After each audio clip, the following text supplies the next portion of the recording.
Welcome to the Boise State Esports Arena, and you join us for the first day of the Idaho Esports State Championships. We have teams from all over the great state of Idaho here at the Boise State Esports Arena to compete for championships in Valorant, Rocket League, and Overwatch. The first day sees 8 teams facing off in Valorant to see who will take the crown, all starting out with our first match of the day, Timberline versus Highland.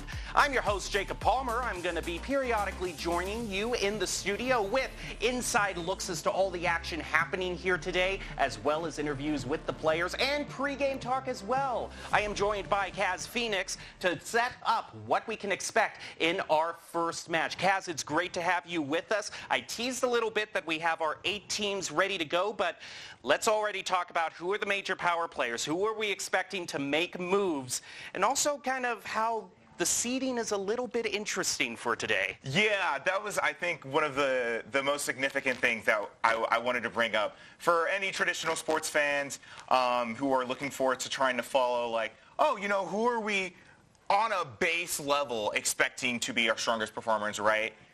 Seeding numbers are almost arbitrary here, right? One of our strongest teams, that of which being Skyline, is our 8th seed.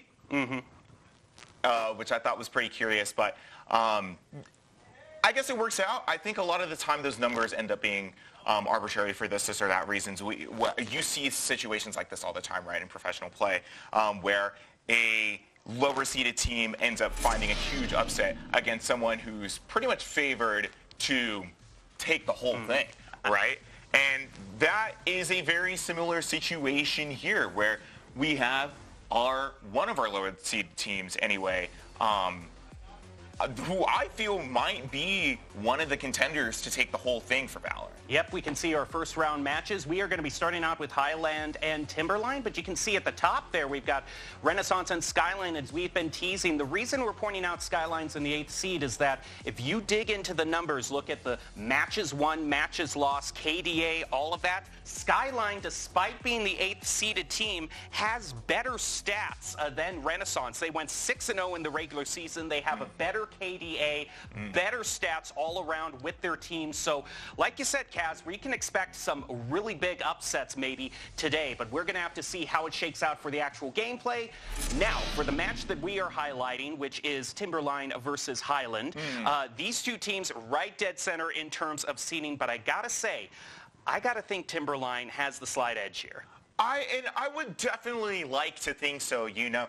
I think even throughout like all the competition that Timberline has had throughout the regular season, throughout coming into states themselves, they seem to find themselves in a pretty good spot, at least in this matchup, playing against Highland, a school that, you know, didn't really prove too much of themselves, at least during the regular season, right? That's not to account for the play-in brackets that had happened, where they had a much better performance, at least enough to get them up here, right? And now there is a lot on the line that Highland has to prove for themselves as well. So again, for either team, as I love to say, it's just as winnable as it is losable. There is a lot that these teams have to be thinking about as they're going into gameplay.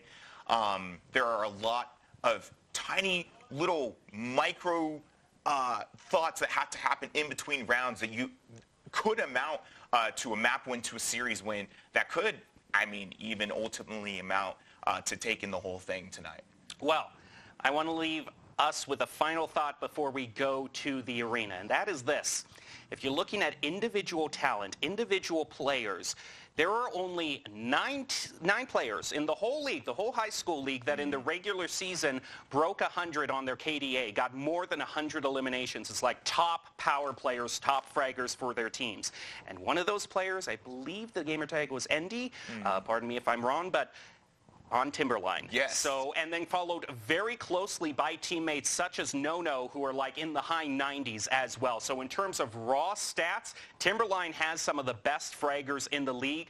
But final note is that as we look here at the arena, some of these players are going to be playing in a environment like that for the first time. The lights, the cheering, the live casting, and that has tripped up many a players that have looked good on paper, but when the rubber hits the road, you're in a live LAN environment, anything can happen. And I can think of no two better people than Audrey Norris and Zach Rojas to talk all about the first match we have for the day. Take it away in the arena. Give us our first bite of Valorant action. Hello and welcome to the desk now as we get ready to jump into our first matchup of the day. As mentioned, my name is Audrey Norris with Zach Munson at my side here to call all the action. Now, I want to say that the studio really made a lot of good points about like seeding and just the general like information about these teams. And do you have any other thoughts as we get ready to jump into this matchup about the history here? Well, I would think if you were going to write this one down as kind of a story, I would say the story is more of a proven kind of team versus kind of an underdog with the potential to really shake things up. Now, Timberline, they've been here before. They've kind of proven themselves on this stage to a certain extent, and they're here once again. They kind of qualified in a more traditional manner. They got into their group, won it out, got a top seed, whereas Highland is definitely more of somewhat of the opposite of they kind of struggled during that regular season, but really brought things together right at the end for a big upset to bring them here. So the momentum might kind of be on their side going into this one. Yeah, and as we were talking about it a little bit before this will probably be one of the more even matchups here as we're getting into it. You know, we've seen like a lot of like of their different strengths throughout the season. So as we're jumping into this first matchup, we're going to get our first look at the agents that we're going to be going into with this, with a bit of a mirroring from some of the characters, though I do see some differences in Reyna as well as one of the newer agents to the game here. Teo. Yeah, Teo. I mean, when you're at this level, you bring out whatever you can, you get it to work, and we're jumping right into the first round here. This is really what's going to set the tempo, set the attitude, and make everyone kind of realize the reality of the situation here. Yeah, and I mean, I'm excited to see this first jump in. I mean, this is the first game of the day. It kind of helps us set the pace, see where everyone's going to be, and these two teams are the lucky ones that get to show off their skills first to the crowd as we're getting ready to jump into one of the more interesting, I would say, Valorant maps, being unique in the amount of plant sites that we have to manage and cycle through. And what a crowd it is as well. Everyone's here ready, watching. It's a pretty much almost a full house. Even when I got here, everyone's out, ready to support their teams, ready to play. They've been warming up. Surely, they're still going to have a few little early round jitters to kind of shake out, but it looks like we're going to get right underway with an early kind of A push. Endy, fast kill onto Big 30. That's going to kind of slow things out. Already the crowd is kind of feeling it. Crunchy Taco already taken so low. Kaiser exploring, sees Eagle, but gets a little afraid. That's scary peek with such low HP, but Crunchy is okay with taking that. Exploring again onto some dude. Through the blind, the dash is short, but the Cloudburst is there to save in time. Yeah, Kaiser pushing down A long now a little bit more, regaining some of that momentum now that another player for Highland is down. They're going to have to rotate around and look for another option here, but they have to be careful. Cypher has laid traps on this side. Silver Bagel knows the name of the game. Trap is triggered and is able to back up a little bit here. They know where they want to go, but can Crunchy Taco find an opportunity for their team? The rest of them waiting with the spike. Led moving into assist. Crunchy Taco taking out last player standing. The back and forth is going to end with Highland with one player and Timberline able to clear out the attackers. Emotions are already high, and I'd just like to point out, look at the discipline there from Silver Bagel, knowing that they're all rushing and just deciding to bide their time and wait that out, wait for the support to come in, and they're able to secure that pistol round early off a nice 3K by Endy. Really showing up after that shout out by Jacob. They decided to really come out to play today so far. Yeah, I think any Cypher player wants to know when to push and when to hold. And I mean, that is the name of the game with the character. So great moves there from Timberline. And as well from Highland there, being able to take a pretty rough situation on A and bring it back to C. They were able to get on site. Now they just need to get the plant clear. And they're going to go in a lot faster here. Pushing C up, C long immediately. The firefight's going through the Cypher cage, creating some visibility issues, but they're able to get some room. Yoru sending out the decoy here, but do they know that No-No is right around the corner? They're going to have to be careful. They are able to get past it with the plant, but Timberline is waiting to see what they're going to choose to do and not going to try and prevent them from getting this here. They're letting the time tick though. willing to regroup. Here comes the utility. Everybody's hit by the paranoia. Andy is able to eat off of it. Oh my God! Spray down, and everyone gets deleted from the site as Timberline reclaims without losing a single player. And giving some time to choose who gets the point here. Able to breathe as they get that flawless off of just very careful and patient planning. You know, spike planted. I would say from everything we've heard about Timberline, that is insane. Yeah, just you see all the utility go off right at the same time. I mean, yeah, So perfect. it's insane. 3 from Endy right there with a backup from Kaiser. Very clean retake. Easy. And yeah, Timberline able to take the second point there. Well, now Highland at least have a chance to get some economy back into it. I mean, if there were 2 rounds, if there was a round that they were likely to lose, it would be the last one. But now, on a bit advantaged footing, they're going to need to get something here. Haven't really been able to get anything started, and that smoke is not going to help. Already kind of afraid of what it could mean for the future if they push through that. They're willing to take their time and use their util, and they spot out Silver Bagel. That's Cypher noted. Such an important character for holding down different sites and different locations, and now that they've seen where he is, they can maybe think about where they need to go now. Yeah, now that they're watching, checking through the mid lane here. Using some of that to potentially find a different spot. Now that Cypher's moved, Teo going to throw out the util here, create some space. Kaiser sees it, but is not going to be able to push. Starts up. Yeah, Eagle moving up with Yoru here. Shots are fired. Kaiser taking down Yoru, but going down to Teo. The plant is going through, but Highland is kind of boxed in here. Timberline on both sides as Endy comes in, taking down Eagle, and Silver Bagel taking down his mirror. Timberline is able to get the defuse once again. That's a bonus round secured, and momentum now securely in the side of Timberline as Endy, still yet to die this game, has started off so strong, doing everything the team needs to, at least defensively. Yeah, the next Highland on a back foot already. Yeah, rough spot here just with all the smokes out. They got boxed in. You can see on the map, just Timberline was able to move in on the retake and spot where everyone is and clean up fairly quickly. Now, Highland's big challenge for this one is also going to be that ult pressure here that Endy has. Now that he hasn't been knocked out, he's been able to charge up Blade Storm quickly, and that just creates a lot of pressure that Timberline is going to be able to use.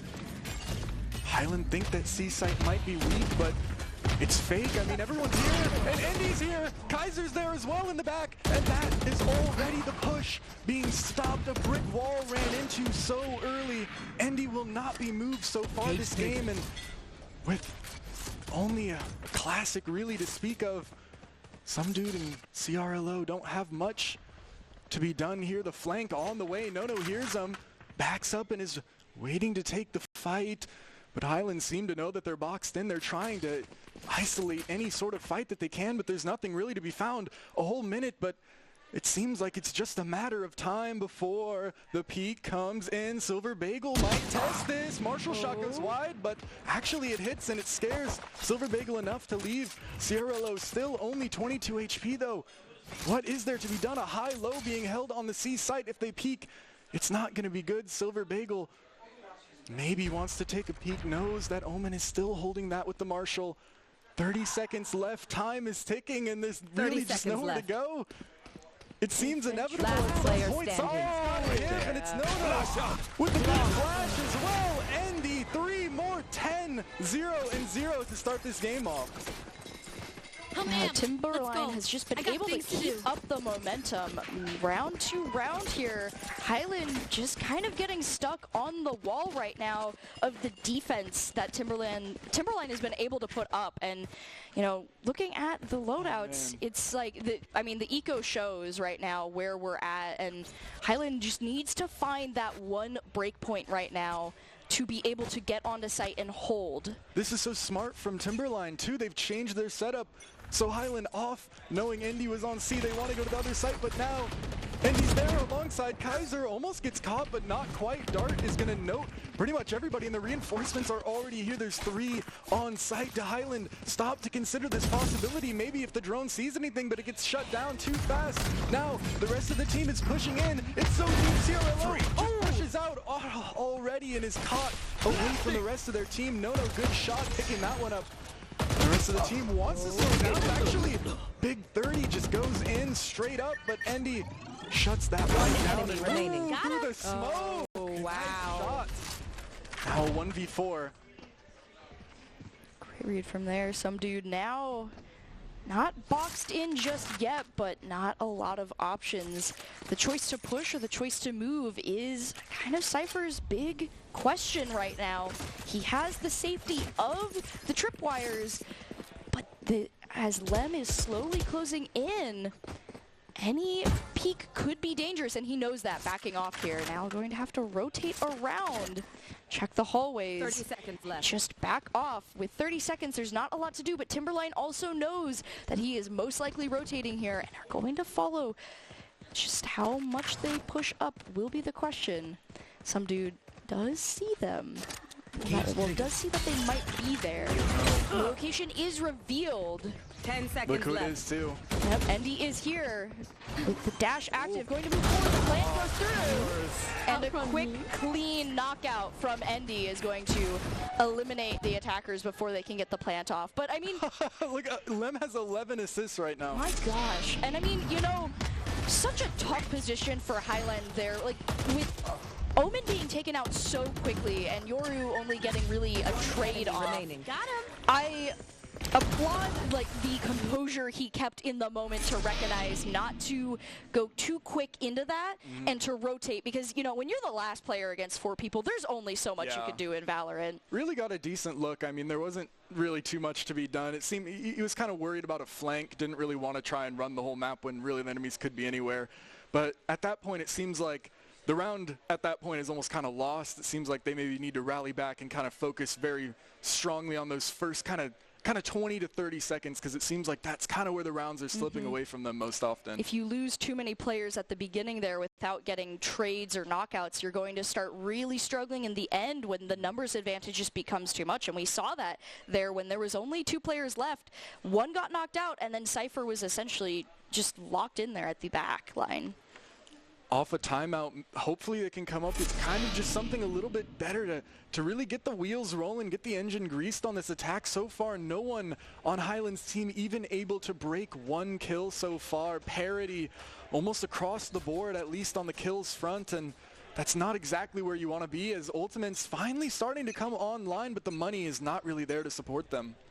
Yeah, that'll be with the ultimates that they have too. Wow. They do need Spike down. Pushing out. Oh, there goes Endy, another kill right away, and an offensive smoke from Lem. Endy is back in the running spawn. 15 for Endy, and the last one is just tucked away. Gets a shot, a nice little look at something unaware. Just a second.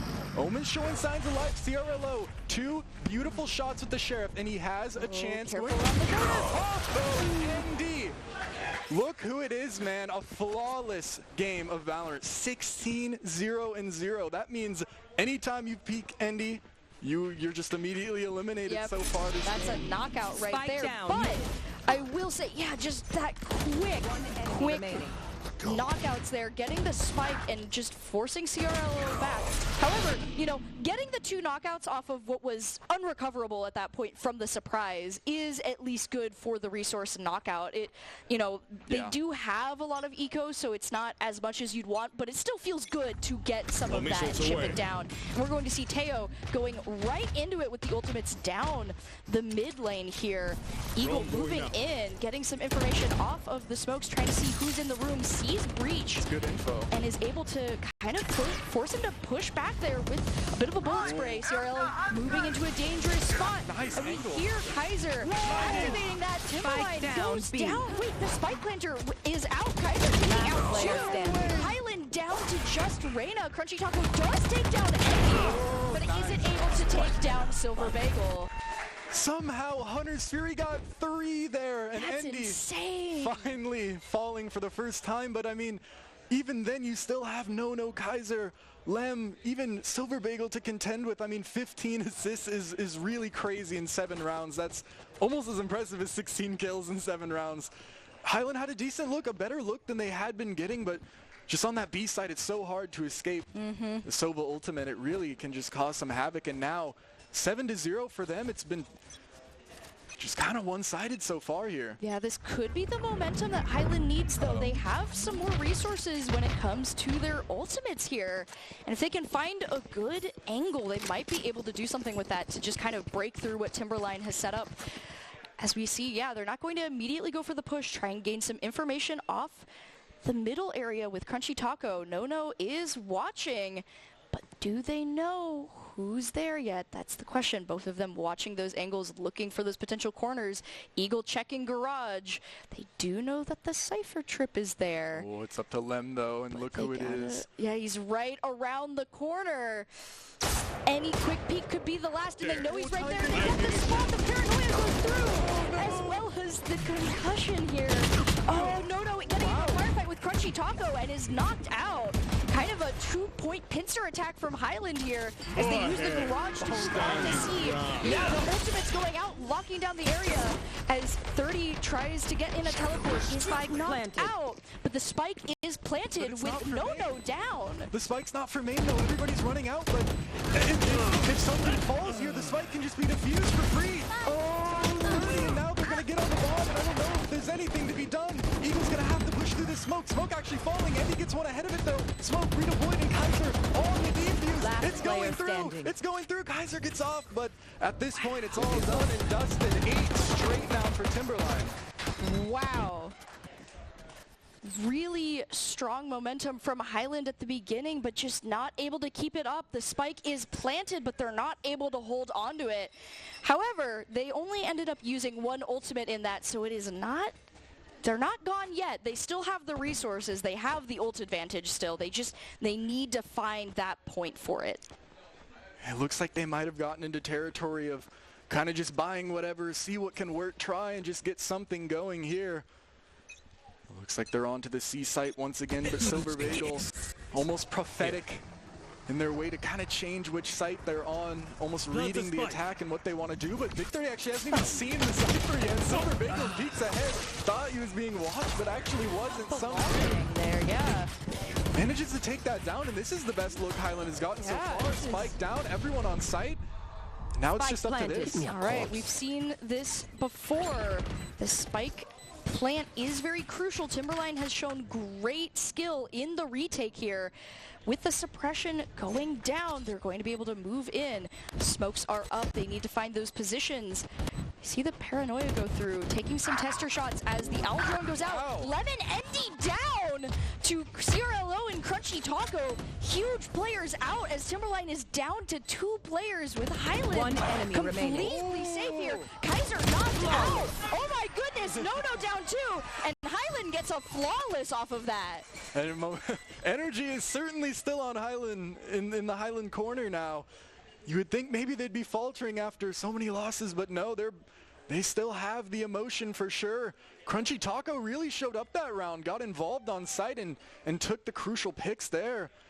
And I mean, an 8-4 half isn't out of the equation, and that's a lot more palatable than what could have. I mean, it was looking like it might have been 12-0. And they were still able to make it out of there with 2 ultimates. Though now Timberline has been able to stock up their own resources, this is looking a little bit more comfortable for Highland here. Now they just need to replicate what they pulled off before. Eagle going in for some information on the A side here, trying to spot who might be there.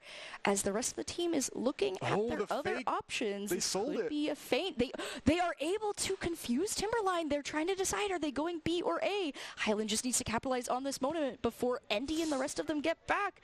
But they might not do it here.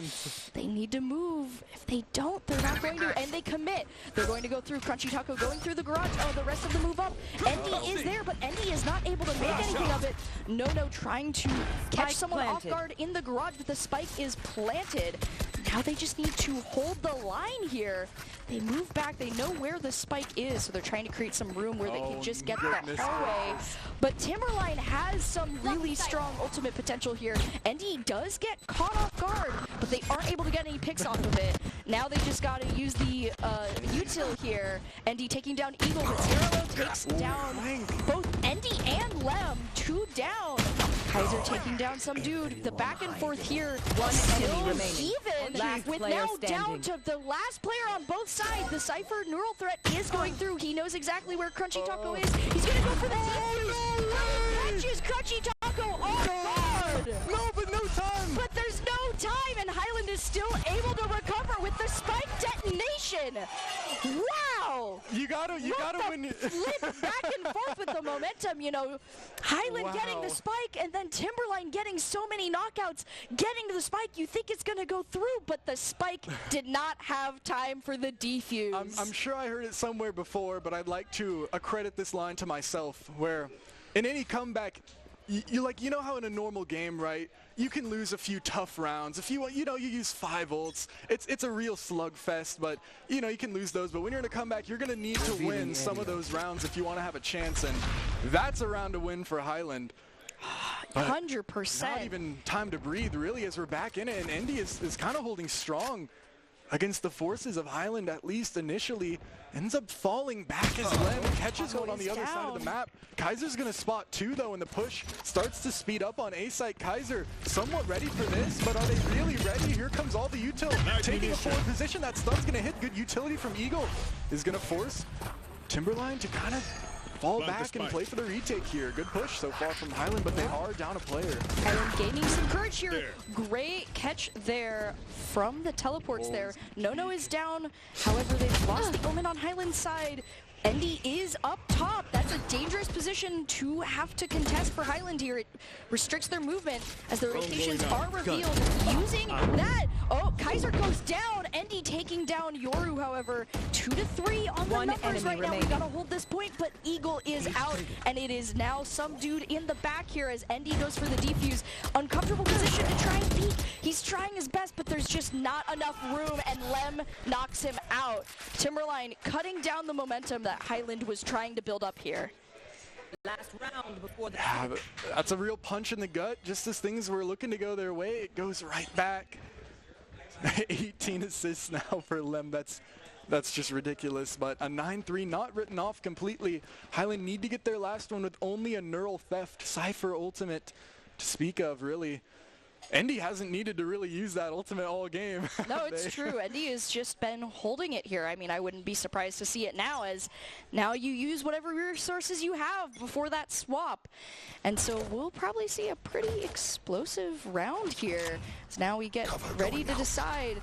Cover going down on C-side here. It's going to start right. No, getting caught on the wallbang there from CRLO. Great opportunity there to create some open space in that middle point for Highland. Now watching the garage. Going to have to be very careful walking up through this area. Taco looking and checking those angles. Highland has learned where Timberline likes to hide here, and they are making sure to check as they now swap up the strategies here. Both teams kind of clumping in the middle with the Teo drone going out. Oh, so we're making go down. Oh, right into the 2 players watching that side, but it's too late. Highland has to move. Kaiser taking down Taco as the rest of the one enemy remaining. No more. Kaiser, no way! A second ult with 3 kills this game on the same site. It's like the definition of insanity. I mean, definition of insanity is B-site sometimes, though, too, as, just unfortunately walking right back into the sight line here, and just an unfortunate teleport there, too. Yeah, Highland tries to move in, but we talked about it. The Sova ult was up. There's not much you can do there, and although they were trying to get the neural theft through to get information, they got knocked out by Sova there. And so now we're going to go on to the swap, and we'll have to see how both teams adjust to their new positions. With the way that Highland's been playing, we'll have to see, maybe, every time you have a Cypher on side, they are a strong defender. So we'll have to see if this is maybe more Highland strength where they can hold down the line as well as Timberline has been. If anything, I mean, Timberline's shown it's possible to get almost rounds ran up on the defense. It's up to some dude, though. This trip could possibly be jumped if Endy decides to. Just decides to shoot it. Anyway, someone's still caught by the scam, though. Backside, Kaiser is just going to take that one straight away. No. Planting gets a little bit delayed by the Teo mines, but not really too long. No, just moves their feet a little bit, repositions, and gets that spike down. Now Highland wants to flood out, but they're cut off. It's now 2 of them have been isolated perfectly, and Kaiser One enemy feasts off remaining. of it. Endy gets the kill towards Heaven in the last one. Ooh. Decent kill from Big 30, who wants to kind of take their time. They have a bit of time to work with and low health bars on the side of Timberline if they want to try and win this one. And of course, they have to, but through the smoke, it's a double hold. Which side do they pitch? Timing is crazy though. It can't be found. Lem, perfect angle to support their teammate, and now 11-2. And one thing I just kind of want to note is, while Lem has so many assists, I mean, just an insane number 20 is more than you'd normally see. That also kind of speaks to Highland's playstyle, as the only way you're really getting that many assists on Omen as well as the Paranoia is if they're running through smokes, right? Right, yeah. So Highland could possibly just be getting a little hung up in this utility kind of mental sort of battle that Timberline has really been excelling in. Yeah, and you know, I think that as we're easing into the defense, right, that was like our first taste of like how this is going to go, and we can see Timberline is really choosing that quick, fast play that Highland was kind of second-guessing themselves on in the attack side. And so I think it'll be interesting to see if they are able to band together and recognize some of those watch points that Timberline was using against them to try and shut them down, because Highland's big thing right now is getting caught off guard and getting singled out here. Now, I don't have a specific stat or a number for this, but I feel like generally in 5v5, when all your team is able to communicate, you're all firing together, I think defense is probably a little bit easier in general. So kind of proving that you're able to get those attack rounds and kind of do it the hard way when it's a little easier to coordinate on defense. It's easier to kind of get rounds. If Timberline can show that they're really ready to kind of show their offensive strategy, I mean, they could be a real force to be reckoned with in this tournament. 11-2 start so far. 21 for Endy is just insane. Yeah, though they have such a strong, there are a couple players that are their big fraggers at this point, so they're going to have to be careful. We've seen Highland take it down when Endy is knocked out, but that is not happening today as some dude goes down and C point is secured by Timberline. Highland having to rotate around here to try and look for their spot. Teo bringing out the drone, looking for anything, does see where a couple people are, and it's going to give them some information, but how they act on it is key here. Crunchy goes down to Kaiser. They aren't able to spot him in the garage. Kaiser with the rotate there, and Silver Bagel following it up. Highland is cleared out, and Timberline gets the flawless. At this point, now match point. Yeah, at this point, it's been an interesting one. I mean, Highland has showed signs. CRLO has been fragging throughout. The rest of the team hasn't really been able to get into it at the same kind of degree. And at this point, it's kind of learning lessons right now to take with you kind of into the next map, because since it's a best of 3, they do have a chance to kind of rein things back and get things maybe to a bit of a more even level on a map that they might favor. Yeah, it is. The first matchup is always a very interesting show as Crunchy Taco goes for that quick elimination. Garage is a firefight already as they have to back off here. Great hits from Crunchy Taco getting a second one before being knocked out here. However, Endy is going to follow it up, knocking down some dude with 3-3 here. Watch out as Spike gets planted. Once again, using the drone to get some ideas. But Highland needs to be careful as the sightlines are being watched. Paranoia going out. Does not find anyone immediately. Highland thinking about their strategy here. Eagle looking at Garage. The guns they have, they need to be careful, but they can't waste too much time on the Spike. Oh, no. Kaiser takes out CRLO down to 2 players. Eagle gets the surprise attack, but Endy follows it up now with just Big 30 here. He is able to spot Endy. Endy is down, but there is minimal health in his pool here as he watches go for the teleport and is knocked out. With that, Timberline is able to get the 13-2 win for this best of 3. And I mean, in about as convincing fashion as you could ask for. Rounds-wise and, I mean, gameplay-wise, they look strong. Jacob's player of choice to shout out, of course, really turned up and proved everybody right. So, great performance from Endy, 24, as well as 5 first bloods, can't really be understated. And while Highland, they definitely put up a fight on certain rounds, they were just not really able to get ahead. What? Yeah, and with that, we're kind of getting to the conclusion of this first matchup, getting a taste gist of what's going on as we get ready to, continue to watch some other stuff and check in with the studio and see how everything is going. Welcome back to the studio as we are here for our post-game analysis. I'm Jacob Palmer, joined by Nathaniel Hackney and Kaz Phoenix to go over the match we just saw. And I don't like to toot my own horn so much. Oh, what the heck, I'm going to blow the horn. Full lung capacity. I called it out, did I not? Yeah, with you did. Endy there. But this is kind of what we were talking about at the beginning of the seeding. You can't necessarily go off it. You got to look at the individual player stats. And 24-5-4 for Endy. It almost seemed to me, correct me if I'm wrong, you two, but it almost seemed to me like a lot, both of the teams in a way kind of put all their trust in the duelist. Endy, if you know your duelist is going to be, top fragger, putting them on a jet is going to make the team's life miserable. But in the same way, Highland putting their main duelist on the Reyna, a Reyna isn't going to give too much to your team unless she's getting eliminations here and there. So it seemed like both of them went all in on the duelist play, but Endy really just was the first and last word in that match. Yeah, I know you said it at the beginning of the show about how, Endy, one of the top 9 players to break 100 kills throughout the regular season. But I think it maybe, today's performance is just like more of an anomaly. It'll be a tougher competition going into the next map or the rest of the series. But Endy for sure has proven that was not for no reason. They have a very strong, solid place on this team.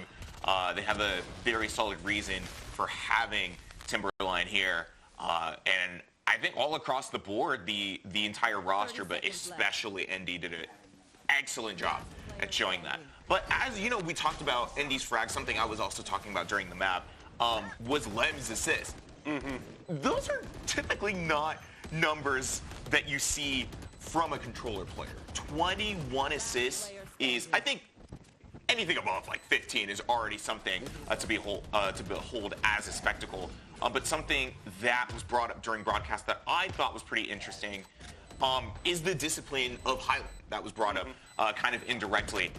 For a controller player to have that many assists, that has to mean that the team is consistently running into their util, either getting sprayed down through smokes or just blind running through smokes or getting hit by paranoia, which had to mean, I guess by implication, that Highland's discipline about site executions, about the way that they wanted to go about certain plays, was not as great as it probably could have been. Now, Nathaniel, I have to ask, we're bringing up the concept of discipline here. What are those things you need to be reminding yourself? Those little things of, the thing that comes to mind, crosshair placement is the one I'm always reminding myself when I'm playing Valorant. But if you're trying to play as cleanly as possible, what are those little things you need to be reminding yourself in your head to play cleanly in Valorant? I would say the main thing you need to be thinking about is that it's a team game. So you have to trust your teammates. Like, the reason why Omen was able to get so many assists is because the Jet fully trusted. And the reason why so many rounds were won is because the first blood was given because the utility was hit, and the Jet trusted it was landing and then hit the headshot. That's really what this game comes down to a lot of the time. Yeah, you could see Timberline was working cohesively as a team, not just in terms of the players, but also the relationship between players and their coaches. Timberline has a great coach in Doc Haskell Askalite in Damio playing right now. Apple of Doc's eye, is really bringing the full hurt to the other team and the passion too.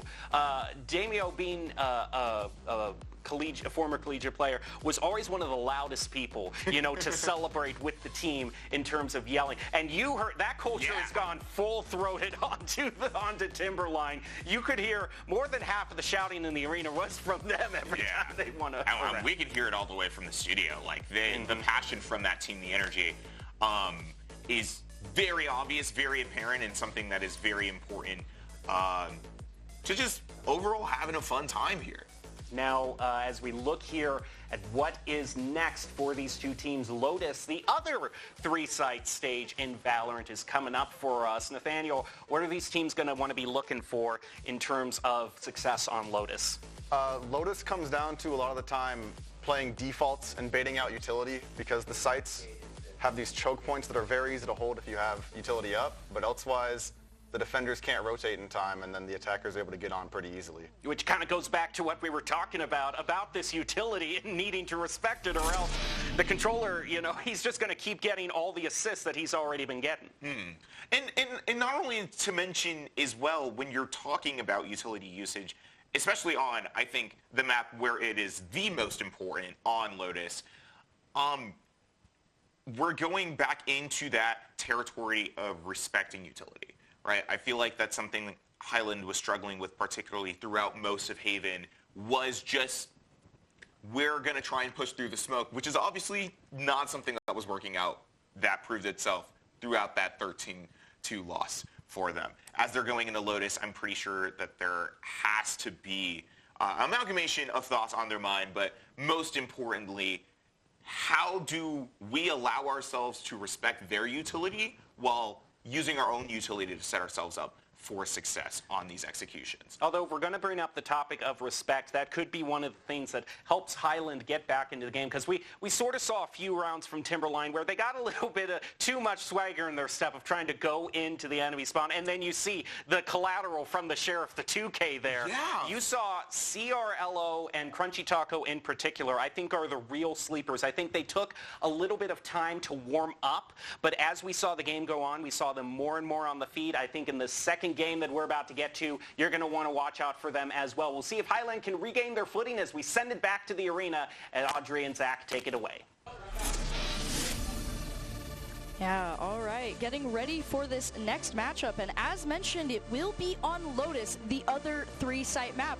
I guess those are just the favorites for these teams. A lot of people, I think, get nervous about that, but with that, we're going to be seeing how these teams decide to come at each other now, with Timberline on attack and Highland on defense, now that they've kind of gotten comfortable in the environment and each other's playstyle for this tournament.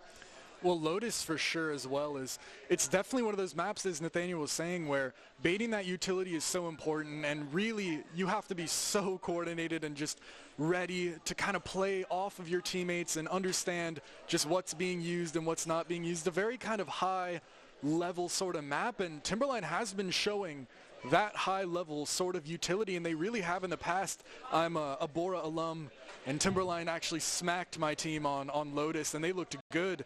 So I know that they're definitely a team to be feared. And Highland, I mean, they're on the back foot for sure, but with a switch of scenery, it definitely could look a little better, and they were on defense first as well. Mm-hmm. And we mentioned momentum last time, right? Momentum is so important in Valorant. It can really change the pacing, and when you're going up against a team who has won so many rounds off of you, and you've only gotten a couple, it really can shake your mentality. So coming in at a fresh slate, fresh area, just can really help with that. And, you mentioned, that you faced Timberline before on, Lotus. But the other interesting thing for Timberline is that this is almost a completely new team from when they've actually come to this tournament previously. So, they're coming back, but it's a set of fresh faces as well. So a lot of fresh experiences for this tournament, especially for the first game of the season, for the tournament. We've done plenty of games this season. And I also think starting out strong is possibly the most important thing they could do today. Obviously, closing strong is very important as well, but especially given how the bracket works, if you win this first game, you're in contention for top 4. But if you lose, you're no longer in contention for top 4. So this first matchup is very, very important. And Timberline being able to really just shake off those initial nerves and really just set the tempo is just a great look for them coming into this second map here on Lotus. Yeah, and as we're getting ready to load in, once again, we're going to see where the agent picks go. A little bit of a mix-up here for both teams, as you would expect on a new map, and some more of the new agents popping in. We see Vice as well as good old... ISO. ISO, yeah. There we go. I was staring at him. I was like, I know you're... You got lost in his eyes. I got lost in his eyes. Yeah, you know. Hey, oh, the start of a day, I guess. As you know, hey, I like all the agents. I think they've got great designs. ISO's really cool, though. His ultimate is a very fun one. I think it is fun going to be... for sure. It's a fun to watch one. And with the way that Big 30 was playing, I think that'll be a fun thing to watch out for in this matchup as well. Now, they haven't fully locked in on this side, but looks like Endy is debating another one of the fast characters here in Neon, which with what, we were mentioning up on Studio, where if you want that high fragger, you put him on Jet. Neon has potential for that as well with just the way that you can play them if you are playing smart, but Zero might be swapping to the Jet for this match as well. Or maybe just wanted to use all that possible agent select time to talk about their plan, because this is an important one. I mean, if you win this, you're on to the upper bracket. Contention for top 4 looking very strong. Whereas if you lose, it's down to the consolation. And Highland on the back foot, they have a chance now to kind of set the record straight. And it's going to be interesting for sure. I mean, Timberline picked pretty much a full composition of characters that all want to go in really quick. Whereas it seems like Highland is maybe more of a, you want to take individual fights with ISO and Jet. So the pace of this one is definitely going to be taken into question. It's going to be interesting to find out how it gets played. Yeah, and now we're getting ready to see where all of these players go. With the swap on attack and defense, Timberline did show us a little bit of how they can choose to play. So we'll have to see if that continues on this match. And now with Highland, they get a little bit more room to breathe in the defense area. So we'll get to see maybe if that is a comfort zone. Goodness, look at this though. They're lined up outside B. Interesting. Highland is playing off-site B. They're playing in Link. So Timberline quickly takes B here. Highland is already going to be in a retake situation this close, but there might just be a fight already. Kaiser and Nono Kaiser looking at someone down there. 2 fights simultaneously. Wow. It's even trades. Endy Silver Bagel get one apiece as well as Eagle getting his. Silver Bagel a little bit low down B main. There's still another fight to be taken on A. This whole map has been kind of split, but it is a 2v3. If Timberline can quickly regroup on A, they have the numbers advantage. And Nono's just running in quickly, and they take it fast. Kaiser on to Eagle. That's now a 3v1, and the site is clear. Concealment. Some dude only just has to run over and maybe get a chance at a clutch. Yeah, Spike goes down here. Spike planted. And with that, the amount of players on the field for a spike plant is interesting, as we're going to be seeing how some dude handles this retake. This is a very uncomfortable position to be in. And I mean, they have a comfortable sight line for this area too, so as he has to sneak in. I mean, this A site is a very interesting site too for Lotus, as we see him come around the corner. Cypher Cage goes up, tries to go for it, but breaches right there. The util just all the way out. Cypher has to back up, but he is able to take down Bagel. And he gets Kaiser! There's one player left. He might be able to get the knockout. He goes around the corner, but it's not enough. No shuts him down. Still though, wow, I was not expecting the double knockout. Kicking and screaming to the very end there, and that's a good sign if you're Highland. Although you did lose the round, losing that close, it shows. It's a lot different than a flawless, and some dude almost able to piece together the puzzle, but yeah, I mean, getting stampeded on.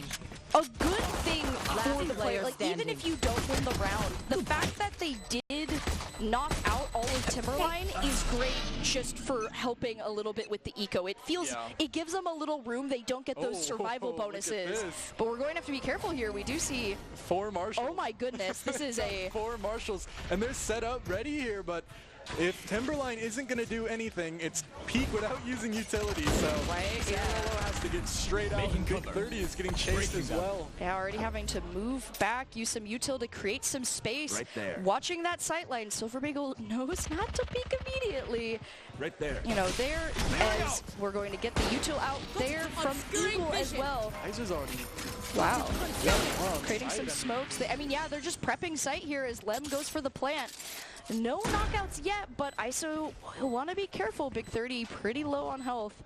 And, you know, this is just another one of those spots that you got to be careful in, as Sky using some information there and yeah, just getting ready for the fight. It's anticipation as Endy starts it off. The trades back and forth as Highland is down to their last member. Crunchy Taco down, and Timberline able to get out of the fight with minimal scrapes and a knockout there. I like to mention as well how well Timberline played that mid-round. It was Endy and Nono.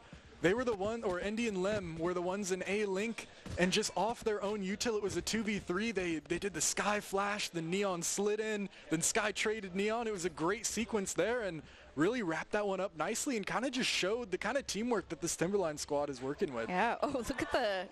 We're getting a little bit of a swap up now, you know, adjusting of the strategies here from Highland, you know, recognizing that maybe all of the ranged weapons isn't going to work with Timberline choosing such a fast pace. They reduce it. Might be looking for those corner knockouts with, I mean, you know, when you're dealing with a Neon, not a bad thing. Getting ready for these fights. Once again, A-Site is the potential here, though. They leave the spike and Sky's going to recover it. They've decided to commit to a direction, with two Timberline players checking down the other line. Nono here sees the smoke, content to wait for a little bit for a clear sight, and they just barely see CRLO, but no one gets the knockout here. Oh, this is scary. They've grouped up so much A, but it looks like it's going to be a B split in through the link. They're bursting, but Eagle, one Out in the open! The retake not quite through. No, big flash. He's going to get two off that with a Spectre, and now 2v4. It's Big 30 with the Marshall. But what can he do in this spot? Smoked off now, and some dude, a Bucky in his hand. A tough spot. They're going to need some sort of upgrade with their weaponry here if they want to bring this one out. Yeah, Big 30 they can find something. Double tap goes down. Them doesn't quite see him. Some dude, oh, they know he's got a shotgun now, but I mean, he just has to, he kind of has to go soon. Yeah, he has to go, and he's going to immediately be knocked out by Endy here. The Marshall shot's going through, does get a tag, but Lem popping through knocks out Big 30. Timberline able to get the spike down and the defenders eliminated. And man, they're looking good.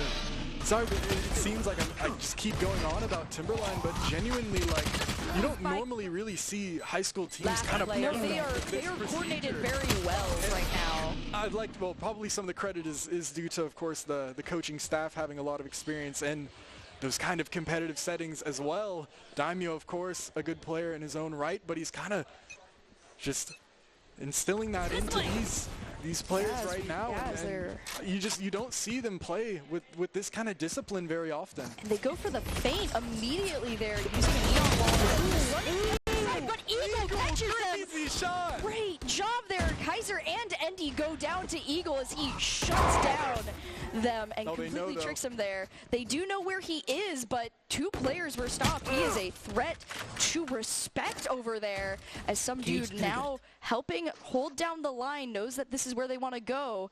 They're now watching the other sight lines as Timberline is getting boxed in. Crunchy Taco sneaking from behind, but they know it. The flash goes through. Silver Bagel taking out Crunchy Taco, but they don't know that CRLO is there. Goes down. Silver Bagel goes down, and it is one player left. Reach on their own as they have to try and get past. CRLO is out, but there are 3 players that Timberline needs to get through if they want to continue this match here.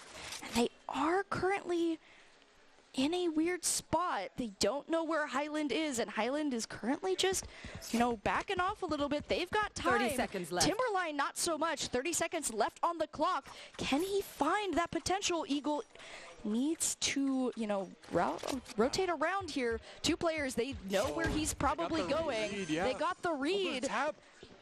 Do they know? They need to know. Oh, he falls down and he falls into Nono's trap. Nono tries to run, but he gets some dude. It is now 1-1. He needs to run. He misses the util, and the util goes out back and forth. This is the round robin around this middle point. And it's Timberline for the clutch. He got it. No. Shows up when the team needs it the most. 1v3. starting from spawn, had to work through the entire map. It's like a horror game, but Nono prevails. Hats off to Nono there, taking away the top spot from Endy, and I mean, well deserved. Look at that shot. And I mean, also great catching off guard from Highland.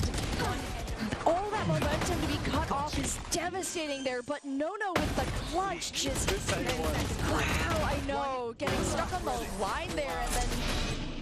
So well played, man. So well played. I mean, just the discipline to not panic and just hold the line is incredible. As we get a quick knockout from Silver Bagel. I've got your trail. Crunchy Taco is gone there.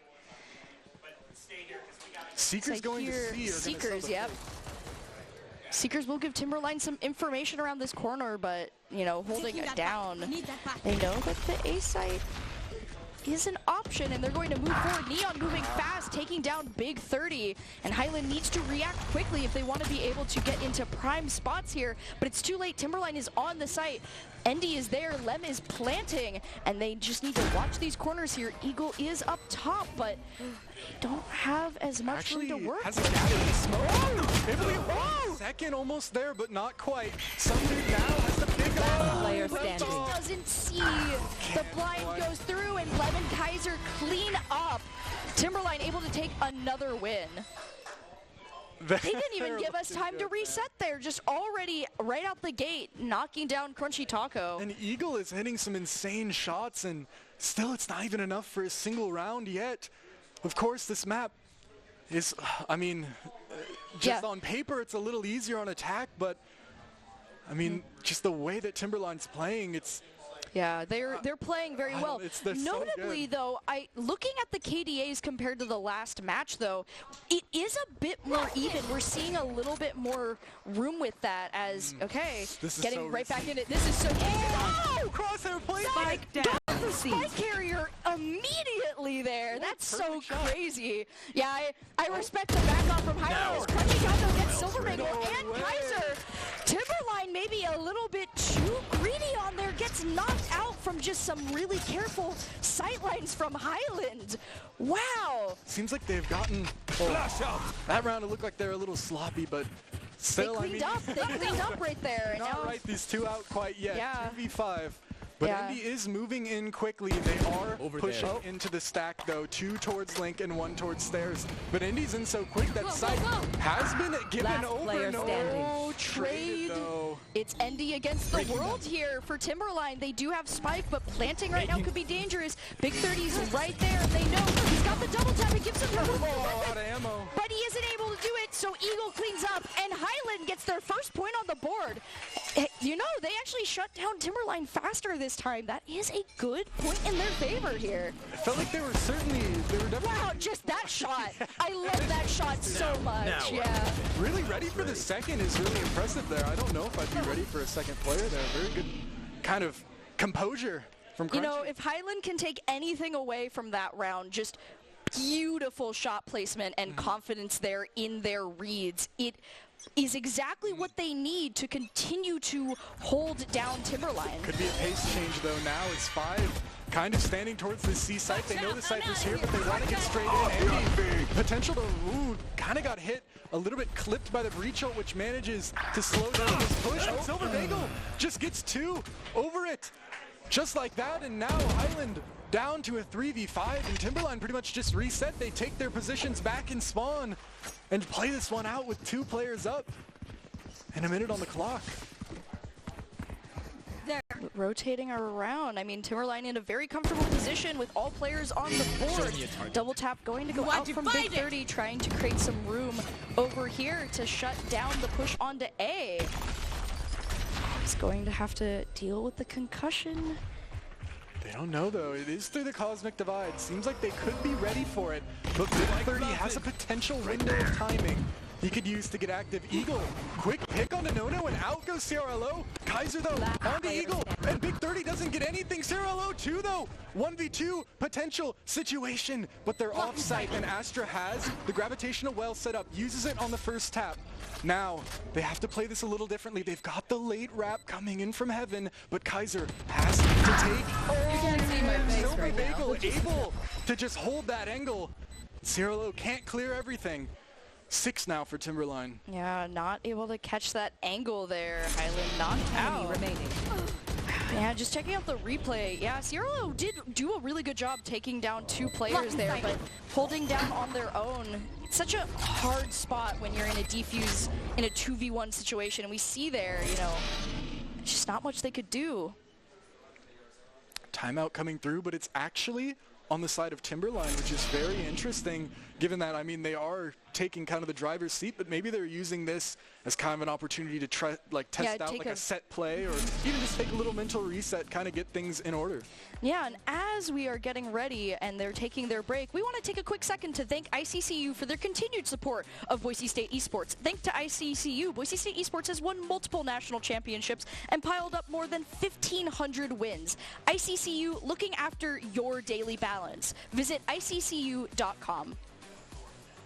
Speaking of balance, Highland might be kind of in the dumpster now, and especially after you win a lot in a row like that. And although they're kind of, a lot of the time, if all 5 players survive, you really get that money kind of rolling. And if players are falling a little bit, it's not as strong. But Timberline now, I mean, they've certainly got the credits to work with, but even then, Highland seemed to have taken out some sort of loan, maybe with ICCU. They brought out the operator now. I don't know where they found the money for that. But it looks like they worked together here to bring out the op, and I mean, with how they've done on that sideline, it could be pretty good. We're about to see how that goes as Vice goes to peek, and Astra is down. Kaiser taken out. Cirilo doing a quick back away there, but they still have a dangerous sideline. That is a great lockdown point for Highland. Timberline would be a bit foolhardy to push that too quickly here. However, Endy also gets a trade but is shut down. Lem taking down Crunchy Taco. Although Highland does have that sightline locked down, the other side is taking a bit of a hit here. Eagle just has to live here. It's all up to Eagle, really. If Eagle falls, the rest of Timberline can push onto A and get this down for free. But they don't necessarily know where the Highland positions are. They're a bit scared, but Eagle is looking to get a bit active, and this is scary because if he falls, this is really bad. Sees the kind of contact and maybe realizes he doesn't really want that. Still peeking in, though, it's so scary. He's noted a lot of people. He's certainly calling for the players to come over, but they're holding all the extremities. The flank is even being held. Cirilo has a Vandal now instead of that operator. No peek and nice shot, and now even B's being held. Some dude angle. Nice. Has to get off. Gets a decent look and trades back and forth, though some dude is worse for wear here, but they know where they are. You can get this. Nice. Cirilo takes it. Really, really good play, and Highland are now showing a bit of that procedure themselves there. They hold that C and kind of just call Timberline's bluff and walk it up, knowing that they probably won't hold that flank, and ends up paying off well, really. I mean, that's a crazy beat to go for. Respect to Cirilo. Great teamwork for Highland there as well. You know, in the shot, in both of these shots, some dude was in a bad position, was revealed, but Cirilo was able to back them up, and that's really what's going to be Highland's biggest area here. Is Timberline has a lot of really good individual play, and they work well together, but they can shut down those players if they also get some good team play in, and we're seeing it. It is giving them their opportunities, and now they have the momentum. Wow. We'll have to see how it goes, and so far so good. Cirilo taking down Silver Bagel. They're winning their ones now, which could be scary for Timberline. Some dude gets his as well. Cirilo gonna be tested, but claims that. Eagle as well. Now Mike is down. On to Endy with the Sheriff. Oh, and he's vulnerable and suppressed. He doesn't have a lot of room to work with. Going to have to be careful. But they are able to get it. Eagle with the knockout here. And I mean, Timberline was put in such a bad position as soon as Spike was on defender's side right there. And that is exactly what Highland needs, getting another point. We're starting to see the pendulum swing. They're racking some rounds up, and as I said, on paper, this map is a bit more attack-sided, so they could potentially be even better on attack. But of course, they've got to get these rounds right here, right now. Operator back in Cirilo's hands at the perfect time, as it looks like he's going to get tested right now. Operator back in the flash and this both stuns. That's going to create a bad spot here. And he's able to push up. Oh, but we're not able able to see Eagle is down to the Sheriff here. Sky going to use Seekers, going to create some information for Timberline. Highland being pushed back here. They're going to have to give up some space that they really don't want to, as Nono is able to get the plant. Highland's careful planning is kind of shattered here, though the kill contract is going to go out. Did it connect? It did. It did. Cirilo takes down Kaiser, and Pick 30 is able to get Lem. Swing it back, but Cirilo's down to Endy. That Blade Storm is out of the way. Orbital 3 to strike. 3. True orbital strike as well. Could be used back side. Flash. It would be so big, but Crunchy walks up instead, gets his Endy. Potential ace for Endy. Hits it with the Sheriff. No way. Oh, and with that, Timberline puts another point on the board, not letting Highland get more than 2 here in a row. I'm glad I held my tongue. I was about to say, you know, Endy really, they haven't shown up to the same degree as last game. And then they're like, standard is high, but they're like, hold up, let me get the ace real quick. Wow, off yeah. of Eco as well. Right, yeah, with the Sheriff. You know, and that's just such an unfortunate moment there for Highland. They had a very strong structure built up, and Timberline ripped it away with the double, like the flash and the concussion there. Like, there's not a lot you can do, and it forced them in such a bad position, and that's exactly what Timberline needs to be able to break through the defense here. Oh. Some dude has to try and hold on. Hit by the trip, taken straight out. Overdrive now, just kind of thrown in the garbage as the rest of the team, though. Highland have to see that. But they do have the spike plant, so that's going to be a rough retake. Highland has been struggling with those a little bit in the past here. So now we're going to see how they handle it. Timberline backing off, creating those strong sight lines. The longer Highland waits, the harder it's going to be, but they don't want to rush into any util. Crunchy Taco looking for smoke opportunities, create some space for the team. Firefight. There was a firefight in way as Lem takes down Crunchy Taco. First defender down. They're all playing off side. I mean, it's all a gamble here. The gamble of the util. But Silver Bagel trying to go through. Cirilo down to someone else. Eagle taking down Silver Bagel. Back and forth here. Last player standing, but they can't do anything as the spike explosion goes through.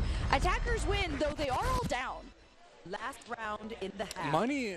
Not an issue, though, if it's the last round before the swap, though. For Timberline, it was okay for them to do something like that, and Eagle is left with nothing, really. No credits, has to kind of decide on what they want to purchase. It was so weird, time got too low, and it ended up just being they committed all the utility there, yeah. Comes through at once, and time ran out. Last player standing. Yeah, biggest issue with trying to get any spike defense is that util that can be thrown out, and I mean, with both Breach, Astra, Vice, I mean, all Timberline's team has that. And, oh, the op on Endy, I didn't even see that. Big 30 knocked out by an op on Neon here. Trying to contest on that side. Crunchy Taco barely squeaking by from that, you know, brush with the one shot. To be exploring on the B site for sure.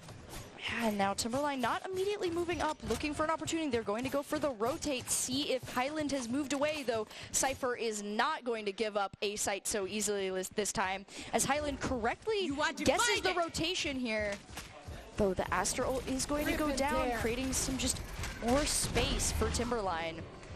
Cosmic Divide being used gives some dude a little gap here, but it's been read by Nono. Nono is fully aware that this could be a possibility. Some dude see that the timing! It works just out. Kaiser on a different part of the map. Down 2 players though. Now Highland down to 2. Similar spot as before. The Neural Theft does give them an idea of where players might be though. Oh, they know where Lem is. Lem peeks out, but jumps out for the heal. Cypher Cage going to be good. The defuse goes out, but do they see where everyone is? The util going down. The orbital as well. Wallbang for Lem on the Crunchy Taco, and Kaiser going to knock out some dude. Timberline able to bring it 9-3. But it's not as convincing as last game for sure. I mean, scoreline wise, it's only a round difference. But I mean, really, Highland, I mean, they're looking a lot stronger than they were last round, a lot more cohesive for sure. And if they can get something going on their attack, even though they kind of, the attack was... That was the weak point last time, but, you know, there's always the environmental variables of, like, maps, agents, and just matchups here. I really would love to see how Highland handles this attack swap. You know, they were able to get 3 points this time onto the first round, and they were able to create those openings for themselves a lot better than before. And so I want to see how that translates to attack here, because those were some really beautiful lineups that they had that got them those 3 points. Another thing to note as well is just generally the composition of Timberline is a little bit weaker on defense. It's definitely a bit more for the point of we're going to stun with Breach and the Neon is going to run in and slide and all this speed, which it can be used well on defense, but it depends kind of on how Highland decides to play this one, and I think they're deciding that right now in this timeout. Yeah, and you know, I would not be surprised if we did see some of that, considering in the last matchup, we saw them take a farther up push approach, and that did get them the point. Timberline was able to catch Highland off guard, so Highland will want to make sure that they don't just assume that their side of the map is going to be safe with Neon on defense here. Interesting setup, though, from Timberline. It looks like they do kind of want to get active and fight for something with that Breach stun. Normally, you don't see such a heavy setup on B unless they want to maybe try and open that door onto C and go for something interesting. Creeping up, already noise made on Mountain, though. Timberline is just running up this flank. They could get a very interesting timing, as Highland might not expect so many people to be up flank. I think Cypher might just get caught in camera. Some dude, I don't even think he realizes how many people are there. Looking at him, 4 from Timberline on the flank. Only Lem in CT to contend with this one. Interesting spot. Eagle is going to get the plant. Highland taking some of that momentum and using it to get a quick plant onto the side. Timberline almost completely swapped onto the attacker side of this point. We do have the double guard here on both sides for Highland. Great spot here to contest any pushes. However, Kaiser is going to be trying to create some space here. As you see Neon get knocked out instantly, and the immediate push from the rest of Timberline is going to clear out Highland. Wow. They were so ready for that. They were just paying attention to all their angles, and really they ran in and they had only about a couple seconds to kind of find out what was going on, where everyone was standing, and they even got a team ace. Everyone contributed there, yeah, to that knockout. And you know, Highland had a good setup, but Timberline knew what that setup can look like on that hallway there. And yeah, just watching it, Endy was the test run, and Timberline used that information to capitalize on the knockouts here. Yeah, just really good site positioning there. And you know, Highland did take out a lot of players too, but it just wasn't enough to hold that line. But now they're in a really tough spot. 3-10.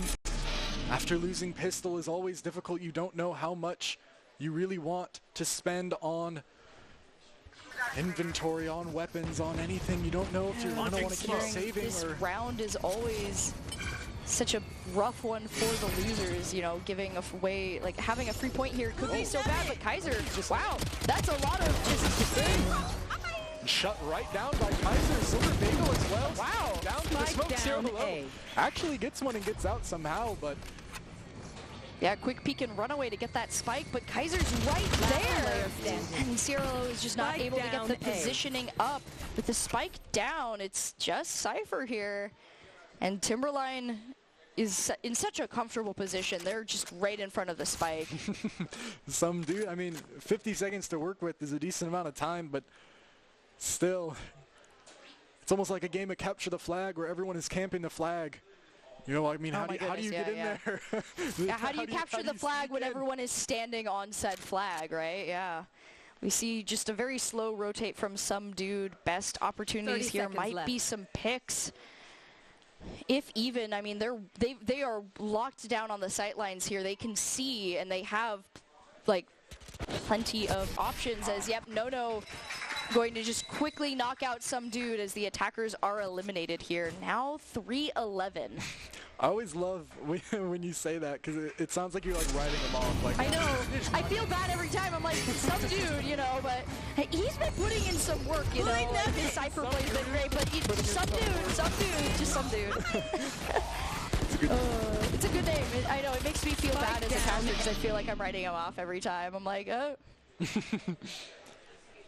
Highland still can't be written off, though. I mean, yeah, 311 is not great, but it's not impossible. They did save, so they do have the money to buy full guns coming into this one. And they're only on to 2 players here from Timberline holding this site. It's a decent look, but it is a Vise and an Astra, but the spray right through the tree is going to get Silver Bagel out of here immediately, and Kaiser has to just kind of fall back, doesn't really want to contend with this one all by themselves. They're going to regroup for the It manages to get one, but traded out instantly. Still, I mean, that gun can't be given over too easily, so. I mean, yeah, Timberline, ultimately, with everything that happened there, Timberline went down, lost 3 people. And with the spike down, Highland has created some zone. Sky trying to gain some information here, but they're going to get caught off guard by Crunchy Taco, and it's now just down to Lem. But hey, some dude got Lem, you know? Some dude got him. Just some dude got him, yeah. They looked strong on that run again. I think once they have those rifles, they're kind of able to play a bit more at their pace for sure. It gives them a bit more confidence when they've got them in their hands, but it's still a long road back up the mountain. Try and win this one out. The back is against the wall. They need to get this one or the series is over.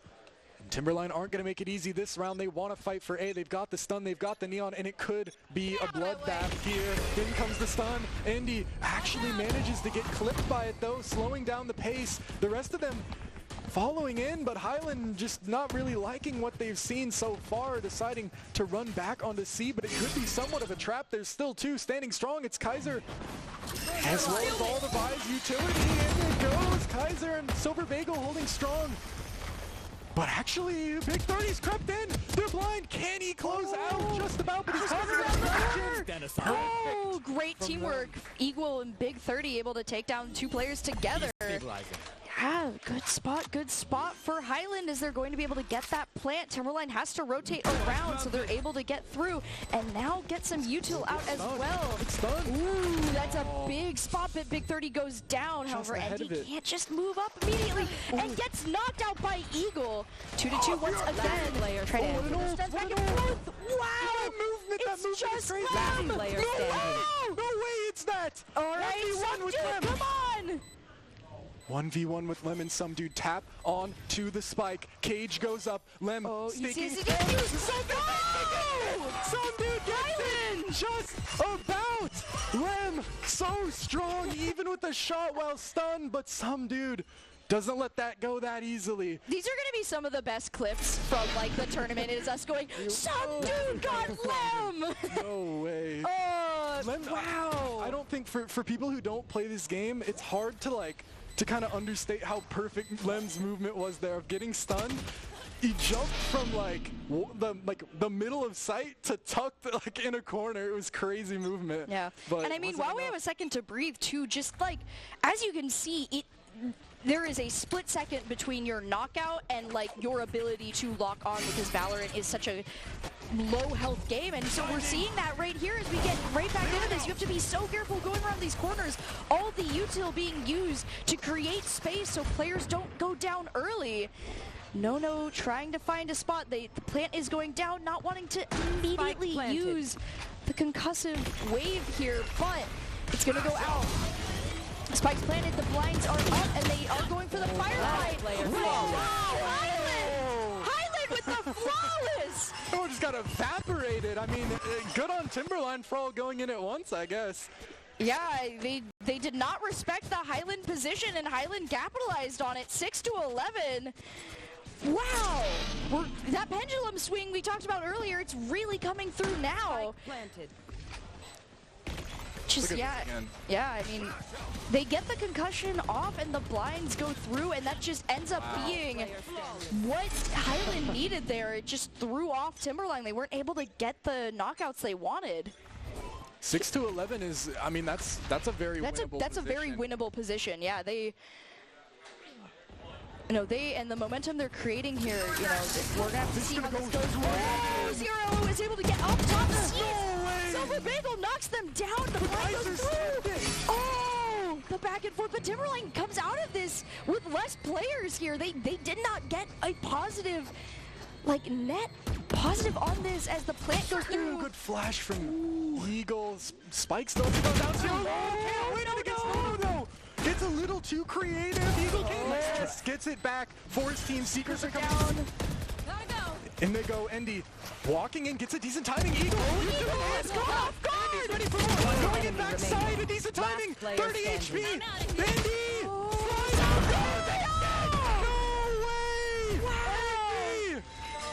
Endy. To pull it off with the defuse, bringing it to match point. Oh my goodness. Highland is fighting hard, tooth and nail for every point here, and they are now put in that final last stand position here. Eagle getting caught off guard, Endy able to slide up here. Wow. Oh, look at this again, the slide. Oh, let's go. Yeah. 6-12 though, All right, Highland. this is it for Highland here. They need to keep that momentum. They rallied. They need to just hold on to it. Timberline is trying to knock them off their last stand. They're on the hill, but they need to stand strong. They need to not let that last match shake them as we go into it now. Pushing up farther, Timberline on the A side, but no one is there. Highland going once again for C. It has been treating them well so far. They try to find, they don't see Kaiser and Silver Bagel as they're able to clear out 3 players. And that is a flawless win. Kaiser taking it for Timberline as the best of 3 goes to Timberline here. And they look great. They look so good. I mean, Highland even didn't look bad at all. They looked strong, and Timberline their overall team play and coordination was very admirable. So honestly, just a wonderful back and forth for this second match. Congratulations to Timberline here, but also well done from Highland holding strong till the very end. They did not let it shake them. They certainly didn't, and overall, I mean, I think whoever faces either of these teams next is going to be rough. They're in for something. They're in for something, 100%. Especially Highland only really seems to be ramping up and getting better as the games go on. Timberline just seemed maybe a little bit warmer, more ready to go, but yeah, Timberline had that precision. They were very surgical about how they played, but Highland is warming up, so don't count them out yet. Both of these teams have, I think, a lot of great matches in the future here. I'm excited to see where this goes. What a great opening match for the tournament here. What a tone setter. Yeah, no, I mean, the next teams on stream, you've got some big shoes to fill for just how explosive and exciting these last matchups were here. I have a feeling they will, though. We've got some good ones today. I think so, too. Yeah, no. So, this isn't the last of it. We're going to see how this continues forward, and I mean, a lot of wonderful warm-up, a lot of back and forth, and a lot of reads that just went well. I need to know what the bright minds at our studio have to say about that, because there was kind of a lot going on there. I won't even lie. Yeah, I'm curious to see what studio's thoughts are, so let's see what they thought going over to them. All righty, welcome back. Well, Timberline takes the crown 2-0, but we saw a really admirable rally coming out by Highland. Eagle especially, who was really kind of matching, the top, was in a battle for top fragging position in his KDA. There was just such a huge improvement there from Highland. What do you think ultimately, Nathaniel and Kaz here, what do you think ultimately led to that much closer match, that rally we saw from Highland?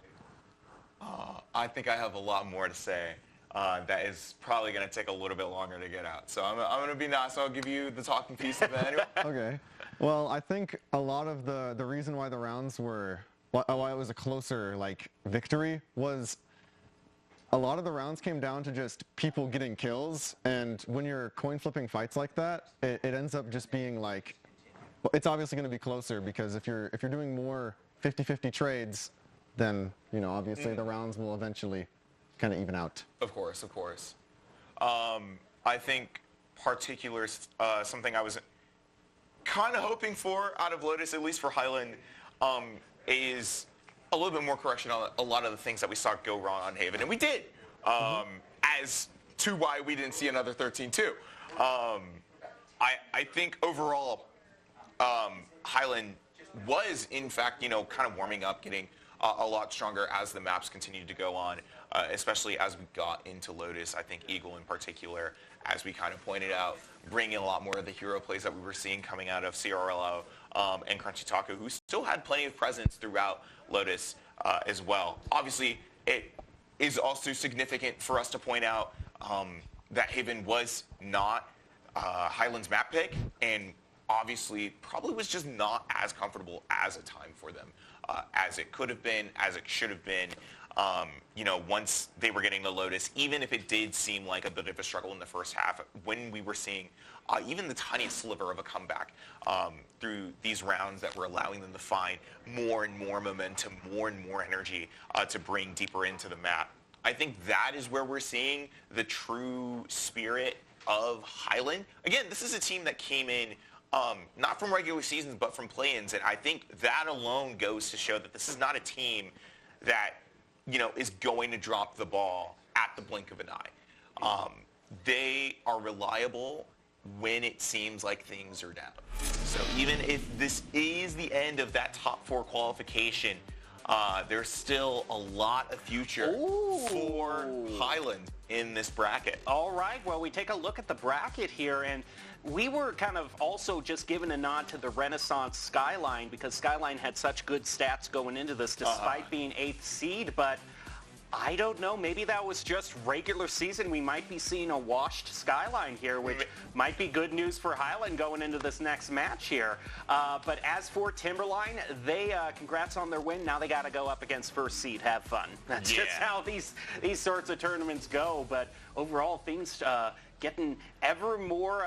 The drama is building as we move on. Well, and mind you, not even to completely forget.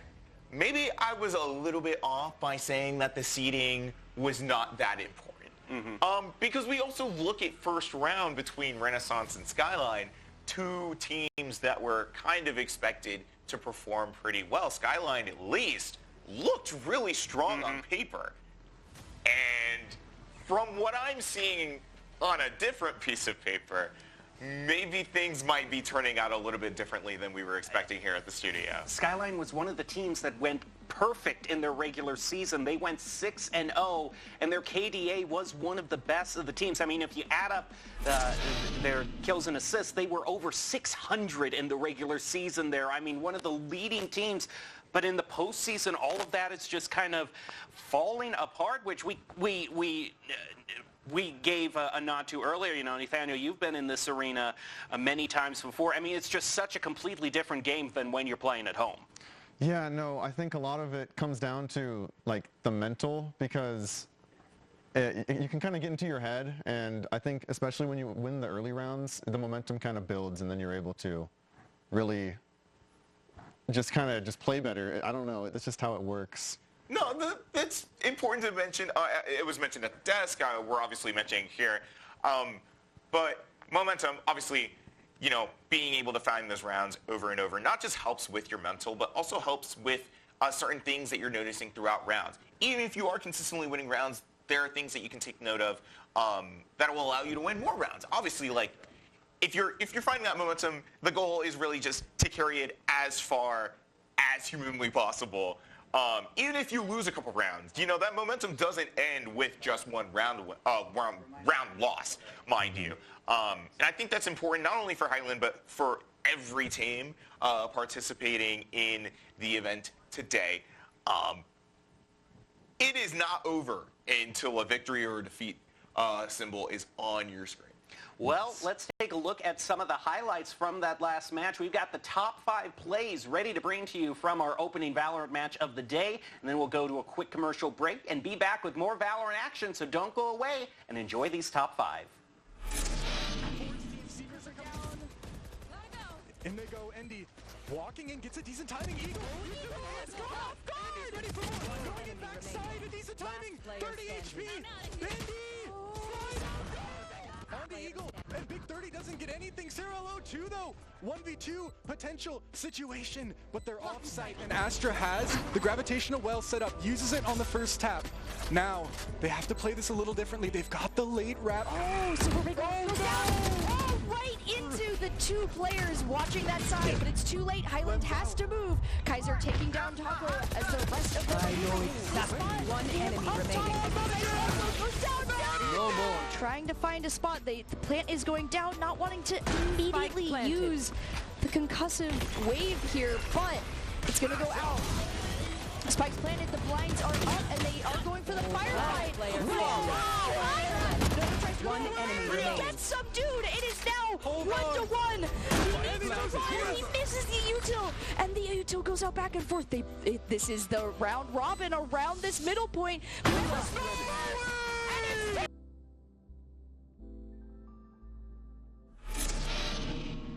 Home is where you hang your hat, snuggle up, hide out.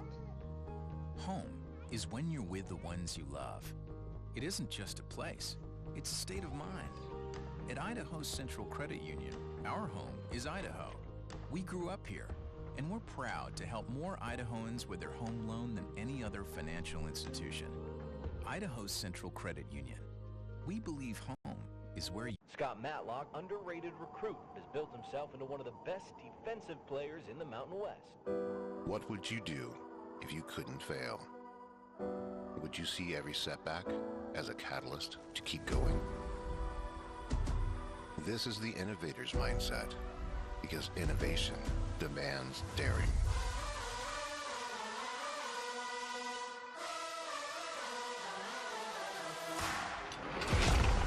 It's finding thousands of ways that don't work, and the one that changes everything. It's when your unrelenting spirit sees the world's needs and says, I will create something better. So, what will you do? Will you let your genius run wild? Give yourself the space to be great? Set your sights on something even bigger, because we know changing the world doesn't happen by chance. It comes out of the blue.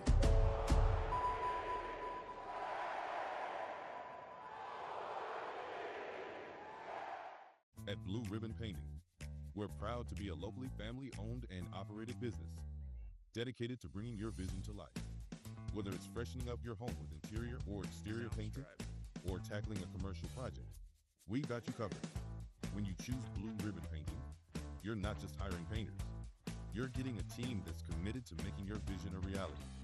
Call or text us at 208-369-2583 or visit us at blueribbonpainting.net. Your project deserves a blue ribbon finish. Growing up in Idaho, we have certain rules we live by.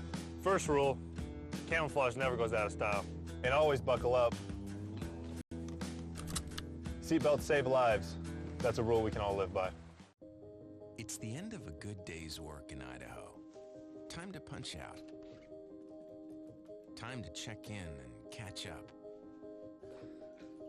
Time to remind ourselves that what we work for isn't a paycheck. It's to make the good things we have even better. So here's to your good day's work. Idaho Central Credit Union. We believe money is a thing. It's not everything.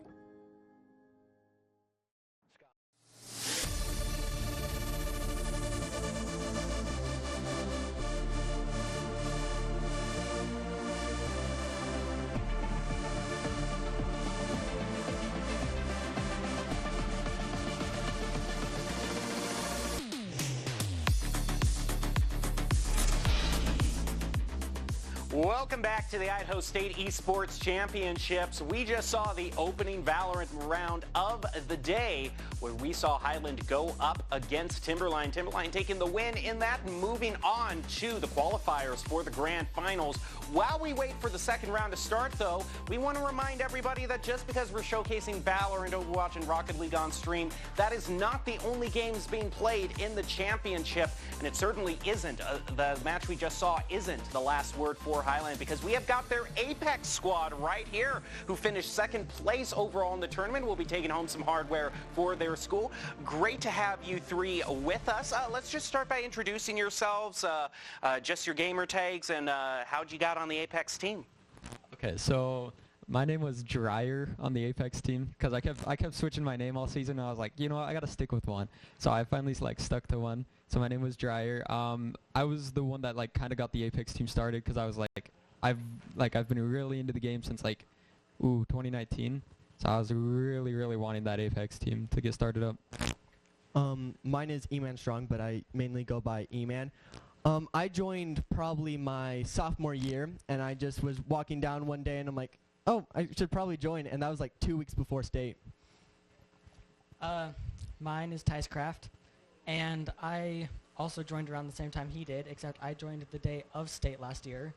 So that's my story. All right, tell us a little bit about what it was like in the arena, obviously cheering on for your teammates, Highland, up there on stage. One of you actually was up there on stage, standing behind them as the coach, and even though you weren't playing, tell us about how that was, because I understand it was pretty nerve-wracking being up there just with all the spectacle of it. Yeah, so it was pretty nerve-wracking. It was quite scary, but I got it under control. I handled myself, and I think it was pretty good. Like coaching, I kind of helped them, and they kind of guided themselves too. They're really, really well-formed teams, so they worked very, very well, even without coaching. All right, I got to ask this, though. We got to have the backstory onto this, because we commented on it about halfway through the game, and then 1 minute after we in the studio commented on it here, Zach and Audrey on the desk also commented on it. The gamer tag of some dude. How was that name chosen? Because we had the running joke that if that wasn't his gamer tag, it feels like we're just kind of writing off that play. You know, some dude now moving up, you know, going to try to retake this play. How did that game? Do you have any inside information on how that gamer tag came about? I do not have any insight on how his gamer tag came about. It was just I met him, so we played a fall season, and I met him then because I played for Valorant for fall season, but Apex was like my main game. So I played for the Valorant fall season, and I met him then, and he didn't really tell me how he got his gamer tag. He just ran by the name Some Dude, so we just always called him Dude. So yeah. we were just. Well, what's he like behind the gamer tag as a teammate? He's actually a really good leader. He helps lead a lot. Him and Eagle lead very well together. They work very well, and they honestly formed the team very well around their own play styles. Now, tell us a little bit about the team dynamic that you three share. Obviously, finishing, taking home, being on the pedestal, second place for Apex. You know, finishing really high overall in the championship. What do you think worked out for you three? You know, from all you three in the tournament. So I was definitely a fragger. I was chasing the solos. I'm not gonna lie. I chased every single person I saw. It was bad, but it was also good. I know I had a good support on my side because Tyus over there, best support you can get out there. But it was pretty good. We just had a very well formed team comp. We ran very well together. We took fourth in state last year, so we knew how to play. We knew how to work together, and we just reformed our skills to work around this year. Like you said, I was the support. We practiced not as much as we should have, but it was still luckily enough. Which you got the trophy, okay? You practiced enough. You got the practice. Just don't. Definitely enough that it worked, and I think I definitely looked towards my team even while playing. I kind of waited for their signals to kind of heal them or whatever they needed. So I definitely took support as the support from them. And even though Junior was the main IGL, I think everyone was able to make their own calls, like, hey, take that house. And then we just all kind of moved there. We all just played to our best abilities. And we just always try to stick together as a team. If Junior was pushing someone, we were about 10 feet behind, but we were still chasing him as well. And we were just able to play position really well. Well, I also got to compliment, you had a great cheering squad also for Highland as well that really didn't falter throughout the whole game. You know, every time Highland was able to get their footing, you were there cheering them on as well. Tell us a little bit about the experience of just coming down to the arena in general, the whole program. For some students, I know this is their first time in a facility like this. What's it been like? It's just been a lot of fun, just even though we were losing, I'm just glued to my seat, seeing who's going to win the round. And if they won the round, I'm like, we just won the entire thing. Yeah. Pack it up, let's go home. Give us our trophy. Quite nerve-wracking, but it's also a very fun experience, so. I think the facilities here was a great experience overall because this is my last year being able to actually take part, but the facilities was amazing. I'm so glad I actually made the trip to come up here and come with both of the teams just because it's been a great experience. Just seeing what the effort actually is to get kids into esports and how much effort the state is actually making on making esports a recognized thing. And you mentioned, I mean, your final year studying. I mean, you know, we're at a university. What are your plans, you know, going forward? Are you wanting to continue on playing Apex or even Valorant? What are your plans going forward? So there's no collegiate scene for Apex right now. So it's kind of a struggle right there because I can't really play collegiate level. So I've been looking into Overwatch. I've been looking into like casting a little bit. I've been looking into just a couple different things, just to see what would work best with my own like style of how I go and how I work. So I've been looking around. All right. Yeah, well, I wish you the best of luck. You two, where do you sit in your journey? And already, are you making plans for being outside of high school? Yeah, we get to do this for one more year. The struggle's been just trying to find a third. Pocatello just doesn't have a big esports scene, and so we just really accept anyone who wants to join, and kind of just my plans is to try to be a little bit of a caster myself. All right. Personally, I really hope that we get collegiate Apex because I think that would be fun to go into when I graduate. But if not, I think I'm also probably thinking about going to casting. Oh, okay, we got 3 casters here. You know, production, I don't know if you could bring up just a replay or something like that, but I mean, if you're so eager, you know, we could just throw you in the fire right now, bring up a replay, and have you cast on top of that if you're so confident. We're gonna steal your job. Hey, you know what? Well, let's see. You know what? I'm always up for a little bit of competition. I never shy away from that. But hey, I like the get up and go attitude, and the congratulations for all of you here on Apex. Now, even though the Valorant team lost that round, the structure of the tournament means they're going to keep moving on. So if you're to give a little pep talk to your teammates, to, you know, tell to help finish the tournament strong, you know, come back in these next few rounds, what are you gonna give to them? I personally would tell them to stay focused up. Yeah, you got that loss on your shoulders, but keep your head high. There's always that next game, that next round. Like you can win no matter what. Like you shouldn't get down off of one loss. There's people that take hundreds of losses and then they get that one big win in their life. Like you just got to put that effort in and just keep your heads high. Yeah, I like that. That's just take that to the bank, really. So I also just got a really give another compliment to the design of your jerseys. We always like to, you know, point out what team is being the best bling, you know, to your. You've got a really nice logo and just jerseys as well on top of that. Was that just a great moment to have? You know, what was the moment like first putting on that jersey and like you're competing for your actual school that you're going to? It was great. Just like putting it on, I'm like, I gained some skill. I had a little bit more confident in it. And just whenever we'd play, it would just be there. And I'm like, yeah, I'm part of this team. All right. Well, thank you so much for joining us for this conversation. Congratulations on your finish in Apex. And we are going to be taking a little bit of a break and then getting right back to the Valorant action in round 2. Don't go away because we're going to start knowing who's going to be going into the grand finals very shortly. Here, shots are fired. Kaiser taking down Yoru, but going down to Teo. The plant is going through, but Highland is kind of boxed in here. Timberline on both sides as Endy moves in, taking down Eagle, and Silverbeagle taking down his mirror. He knows that Omen is still holding that with the Marshall. 30 seconds left. Time is ticking, and there's really just nowhere to go.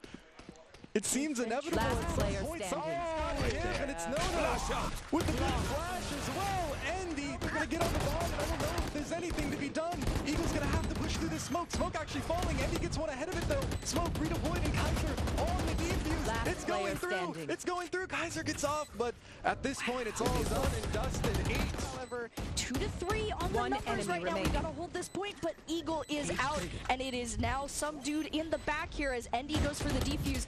Uncomfortable position to try and peek. He's trying his best, but there's just not enough room, and Lem knocks in as Sky using some information there, and yeah, just getting ready for the fight. It's anticipation as Endy starts it off. The trades back and forth as Highland is down to their last member. Crunchy Taco down, and Timberline aiming no. He's got the double tap. It gives him some dude gets his as well. Sierra Low gonna be tested, remaining, but claims that Eagle as well. Now Mike is down. On to Endy with the sheriff. He's vulnerable and suppressed. He doesn't have a lot of room to work with. Going to have to be careful. Defender down. They're all playing offside. I mean, it's all This a gamble here. The gamble. Trying to go through. Zero down to someone else. Eagle taking down Silver Bagel. Back and forth here. Last player stands. Might be though. Oh, they know where Lem is. Lem peeks out, but jumps out for the heal. Cypher Cage going to be good. The defuse goes down, but do they see where everyone is? The util going down. The aura roll as well. Wallbang for Lem on the crunchy taco, and the attacker side of this point. We do have the double guard here on both sides for Highland. Great spot here to contest any pushes. However, Kaiser is going to be trying to create some space here. As you see Neon get knocked out instantly, and the immediate push from the rest of Timber. Such a rough one for the losers, you know, giving away, like having a free point here could be so bad, but Kaiser, wow, that's a lot of shut right down by Kaiser. Silver Bagel as well. Wow. Down to the smoke. Sends it back for his team. Seekers are coming down. And they go. Endy walking in, gets a decent timing. Eagle. Let's go off guard. Endy's ready for more. Going in backside. A decent timing. 30 HP. Endy. On the Eagle, and Big 30 doesn't get anything. Cirilo 2 though, 1v2 potential situation, but they're off-site, and Astra has the gravitational well set up, uses it on the first tap. Now, they have to play this a little differently. They've got the late wrap. Oh, Silver Bagel goes down. Oh, right into the two players watching that side, but it's too late. Highland has to move. Kaiser taking down Taco as the rest of the one enemy remaining. No more. Trying to find a spot. The plant is going down, not wanting to immediately use the concussive wave here, but it's going to go out. Spike's planted, the blinds are up, and they are going for the firefight. One enemy remaining. Get some dude. It is now 1-1. He misses the util, and the util goes out back and forth. This is the round robin around this middle point. It's the end of a good day's work in Idaho. Time to punch out. Time to check in and catch up. Time to remind ourselves that what we work for isn't a paycheck. It's to make the good things we have even better. So here's to your good day's work. Idaho Central Credit Union. We believe money is a thing. It's not everything. At Blue Ribbon Painting, we're proud to be a locally family-owned and operated business dedicated to bringing your vision to life. Whether it's freshening up your home with interior or exterior painting or tackling a commercial project, we've got you covered.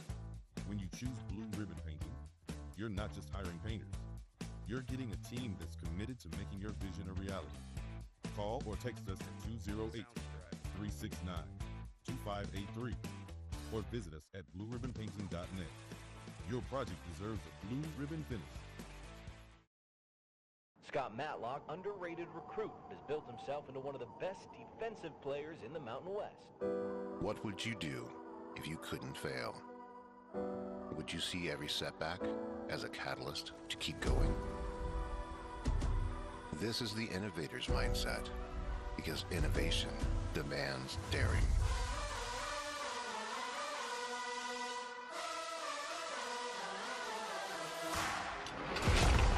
Is finding thousands of ways that don't work, and the one that changes everything. It's when your unrelenting spirit sees the world's needs and says, I will create something better. So, what will you do? Will you let your genius run wild? Give yourself the space to be great? Set your sights on something even bigger, because we know changing the world doesn't happen by chance. It comes out of the blue.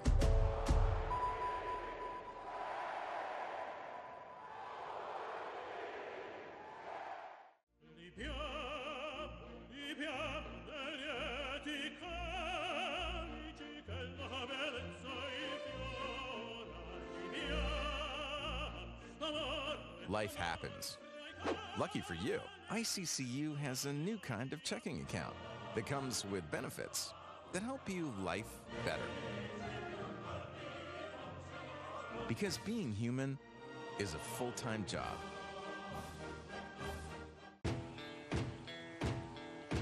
Growing up in Idaho, we have certain rules we live by. First rule, camouflage never goes out of style. And always buckle up. Seatbelts save lives. That's a rule we can all live by.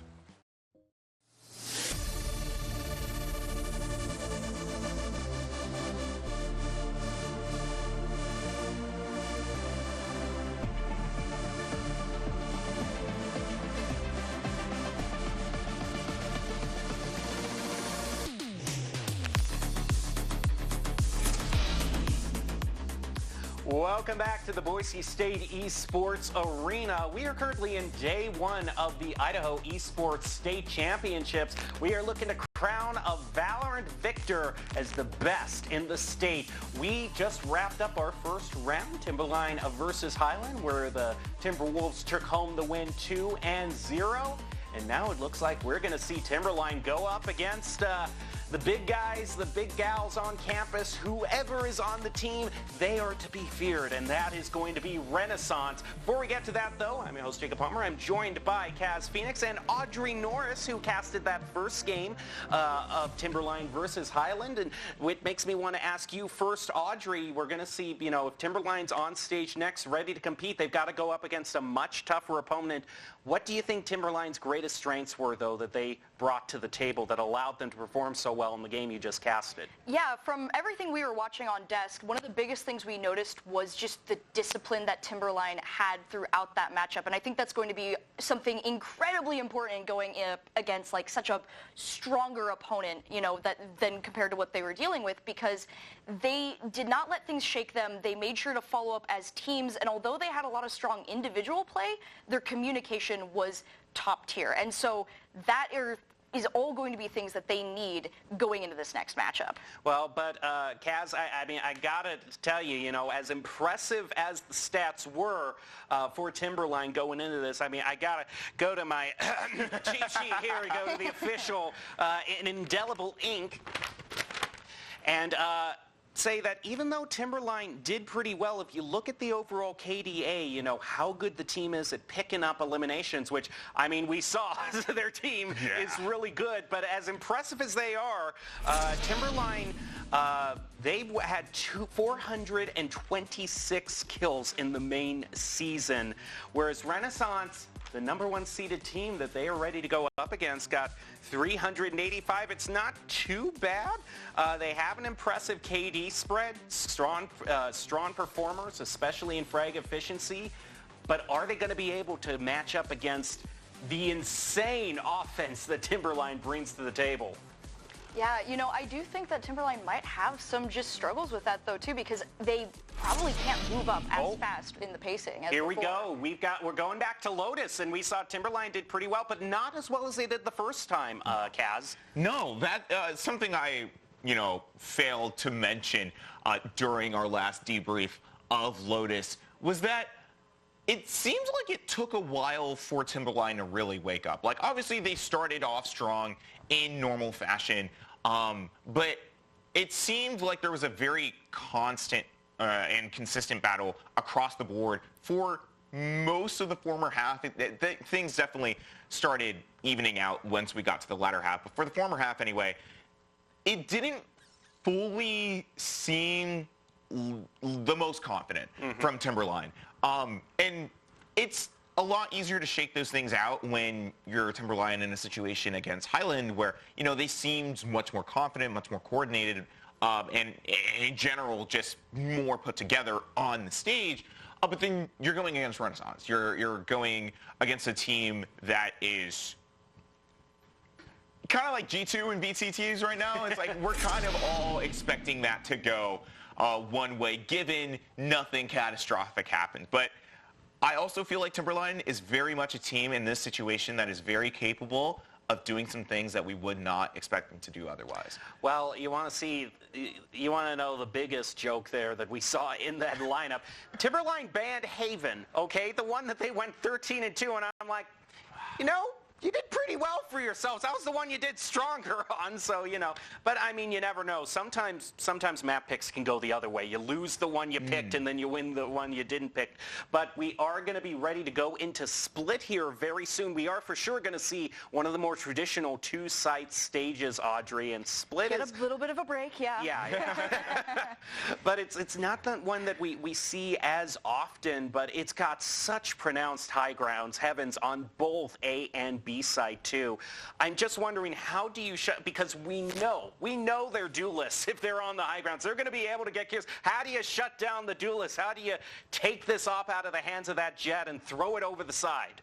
Yeah, I think that's a big question, especially, you talked about high ground. That is so dangerous, especially if you let the duelists run wild, which was something that Timberline had a lot of, and I would expect to see from Renaissance as well, being one of those top-tier teams. So that is just about that discipline, patience, and careful watching of those sight lines. If you are the first one there, you can catch it before it's too late, but it's that if. Yeah, and I also think it's that discipline in relation to the utility, just as a final note, Kaz, because that's something we didn't see in this first round. But I think especially on when there are such prominent smoke points on Split, you got to make sure you're respecting that and making sure that they're smoked off. Mm-hmm. Which it doesn't seem like it was that big of a deal for Timberline, right? They're really good about playing around those smokes, and they're really good about playing around their breaches util, which is something that is almost essential for any kind of success on Split. I can go for hours about how essential that character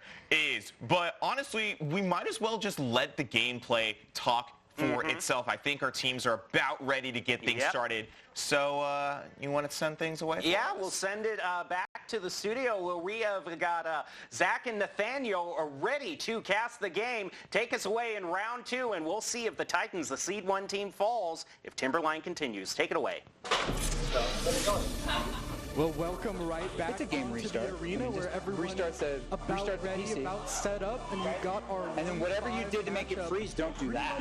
Line and then ready to go here. Don't do that. Whatever made it freeze, don't do that. Timberline, it's an interesting battle. Timberline looking really strong. Renaissance as well. Like just a hard restart. But before we get into kind of any of that, we've got an interview on stage with the coach of Timberline after that performance. I don't know where they're going to put us. So we're going to go over to Well, let's stand in the center and then... with the screen. Yeah.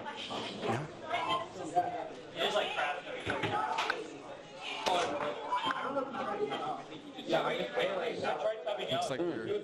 I'll talk to you after the event. Still getting ready for this minute, but I mean, essentially this is about, so far, I mean, we'd had a decent amount of talk about the seeding kind of not being super correct we cut him. with everything. Like, well, he graduated. There was some so I had to have a tough conversation with him. Being underweighted, but now, I mean, every top seed is won, so you're out. With no further ado, let's get on to this interview. Look, you just can't stay. Okay, it's time. Oh. Well, we were sitting here chatting. I'm here with Daimyo Marshall Hayner, coach of Timberline, who just had that unbelievable, not unbelievable, completely believable win. Your team played great. Why did they play so stinking great? I mean, in practice they've been playing great. They stuck together. They had the vibes up the whole time. So I think we just had a vibe mismatch there, and I think they all had great communication throughout the whole game. It wasn't just one player as well. They all contributed very well. So speaking of vibe mismatch here, a lot of your players have said you're cooked. How do you respond to that? I'll probably have a stern talking with them after that conversation for sure. Are they doing laps? Easily, we're doing laps around a set every time. Yeah, you cannot stand for any of that. No, but genuine question. You've been an amazing player for a long time, and you've had some pretty phenomenal wins. But describe how it feels to see people you love win a game. Describe how it feels different from being a player when you get to coach a team who does an amazing job like they did. Oh yeah, I mean, honestly, being a competitor is amazing, and I loved competing here for the 2 years that I was. And honestly, when I took up the job coaching at Timberline, I genuinely was like kind of surprised, but I wanted to see where I was going in that coaching session. And kind of coaching these kids has honestly been an insane experience for me. Probably some of the most like fulfilling things I've ever done. And watching them put in the hard work behind the scenes, ask me questions, be willing to learn, and just being cool people to hang around too. For like, you know, I mean, they're high schoolers, but like they all my boys as well and girls, you know. So I love them. It's great to just be here with them and this event for sure. Okay, we'll get you out of here on this. Of your players, who is your daimyo? Like constantly having to listen closely, make sure they don't do anything wrong. There's a lot of people pointing already, but who is the one that, like me, keeps them up at night? Or keeps you up at night? Well, I don't think I did that much for you. Oh, no, you did. I'm still traumatized. I mean, well, they're like my students, so they're all just as much equally as misfit as I am, so it's pretty fun. True. Yeah, that's true. They learn from the master. Okay, we're excited to see how this goes. I know what your prediction is going to be, but commit it to tape. I think it's going to be a close game. We lost to this team in the regular season, but I think anything can happen on land, so I'll say we'll go 2-1 us. Yes, sir. Okay. It might be okay corral. There might not be any spike plants. It might just be gunfights all day long. Back to the desk. Great answers from a Boise State legend, to be completely and great answers as well. I love especially the point about, I mean, that's why we're all here, is to see kids playing games and being happy, and it feels great.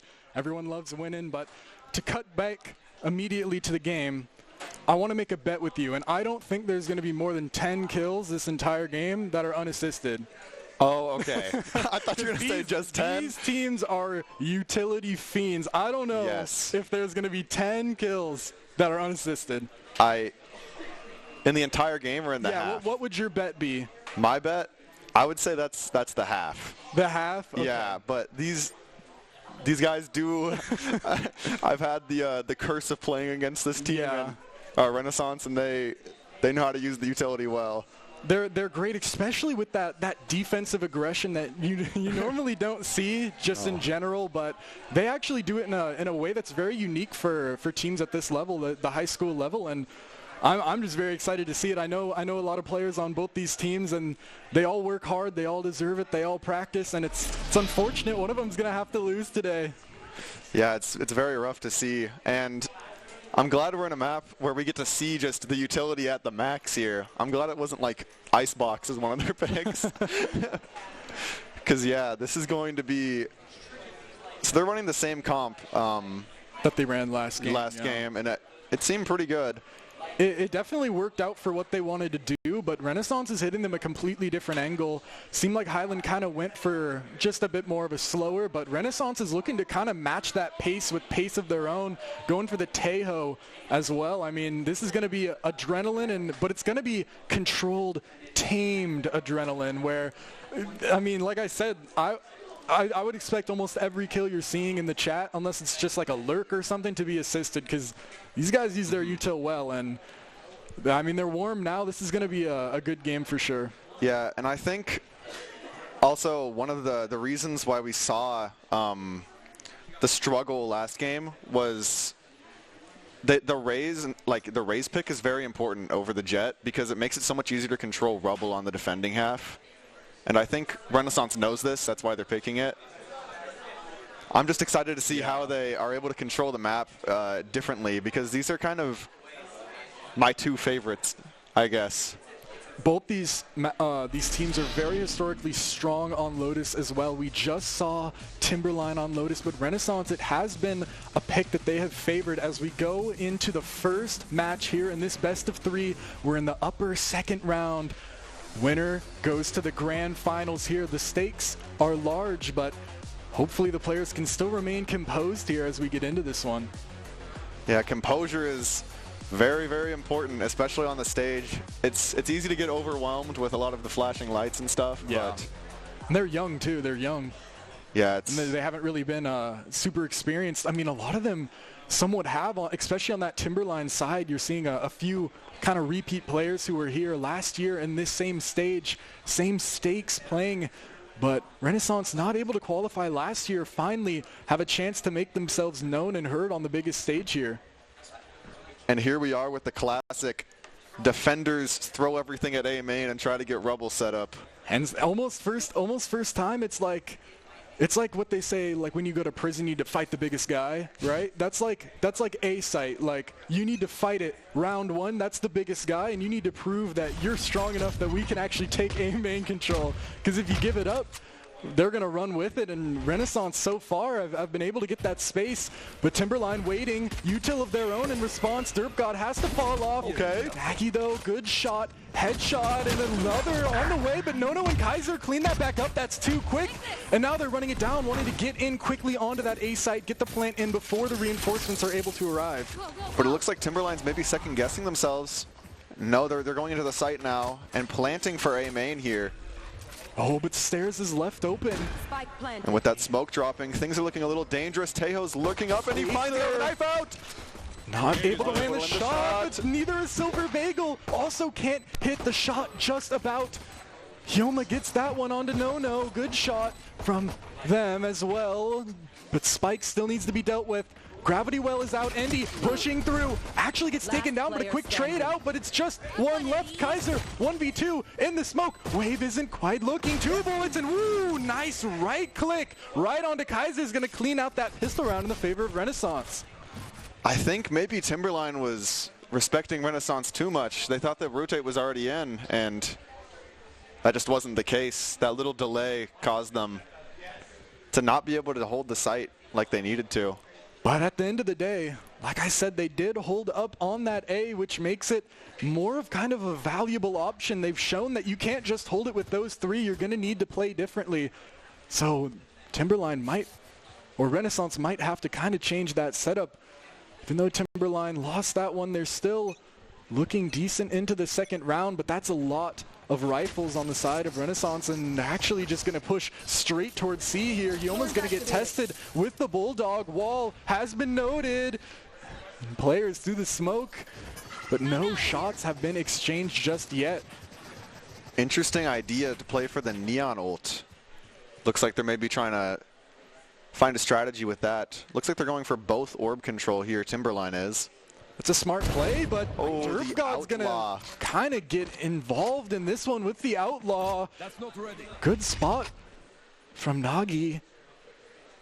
Jump peek, wow, and the double swing didn't work either. Derpgod takes that with the Outlaw, but Lem gets another Kaiser versus Derpgod. Only really a classic. Kaiser's kind of stuck here, goes out and gets caught out. 3 for Derpgod. Wave gets 1 out B, and now it's just onto Lem. Strong in the last series, but only really a classic to play into this one, and a 4K Outlaw for Derpgod, who's certainly getting those ecos. Yeah, I mean, that's what you expect from Renaissance.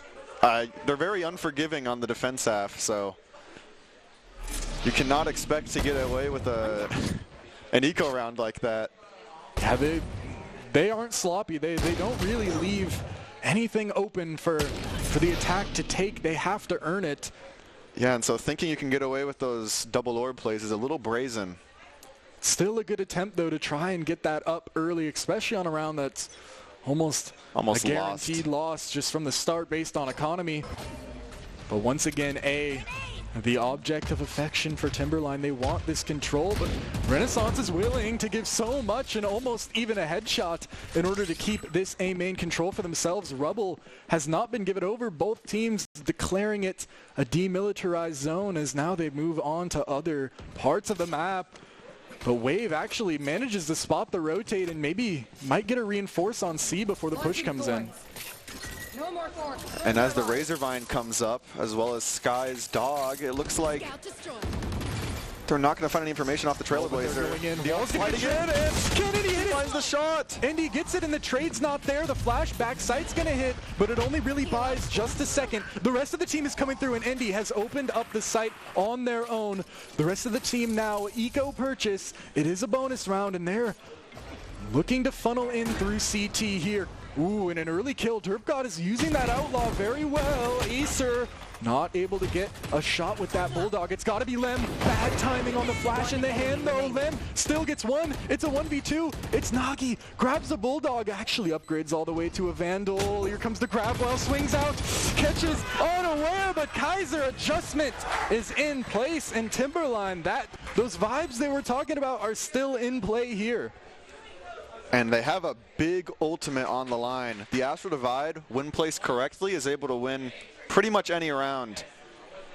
And especially when you're this coordinated, that wall can come very in handy. Here's the replay. Ooh, good shot. Kaiser just landing those headshots. Look at, ooh, so close. There was definitely an opportunity there if they were able to land that first shot to get that quick little 1v2, but instead things go the way they're expected to as Timberline pick up that third round. But now already they're kind of trapped in spawn. There's been early aggression. Rubble's been taken, and with that one-way smoke on C, Timberline haven't really moved an inch quite yet. They don't know really entirely where to go.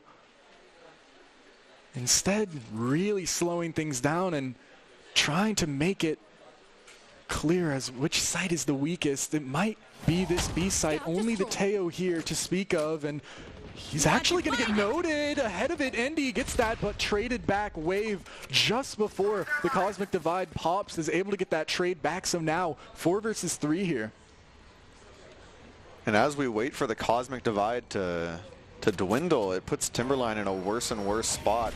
They're walking up into C mount, triggering the wall, and it looks like Sky has been sheared off. Wow, no, Lem is still living backside though, but Derp God cleaning out and Wave pushing through. Lem, Sheriff still 1v3 is not impossible, but it's going to be difficult, especially with that. Ooh, look at that shot, one bullet, not quite. A great shot though to take at least if you're Lem, but Renaissance is going to be more happy that they were able to take the round, and now they've gotten that showstopper online just in time with Timberline getting rifles. So actually, they don't have enough for rifles. They're on an interesting buy. They haven't managed the economy perfectly well. And now Renaissance are able to kind of build up a decent pile of credits. And interestingly, Teo is also... Oh, never mind. He had an interesting purchase there for a little bit. But I think they've sorted it out on the side of Renaissance. Derp God actually realizes that since they're on this eco, they're most likely not going to all have full shield. Decides to go back for the Outlaw. You rarely see someone opt for it this much, but it's worked out really well for him. And the look at A. A is not even a factor anymore. All the players can go rotate to hold the extremities. Because Derp God knows that they're not coming to A. He has it held down with this Outlaw. But B is the site of affection. Timberline want to push this, and they're going to use utility very soon. Renaissance have to hold strong. Here comes the utility. Endy walls up, wants to run out, slowed a little bit. Now out they go. Acer handles it enough though. Enough for Doggy to get one, and Wave tries to get one on the back end, but the Stinger claims that. But the spike has fallen on site. Nagi, an interesting look, a beautiful shot as well. Good crosshair placement on Lem, and just Silver Bagel 21 HP, and all you really have to do is just either wait it out or go for a swing. Opts for the swing and actually gets a great timing, possibly the best timing you could ask for. Creeps forward and almost gets another, but instead it's all Hyoma on the back end. And look at that parity between Renaissance players. I mean, everyone is doing what is needed of them so far, and that's what's led to this 4-1 lead so far. Yeah, and just Renaissance playing such a tight-knit defense, really, and we're seeing a lot of that aggression we're talking about with those A pushes. Those are very important here, especially on this map. This could have been dicey. This could have been really dicey. They were able to get out, and it was really a 2v4, but just able to hold it down so perfectly. And that Stinger, I mean, even only on a Stinger, Silver Bagel was still able to be such a threat. Like, almost getting 3 people there is kind of crazy for an 1,000 credit gun. And the vibes for Timberline still high, but maybe faltering for the first time today as they've actually taken a decent deficit of rounds. They've only really found themselves up so far, but now they're going to be a little bit tested. We can see what this coach really has for them, what game plan he can really instill, as it seems like Renaissance seem confident in their abilities, willing to instead get a little dopamine hit playing some sticks during the timeout. But now we're back into it, and you got to keep this money rolling. And it looks like maybe a B push coming in from the side of Timberline. I guess this does make sense because a lot of people are on A, and that Vise is just so hard to push. Only really Acer and Wave, probably the two agents I would be least afraid to run into, at least on this team, but it's still difficult. Actually, A rubble has been gained. Endy's managed to get out, and this could be a decent B split, but Renaissance is so ready. They have 4 players here. Wave has been taken low though. Derp God grabs one on A site. Rubble before things can really get out of hand. Wave is so low though, if they peek this, they might just die. Kaiser tries to go through the flash, but the teammates perfectly there, but another great flash from Nagi, who transfers it just right. But Endy is still alive, and you know what Endy can do. 1 versus 2 situation, but the fights have been isolated. Spike still needs to be grabbed on site, but Nagi has back turned. They think that Endy is flanking all the way up, but they don't know. But this corner is so hard to clear. Knife out, Endy, please! No, Nagi manages to get it. Endy doesn't know how close they really are to the enemies, and 5-1. Timberline now on a weird kind of purchase again, but things are getting out of hand now. Yeah, I think part of the strategy there was for Lem to pop Sky ult and then be able to enter the site, but that pick was just so unfortunately timed for them. And once the ult economy gets this saturated, the rounds start to become a little more Overwatchy. Colorful. Yes.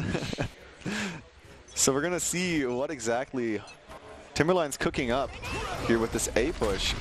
Once again, they want to try and fight for this A, but Renaissance is willing to give so much to fight for it.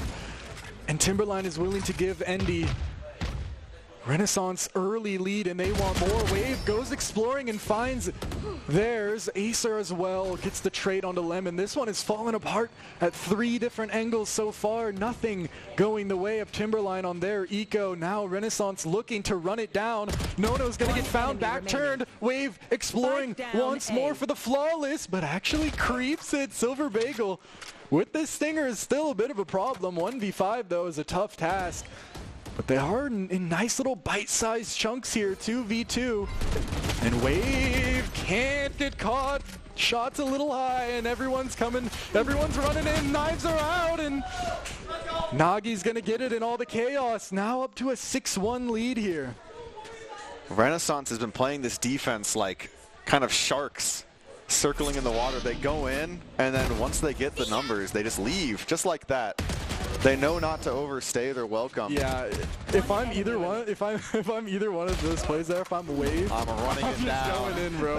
But this discipline, I mean, that's what we were talking about. So many assists, so many just procedured kills. Just really, Timberline, they're down 6-1, but none of these rounds have really been completely out of their control, except for probably that last one. Endy wants to get in there quick, wants to get active, get some information, but Yoma's just holding this so confidently, really only them and Wave, but they're just feeling it. In comes the Rolling Thunder though, everyone's going in, Seekers as well. Half the team is still cut off. If Yoma peeks right now, they have a crazy timing. Endy though manages to get that Rolling Thunder back the other way. Hits so much, Vizolt as well. Kaiser running out of ammo, Silver Bagel just about able to get Wave, no plants. And now Renaissance in a tough situation, 2v4, Showstopper is online. But that's it. Everyone has been spotted now by the Trailblazer, and they just really need to stall this one out. It's just, here come the colors, as we were talking about, all the utility being used now, and a save might just be on the table, as really there isn't much to be done here for Renaissance. Time ticking so low. If they want to take some guns out of the hands of Timberline, they better go in soon, and they're just getting stopped at every angle. Post plant held so strong. They go out finally, but Silver Bagel turns up and gets 3 big picks here. It looks like Renaissance might be the better team at those slow, methodical rounds that Lotus is known for, but once things start getting rambunctious, it seems Timberline kind of thrives off this chaos. Can see that for sure. I mean, just look at this round. Yeah, able to get in, and Endy just likes to run around and be in places where people don't expect, as well as hitting those shots, and just about able to do it. Good ult as well from Acer though. But actually, although it was a decent ult in the round, now they used so much for the retake and they still lost. They used the Rolling Thunder. So it's a tough scene. Hioma, early peek, actually just about avoids seeing anyone, as the C players actually can now creep up. If Hioma's not careful, it could certainly be caught here. Maybe not expecting players to be this close, but silence. Smokes are coming through. Hioma now knows that they're being tested, wants to just fall back and maybe play for this retake, but so much utility means both teams are pretty much cut out of the site. Acer notes the lurk as well, and things have kind of got to reset here. And as we reset, it looks like Timberline's maybe thinking about going towards A site contesting Derp God. He's got the showstopper too. The showstopper here would be absolutely massive. He's so big, but he just peeks without it. Derp God just gets it, but the flash and everyone's there quickly. Up hits Endy in the legs, 30 HP left, but Silver Bagel takes down Wave and Link and makes things a lot easier. Endy is now able to get a little heal going, and Nono with the spike down. Hioma has a crazy timing. Good shot as well. Could possibly pop the ult if that's what they decide on, but I mean, they have the plant right now. If Lem can get taken down, but Lem holds on. It's a 1v1. Nagi versus Lem. The stun goes through. Here comes the Trailblazer. Trailblazer hitting. Stuns. They know that Nagi's not on the bomb. Flash. Tab comes through. Once again, everything being used. Another perfect flash. Lem playing this so well. It hits the one tap. What a shot. Masterclass from Lem. Just plays with the heartstrings of Nagi there. It's looking like that Visel needed to be popped. A shoulda, woulda, coulda type of situation. And here's the replay of Lem showing us how it's done. The discipline is just so good. Like, never over-peaking, really knowing, hearing those sound cues, knowing that Nagi's not holding the spike, and then just the discipline to just hold that hold for the one tab and hit it. Oh, that's aura. Indeed it is. Renaissance on a weird buy now, though. They don't have a lot of money. Timberline could get something going, and Endy wants to right now. They're trying to get in there. But again, it's so difficult to contend with this buy's utility. But Hioma actually forced up the site. They can go in now if they so please, and they definitely do. But Lem, it's taken half HP just from the Vise Thorns, and no one else can even really get onto site. They're waiting, but with every second, they get more uncertain of where they really want to end, and a good flash out through B is going to cause a fight, but Kaiser takes both. Oh, but Hioma's willing to use it now, going in with the ult, sees one, quick kill, flick over, but it's not enough. Endy is fast, but Derp God actually 2 nice shots with the Sheriff, and they have time to work with. Health is not there though, 30 HP, and it looks like they're willing to take this gun and save, unless they're going for the world's longest flank, but looks like they're willing to just take this gun and move it on to the next round, especially looking at those credits in the bottom right corner, 450. Things were not exactly looking like the most winnable situation there. Yeah. And as the bomb ticks down, we will watch probably what's the right play to save the gun. Mostly came down to Kaiser getting those big kills on B. And I mean, Kaiser has been really just performing this whole game, keeping their team in it, just locking stuff down, getting those multi-kills whenever it's necessary, and it certainly was necessary that round. Renaissance once again on a weird buy. Seems like they're not completely sure on what they want to do, but one thing I am sure on now is Timberline is starting to get a bit of a run.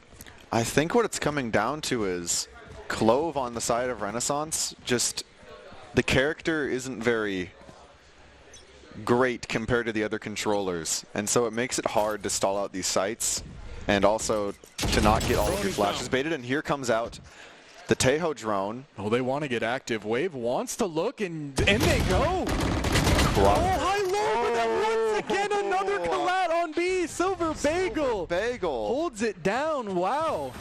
Impressive look from them, and once again, Renaissance down 2 before the main play of the round has even started. Derp God not necessarily close enough to hear those rotates, I don't think, but they're all going to A now. Kaiser leading the charge, playing a bit of entry. Astra wants to get involved on this round, taking out all the utility, and they're getting a decent setup here once again. Yeah, and with that bomb down ready for main, it makes it so that they have to retake pretty much everything. Oh, look at this. Oh, no. You break the door, you're in for a fright. Stun through the door, though. Actually, that might kill Silver Bagel. Silver Bagel can't leave. Oh, Interesting. no. 2v3. It's not out of the running quite yet. And Nagi, how is this happening? Manages to get another. It's no on site, and Endy is off. It's going to be so difficult to play into this one, though, with Endy in such a deep position. Has to be cleared. And it's a nice shot. On the unexpected angle there. 5 now for Timberline, making a run back off that timeout. Very impressive. It seems like they've kind of gotten maybe a bit of the puzzle figured out, a few more pages opened on the book, and they're able to kind of read now what Renaissance want to do a little more, and they're exploiting these early plays. They're really getting the advantage off. Renaissance is walking in so early, and there we go. Silver Bagel just held it down and gave their team the win. Yeah, it looks like coach knows best, you know?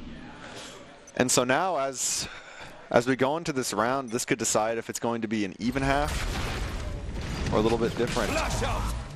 Here's that aggression from Renaissance, but Timberline knows all too well. They're wise to it. They waited out, and they have a lot of ultimates here. Oh, it's all on Hyoma here. It's actually all on Hyoma. Can he hit it? No, that Endy. Trailblazer drawing the crossing on for Endy to slide in. Oh, no way. Endy keeps going in. He wants another ace. Wants another ace going in. Nagi's holding it, the rest of the team in tow, and Nagi maybe a little ambitious there. Possibly a little bit ambitious, because now, I mean... Look at the map state. Oh, this is... Oh, look at this flank from Kaiser. There's no way they expect this. And they can play it so late. Silver Bagel catches Nagi late, and Derp actually commits Showstopper. It's last round. Might as well hit it. They know Lem is in the corner, but try to live. Wait, they're actually on the spike, and there's no Astra. There's no Astra quite yet. There's nothing pulling them off. They're just confused and they stop. They just stop the ball. They just stuck in the face of 3 players. The plan was not where they thought it was, and Renaissance will certainly take a round like that on the road here. A slight missed communication on where the plant was. That's that ping nerf hitting where you're not allowed to see in-world pings anymore. Sometimes when you have a plan, the longer the plan is, the more steps it has, the more holes there's potentially lurking in the plan, and that was a big hole right there. Are the simplest ones most of the time. And you know Renaissance loves to keep it simple with A-Site. They will keep going there. The tried and true. They love it, and they will fight for it tooth and nail, to the death, every round if they have to. They just arrived in prison. We don't have to do it again. It is Endy here, though. Actually, 3 players standing strong towards A. It's difficult to play into this many on A site. But if the drone finds them, B is going to look pretty appealing. I don't think the drone saw anything. Oh, but here's Lem trying to fight off both Wave and Hyoma. Oh, this could be so good. Go. Through, but actually, Lem probably shouldn't have taken my advice, as the rest of the Renaissance team came through Lincoln and really took over control, and now a 5v5, an interesting place to be. Wave is in a good spot, gets cleared, and somehow manages to get one there. Endy's shots just only managed to really land at the end. Oh, and there they go, Lem into the smoke, Endy as well, Lem running it down, into Link, gets one, but gets shield! Shield! Hold on, Endy! Endy gets it, no way! The shield! Oh my goodness! We could hear in the arena them scream no when they realized they thought they killed them. Oh my. It happens so much. All the time. That Ghost, it should be a one-shot pistol. It needs to be, but... Yeah, look at that. Luckily, oh my goodness. Luckily, Endy was able to clean it up, so... Good from them, and now a chance to even things up. Actually, good firearms as well. And here's an interesting purchase. Sometimes you see omens by what Derp God's looking for here. As these B executes. Whoa. Oh. Wait, it's open. There's no one home. B is just completely clear. Even if they get faked by the util, I mean, B is open. And coming out, seeing the plant in default. Derp's got a shotgun as well. Oh, but Derp gets cleared. Doggy trade in through Lem. Caught out a little. 10 HP gets out. Acer gets one with the classic. No, hold on. Nagi gets one as well. No way. It's just Lem. 1 health. spike needs to go down. Oh, but that poison almost hit him. It almost kills. But Lim, what a precarious situation. Everybody one shot. So low. Lim wants to swing 2 classics, has to contend with the right clicks. What do they decide to do? Time. There's not enough time annoying. For these plays. They want to flank, but they can't quite do it. Stun. And the Still utility. On. Lem, just bite the bullet. Swing it, Lem. It's the first. Hold on. No way. Jumping shot, Lem. Jump shot, Lem, to go I for saw that. the idea, in but that moment. Oh no. I think the call was that Hyoma was 1 shot, but they were 2 shot. They were lied to. Goodness. Oh no. Man, that was a nail biter. Somehow Renaissance get their eco, come out on top. Lem had a great chance, but Renaissance are going to stuff out some of that momentum with their boot here and get back into the driver's seat. I saw the vision. What an interesting play. All 5 outside B, and no one's home. We knocked, and no one's answering. Now it's time to go to a new house, A site. Everyone's rotated over. Noise has been made. I'm not sure if Renaissance has the read or just extremely lucky here. Oh, but Acer could be really big. Oh, Andy already able to find that. It's going to be another rifle. Look at the flank though, Hyoma. Hyoma's on the flank. It could be so big. Derp gets one and Hyoma in the back as well. Oh, but gets traded Andy with that rifle now that they earned by killing Acer. They've got it. On the side of Timberline. It's looking a little dicey for Renaissance now. But the spike is down and the judge is holding. Derp God won't be moved. Oh, Andy moves him. No way. No. Picks up the gun. It's a judge. Jumping up wants to go for a look. But instead goes for the frenzy. Wave takes him out. Now just Silver Bagel. And Wave will clear that one up. Oh, Derp God fell for the noob trap. Oh no, what was it? Holding the angle too close and then... Yeah. I do it all the time. Yeah, that's the thing with the judges. You always want to stand as close as you can so that you can like react. But then they walk past and I click on where they were a second ago. Yeah, no. But a good look though, still. Yeah, right idea, just unfortunate execution. I mean, it got traded, so yes. It was a high-low, so it was good enough. Good enough. Technically speaking, it was intentional. But now 9-6 Timberline finally have their guns online. This is what they've been looking for. The defense is difficult on Lotus, and they're going to have to work through it. Endy jump spotting. Actually, if he jump spots this badly, ooh, no one was ready for it. Luckily, oh, hold on. Derp God just takes the fight, and Endy gets that one. That's a kill with no assist. I'll count that. But the rest of the team is now in tow. Actually, Nagi alone on site. The poor Breach is left out, but Hyoma manages to cross to help him out. And Nagi, great shot. Swing onto Endy goes through, and the plant is now coming down. Lamb wants to stop it, but can't find the shot. Wave into the smoke onto Nono. Gets that as well. Now only 3 remaining for Timberline. But Lim is in an interesting position. Kaiser versus Wave. And Silver Bagel, they line up and he takes it. Now just onto Lim. Ooh, good flash, but he's out and he re-swings. Acer takes it down. Lim is claimed and the gun round does not go Timberline's way. Instead, Wave on CT there. Oh, that's unright. Insane to win. That is unright. That's the Phantom speaking right there. You don't get that with the Vandal. That's that pure faster Phantom. fire rate right there. I mean, Renaissance is just looking, they're looking great right now. They're looking just in control firmly so far of this game with Timberline now on a poorer buy. They don't have enough for full guns while Renaissance is rolling in the money. They're the one, they're the greedy elite right now, and Timberline is trying to come up and start something, but it's going to be a difficult road again, 10-6, but the momentum cannot be understated, but we know Timberline, they have the vibes, as, and also, Coach was saying. It may be a classic Daimyo read here where he, on this timeout, he tells them, I mean, it looks like he's cooking up a strategy right there. And we saw it last time. Just a little bit of information from Coach was able to get them 5 rounds. So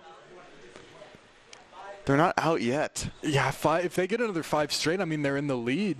Mm-hmm. So, I mean, given how the last half played out, very streaky team. Look at the strategy he cooked up. What is Daimyo telling them? Daimyo, get out of their head. We're miseducating the youth. Oh my goodness.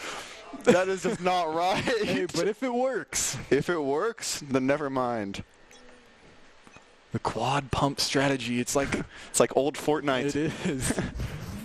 5 through now, coming from Renaissance. They want this A site and they want to push, and it's only Kaiser in response. Bucky in hand, fear in heart, has to contend with 5 players. Wave wants to go through, holding in the smoke, but actually gets taken out early. Goes down into backside, reload. It's actually falling over twice somehow. He gets it. Derp God going in and stares as the position. Wave on a platter for Endy. Spike planted. But now things settle to a 3v3. Silver Bagel is in support. And everyone on the side of Timberline has a Bucky. But they're going to swing. Hold on! Okay, Endy! No, the gun faded! Hioma, though, gets the trade perfectly, and if they cross, they're going to get taken down by the Heaven player, maybe. Hioma through the smoke, and it's just onto Silver Bagel with a Bucky. 3 bullets. What can be done? Through the smoke. Where are we hitting those? It's Vise v Vise. 1v1, 86 HP, and it's just... Daimyo! No! You're a wizard, Daimyo! How did you do that? Silver Bagel, what a play! No way! Silver Bagel on these Buckies and Stingers. Like, how is this possible? Oh my goodness. If you play that one 100 times, I'm not guessing Silver Bagel wins that. Oh my goodness. It's like the Doctor Strange. It actually is. Holy timeout. Great job. Yeah, no. I was a doubter and I paid the price, yeah. I apologize. Lots of ults coming up. Silver Bagel after that does not want to change. He's staying on it. Hey, rightfully so, man. And here, contention on A. Classic A push. We love to see it. Out comes the blinding light from Sky. Oh, and the robo control. It lines them up. Stuck in that corner. That is not where you want to be on A. If you're there, you better start writing your will and testament. No takes him out. Dirt God just wants to retrieve the spike, but it's really difficult, especially with this ult to contend with, though, is actually making a decent wave. Making a wave. Hold on. Overhealed now, and this is going to be so annoying to deal with for Timberline. Wave could be literally anywhere in spawn right now. They have no idea, and they have to deal with it. C-Site is now getting pushed as Wave really just plays their life here on B, tries to just find one more player in the back, and it's Silver Bagel. Oh, no. Are they going to get it? Oh, the timing is so crazy. Wave just missed Silver Bagel's leg. Over the here and oh my goodness, Wave! No, don't do it again! Oh, the timing! Oh, it would have been unright to find another there. But Nono has 3 kills of their own, and it's still a 2v2. Both players group up. I'm getting flashbacks to the wave round. Hioma hears him. Hioma hears him. Stop! Oh my goodness, there's something in the water at Renaissance. Dude, how are they able to do these? Oh, the 1v2 the crosshair placement was so good. Oh my God. That's a heartbreaker for Renaissance, followed by a heartbreaker for Timberline too. Insane rounds back to back. Look at this again. I mean it's just right. The spray transfer while stunned, crouch, holding on to like. All right, you're the GOAT. All right. So are we signing them? Coming through B. Derp God finally decides not to use the judge any longer, but this might be bad. They're going to swing right into everybody on B side here. Let's do the smoke. Check PC. Lem is feeling great. Wave, though. Wave on these tricky flanks. Not going to let teammates get taken out with no trade quite like that, and Wave's getting tested. Everyone's swinging, but Wave gets one as well as Acer. This is the fight right here. Wave, my goodness, Wave! Now A-Side is open. Wave holding it though. Bagel, a judge to deal with. You know what the shotguns can do. No. Off angle for Wave. 4K. Oh my goodness. Wave is going in like a mosquito with like a gun. They go in, they annoy them, and then they just get out. I don't know how this is possible. The absolutely slippery. Everything. I mean, there's no way Renaissance should be winning this round. If you pause right here, the round, if you pause right here, should always win here. Or Timberline, Timberline, sorry. Renaissance should never win there. Renaissance just feeling my goodness. They came to play. They're on the stage, and they want to show what they're made of. But here comes the 5 ults. There's no round really there's no reason to not use them here. So Timberline, we're going to see something crazy coming up as A main control is taken behind the tree. Oh, God. Oh, my goodness! No way you're hitting that Silver Bagel! And a chance at another, but Nagi trades it right back through the tree. Wave! How have we gotten this lurk? How have we gotten this lurk? 3v4 now. Goodness. It's like Wave spawns with them. That's so true. It's like Wave is on their side at the beginning of the round, and look again. There's such a pest. Oh my goodness! Could be a timing. No way! Wave gets it again. Just. And the thing is, they can do whatever they want because they have the revive on Clove. This is just disgusting. Wave wants another and gets another look. One more! Finally shutting it down, but they're blessing the ult out of pure ego here. Second phase of the boss fight. Oh my goodness, and he's able to take down Wave. But now that bought a lot of time for Renaissance, and it's going to be very hard to find 3 kills here against a Breach Tejo. Like, yeah, this one might be. Oh my goodness! If you're not popping Neon Ult and running it down, crazy things today, but this would take the cake. In goes the Rolling Thunder. Actually doesn't hit. There's now a little tiny window for Indy to maybe get something done, but with all this util, it's slowly running out. In goes fault line, and Indy's gonna get taken down. Renaissance strong, showing 13-7 on the first map off the back of some pretty crazy rounds. Some wild rounds. I mean, this has been. I don't even know what words to say about this. Like, I don't know if anyone actually has better words to say about it than our dear studio team, and I'm excited to see what they have to say because I feel like I have a lot of words that have not gotten out. So, jeez, 7 first bloods for Endy, yeah, but oh my goodness. Now we're gonna go over to studio now to kind of break that one down as we get ready for map 2 here on to Split. Welcome back to the great esports state championship conspiracy of 2025. We've had it insinuated that there's something in the water at Renaissance and that there's a mass miseducation of the youth going on right now. I'm here to break it all down, get to the heart of the matter with Kaz and Audrey here. I do have to ask, though, is it truly miseducation because the Bucky round kind of came in clutch? Yeah, they did win that. No, surely some level of thinking that us mere mortals could never even hope to comprehend happened during that timeout to prepare for that 4-man Bucky play that somehow worked. And you know, it kind of just like caused momentum into that next round afterwards because Renaissance just looked confused. So I don't know. It seemed like the play worked, and it might have just given us a new piece of information. I mean, Renaissance did win, okay, but let's talk about the Bucky play some more. I mean, the shot through the smoke, just the blind shot through the smoke to pick up the 4th elim that was of wild, that round. That round 7, that is going down in the books. Well, probably one of the highlights of the whole event. And then the final pick was the elim around the corner where all 3 of us were like, there's no shot. And then they peek and they managed to get the hit and knockout. I was like, that is absurd. And the timing on the defuse was not expected. It was basically the last second they needed to get it. So I think the entire map just entirely devolved from round 7. Because as you were talking about with that kill around the corner full stun, that happened in the round right after the 4-man Bucky round. Yep, it was the 4-man Bucky round, and then right after, full stun collateral 2K.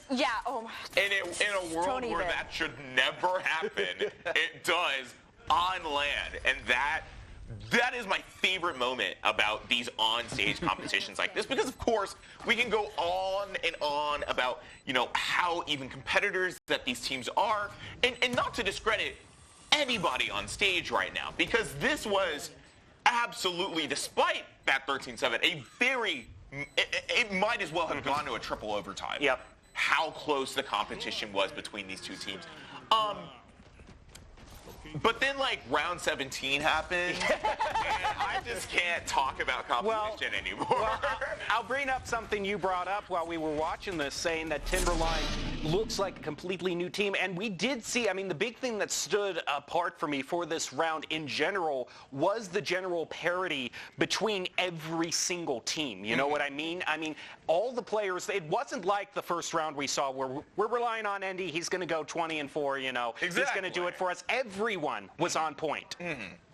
Yeah, no, I 100% agree with that. I mean, like, one shout-out I wanted to make was Kaiser at the beginning was leading in the KDA. Like, it wasn't Endy, it was Kaiser who was picking up, holding the line, helping the team. Same with Lem, who was kind of the last man standing in a lot of situations. And, you know, so I would agree, like, Timberline's had that. And, I mean, same with Renaissance at the beginning versus how they were playing at the end. Completely different because they really had to change their strategies based on Timberline's momentum throughout the game. Thing is, I think the ultimate Achilles heel for Timberline, despite the great plays that they had, and the reason also Renaissance won, we got to mention Wave. I mean, he was the clutch, the anchor for the team so many times, even engagements that we were calling out saying there's no chance here, this is over. He just won every single one-on-one in the latter half of the game. Yeah, there was a bit of a warm-up phase there, but then after the fact, I mean, let's see, like, what did they say on desk? It was a second wave of the boss fight when it was going up against Wave. I think that's a great way to describe how that was handled because there was a lot of good moments you mentioned, just catching people off guard, and that's exactly what was helping them get through that there at the end, yeah. I think, for the most part, just off the top of my head, and I'll keep this brief so obviously we can go into our humble ad read. But I think that Ren is relying a little too much on Wave, as we kind of saw in that latter half. And I'm hoping that they don't rely too much on their heroics, because that very much can end up in a situation that Timberline can take advantage of that potentially leads them into a series win. You lean too much on one player, you get stressed, and the best way to relieve that is a massage. Holbein Massage, combining the best of the day spa experience with effective therapeutic massages. You can check out their multiple styles and expertise today. Holbein Massage, supporting your health and well-being through holistic, personalized body work. They're actually set up here in the arena with a massage station here too for attendees as well. And after that last round, that definitely seems like something that could be on the docket. You took the words right out of my mouth. I was going to say the same thing. I mean, with this being the first matchup, too, now that both of these teams have established where they're at, this second round, I can't even imagine what the second match is going to look like at this point.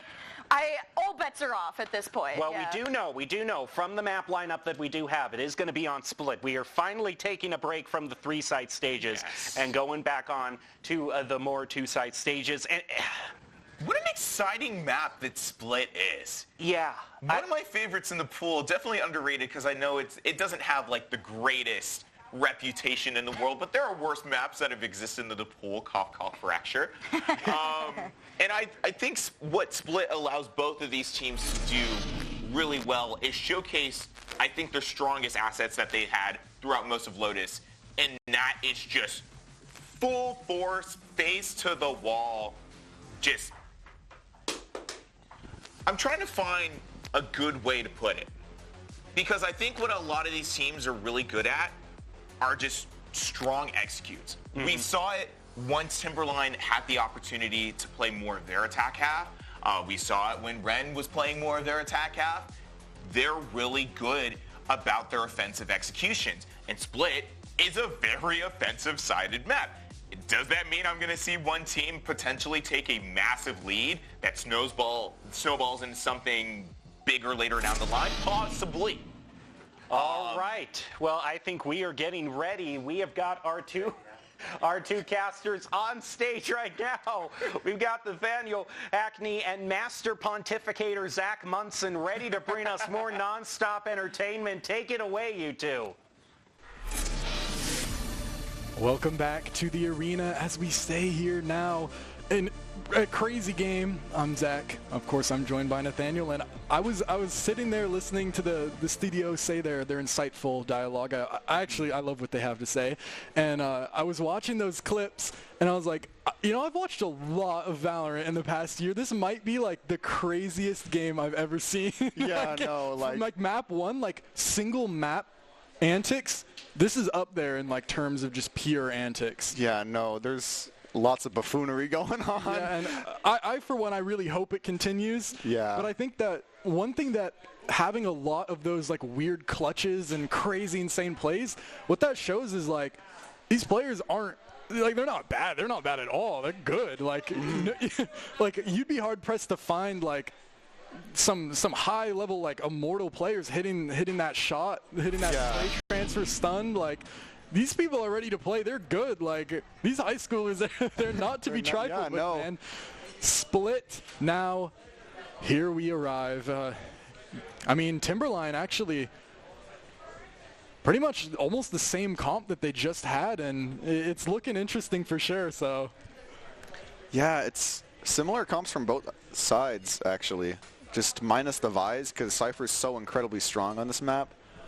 And I like Split is usually a boring map, but I can't say anything now. Going into this. Split actually, I feel like to watch, especially with these compositions that they're bringing to the table, I think we're in for a real treat. Yes. That's so much.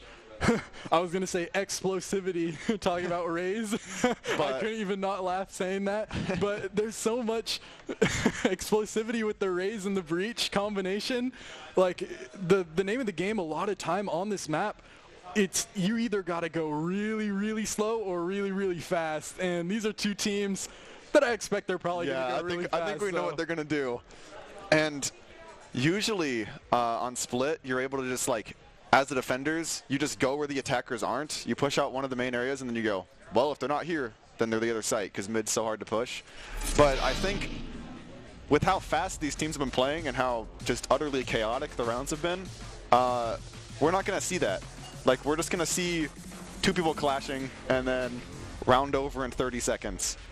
Well, Renaissance 1-0 lead in this best-of-3 series now go to the Split map where they have to contend with Timberline, who did falter for the first time a little bit last game. Weren't able to win that one out, but they had their moments for sure. So energy high as ever going into this one. Timberline, after that first win, looking to maybe make their trip into the finals, get their get back for last year, whereas Renaissance, a new player to this stage, are looking to make a strong entry right into the grand finals. And here we're seeing just the start of what maybe strategies will be for on this map. We have the attacking side pinging a lot of mid here. Common idea is to split B main and market. And especially if you don't think they're going to be peeking it, because it's a very dangerous angle there on Garage, and it looks like Timberline might just have the read. Actually, no one mid, it looks like, for the side of Renaissance. No one really holding that directly, which could spell disaster later in the round as DerpGod. I mean, he's already doesn't even know if they could be up mid. It's a difficult situation, but there are two players holding here, and the Cypher is involved. Endy trying to break the trips, actually misses one, but goes over it. Goes over it, straight into Waves, but a perfect flash is going to save Waves' life, who's able to get one more from the top. Kioma peeking around the side and through! The damage! Nagi gets one! On site, no, can't quite hold on, and it's just the Heaven Lurk remaining. Silver Bagel gets the first kill, and now 22 HP. Are Renaissance going to wait, or are they going to go up this rope into the jaws of the shark? I don't know. Of the Silver Bagel. Of the Timberwolves. There you go. Oh, somehow DerpGod gets that one, actually, and I mean, it's still a tough situation, a 1v2, but I mean, you'll take that kill about as free as you could get. 8 HP, though. Barrier. If Silver Bagel steps on a goat head walking to site, you might die right now. Interesting angle. Spots him. on the camera. They're going to double peek acting this. accordingly. Ooh, and they're able to find the shot. Good procedure. Very good procedure. And one thing I wanted to note, I couldn't find a way to say it fast enough in the round, but Acer hit the Teo mines on site, and Nagi actually peeked through them to get an unexpected angle. You can see it here. Here come the mines, and Nagi just takes the damage, peeks through it, and gets a nice little kill onto Endy for free without anyone looking. And it's a great play and just kind of awareness that, I mean, that's very high level awareness to see a play like that. Yeah, and that just really shows like how good these teams are. Yeah. And here with the mid push, trying to go on these closer angles with our pistols because don't want to be taking those long range fights. Straight in the vent. Straight in the vent. It's a party. The conga line is coming through. Will they be able to deal with the Renaissance going behind? Somehow Lem lives. Spike down A. But Derp God is still alive. There he goes. Shot. Gets it. Has time to reload still. Spike now gained, and position has been completely fortified. Not much to be found. Hyoma is even ready for this beautiful shot. And it's all on to Kaiser here. In an even more difficult situation than last round, arguably. Yeah, there's not very many spots to go here. Camera notes Kaiser's location. Sneaky. And as they walk up, clearing all those angles through mail and into tower. Looking for Hyoma. This is the right one. Gets it. Unlucky spread. That wasn't even a bad play. I like that a lot. Kaiser, hearing the jump peaks, gets the perfect timing to kind of run in and close the distance. Yeah. If there was if there's a way to get a look at that round, that was it for sure. Yeah, I mean, the levels of awareness we're seeing is just you don't usually see. Insane. Like Kaiser going to the tempo of the jump scout. I mean, who does that? Yeah, I mean, these players are different, bro. Yeah, these kids are different. 40 chess out here. My goodness. Strong players, man. Timberline finally have a bit of weaponry to work with. Big guns, and they want to kind of slow it down. Bit of a pace change. They've been noted all these past rounds, and now they want to be a little quieter, but by breaking the camera, they kind of tell Hyoma that they are, in fact, here. But as that information gets older and presence isn't shown anywhere else on the map, Renaissance gets a little more uncertain. As you can see, they're deciding maybe we should peek stuff, but they're trying to stick to procedure. Kaiser. Will they check? Kaiser. Perfect timing! Oh, it's okay, Silver Bagel handled it, but traded back. No, the other way somehow.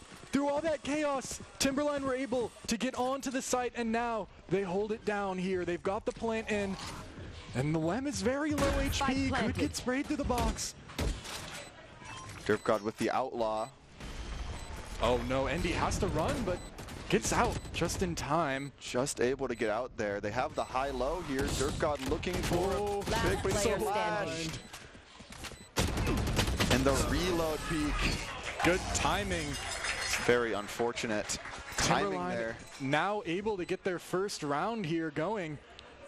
And most importantly, they have the neural theft online, which wins rounds in split like crazy. Look at this timing here. Swings in the smoke menu. A little unlucky spray. Everyone was in util because Acer immediately hit mines salvos, as soon. yeah. So everyone right there was ready for the fight, but also not ready at all. Yeah, no. Interesting round. One corner back, and it's completely reasonable. He's going to clear this out early with the bomb buddy wave. Might actually get spotted, not quite though. Able to kind of stay around this angle if they so please, but it's really just a noise. It's just a party popper being hit on B.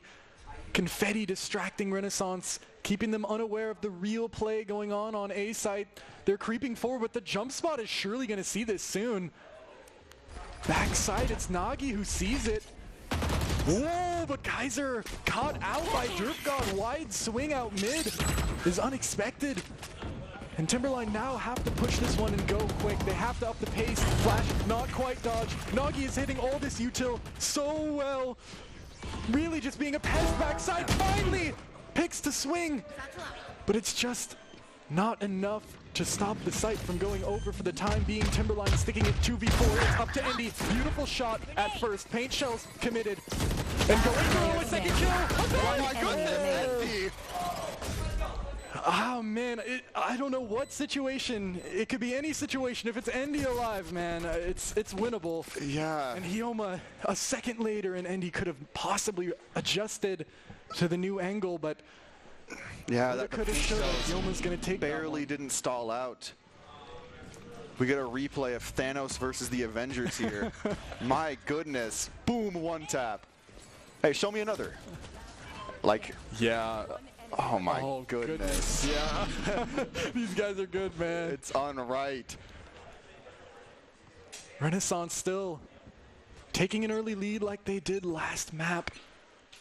But the economy is weird actually for both teams. It's like a weird team deathmatch type of eye. Everyone's on something weird. Lem wants to go in, but that's contact. Beautiful blind on the wave. It's gonna get caught early. Hyoma though through the wall onto Kaiser is a big kill, but it's all up to Hyoma to hold this. How much can Hyoma do? Running out, and it's not enough. No is gonna take them down. The neural theft revealing the rest of the situation. Renaissance now has to run back into it. Lem ahead of them though. Pump from the top ropes. Gonna even things out, or to a 2v3 here. Timberline still with the player advantage. Spike is planted for Garage, and that's where they're playing. Nagi and Derpgod have to go. Are they gonna check Hill? They're not. Silver Bagel, they're gone. The ankles. With the Nagi. Silver Bagel. Stay on the Bucky. It's your weapon. Renamed to Silver Bucky right now. Oh my goodness. You gotta stay on that gun, man. There's just something about it. Yeah, it's just your gun. Daimyo might have unlocked. Maybe I was wrong. Maybe we're not miseducating the youth. We're like guiding them on how they could grow and develop on their own. Daimyo's unlocked like their hidden chi power, and they're able to. Oh my goodness! Just hit every shot. Thing, though, I feel like the normal rounds are the ones that Renaissance tend to win, and all the Timberline's rounds are like, what? How did this happen? What is going on?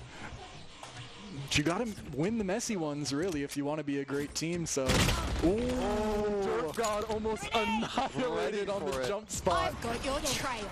Almost peaked and terminated. Tries to break any possible tripwires, none will be found, so up into heaven goes Endy. Kaiser takes one on the wave, but quick ult back. Hyoma's ready for that angle. That's crazy. Lem stunned. Oh my goodness. They do it. Somehow one kill still gained. Nagi takes it back with Derpgod. Oh no! Oh no! 200! And they say I can Bucky too! Oh my. Hyoma clears out the site, and it's just Bucky for Bucky, band for band each round. Oh no. We're gonna have to start having some real Derpgod versus Silver Bagel Bucky conversation soon, man. Yeah, no, it's the goat and the goat. Like, and also that neural theft, like letting them know that there was 2 mid. Running right into the crosshair. Still 4-2. I mean, Timberline being on the attack, really 4 or 5 is like, if you get 4 or 5, you're in good form. So yeah, very defense heavy map. And here Timberline's going for this brazen push here. Showstopper has to be part of the play. Oh, but Nagi's so ready for this. Fault line in hand, prep off any contact, pops it, swings. There's nothing to be found though. Perfect cage, saves everything. And a lot of damage taken, but here comes Wire on Sky, able to get all of that health back. And we reset and go mid now, grouped up mid. Everyone's standing, but it's actually through sewer, it looks like. Now full restart, go different site, but Derpgod is already here, holding and pops the showstopper, here's everything, shoots it, still gets out to lift out their placement on point, shoots that, but not enough to find everybody. Luckily, doesn't have to do it all on their own, as Acer's gonna take that one back, and it's nothing but a little mid push left to be dealt with for Renaissance here. Spike is in main, but it's still an awkward round for Renaissance, as they don't want to really push through that smoke and see the spike entirely, because they're kind of afraid of where Timberline could be, and they could have an interesting flank here. Nice shot for Silver Bagel with the stinger. This guy is so good with these guns. I swear they're just more accurate for him. Oh, what an angle though. Nagi can't quite land it. This stun could be really big for Wave. Sets Wave up perfectly, but Kaiser takes to the smoke. 10 seconds. They have to go. They have to push now. Kaiser, such low HP, but the time is so low they can't get the spike down in time. One enemy remaining. And Hyoma holds it down from heaven. 9-2 for him, if I'm not mistaken. Very impressive start for both these ciphers here. And here's the timeout. A little bit of a replay for what just happened. Timer was just running so down. 5 more seconds in this round and it could have been a completely different story, but Timberline just had to rush to the objective. Not a second to spare. And we know these timeouts, man. we know what they can do to this Timberline squad. But while we're in this timeout, I'd like to shout out ITC. So this stream is powered in part by ITC, partner for IT support, cybersecurity, and network solutions. When tech problems strike, ITC keeps your system running so you can stay in the game. And I have to say, compared to normal, I've noticed a lot less tech problems. Yeah, usually than what's normally going on at an event like this. Something going wrong, but so we got ITC dialed in, man, and hopefully dialed in is this Timberline squad after this timeout. Renaissance still, I mean, they came in with kind of a confidence. You can see when we're in these timeouts, they're playing like rock paper scissors on at their desks and stuff. So they definitely feel confident. They got the nerves out and it's showing. Yeah, getting those nerves out helps so much. And I'm just waiting to see what Daimyo happened to cook up. I don't know. Here's looking like a mid push with a lurk. Trying to bait out some people. This mid has been weak in the past. Renaissance really not playing too many towards it, but this time they've got a decent amount. Wave takes a little bit of chip from those paint shells, but it's nothing to really write home about quite yet. But they are stuck in a really awkward position when this smoke falls. Somehow manages to get one. I think they can get out if they want, or maybe even go in for more. Spike gain, no down to 10 HP through this decay. Trying to leave, just about gets out, but Kaiser catches Acer in a different part of the map. Kaiser's kind of pinched though in. And Derp God actually deals with Kaiser. Somehow Silver Bagel as well. Unaware of the situation, and this round has been a mess. Players are where they shouldn't be. Everyone's kind of switched up, but now it's sort of stabilized to a 2v3, and Timberline looking to get involved on this B site, but they still have to deal with this tripwire. And Lem out, manages to get Hyoma.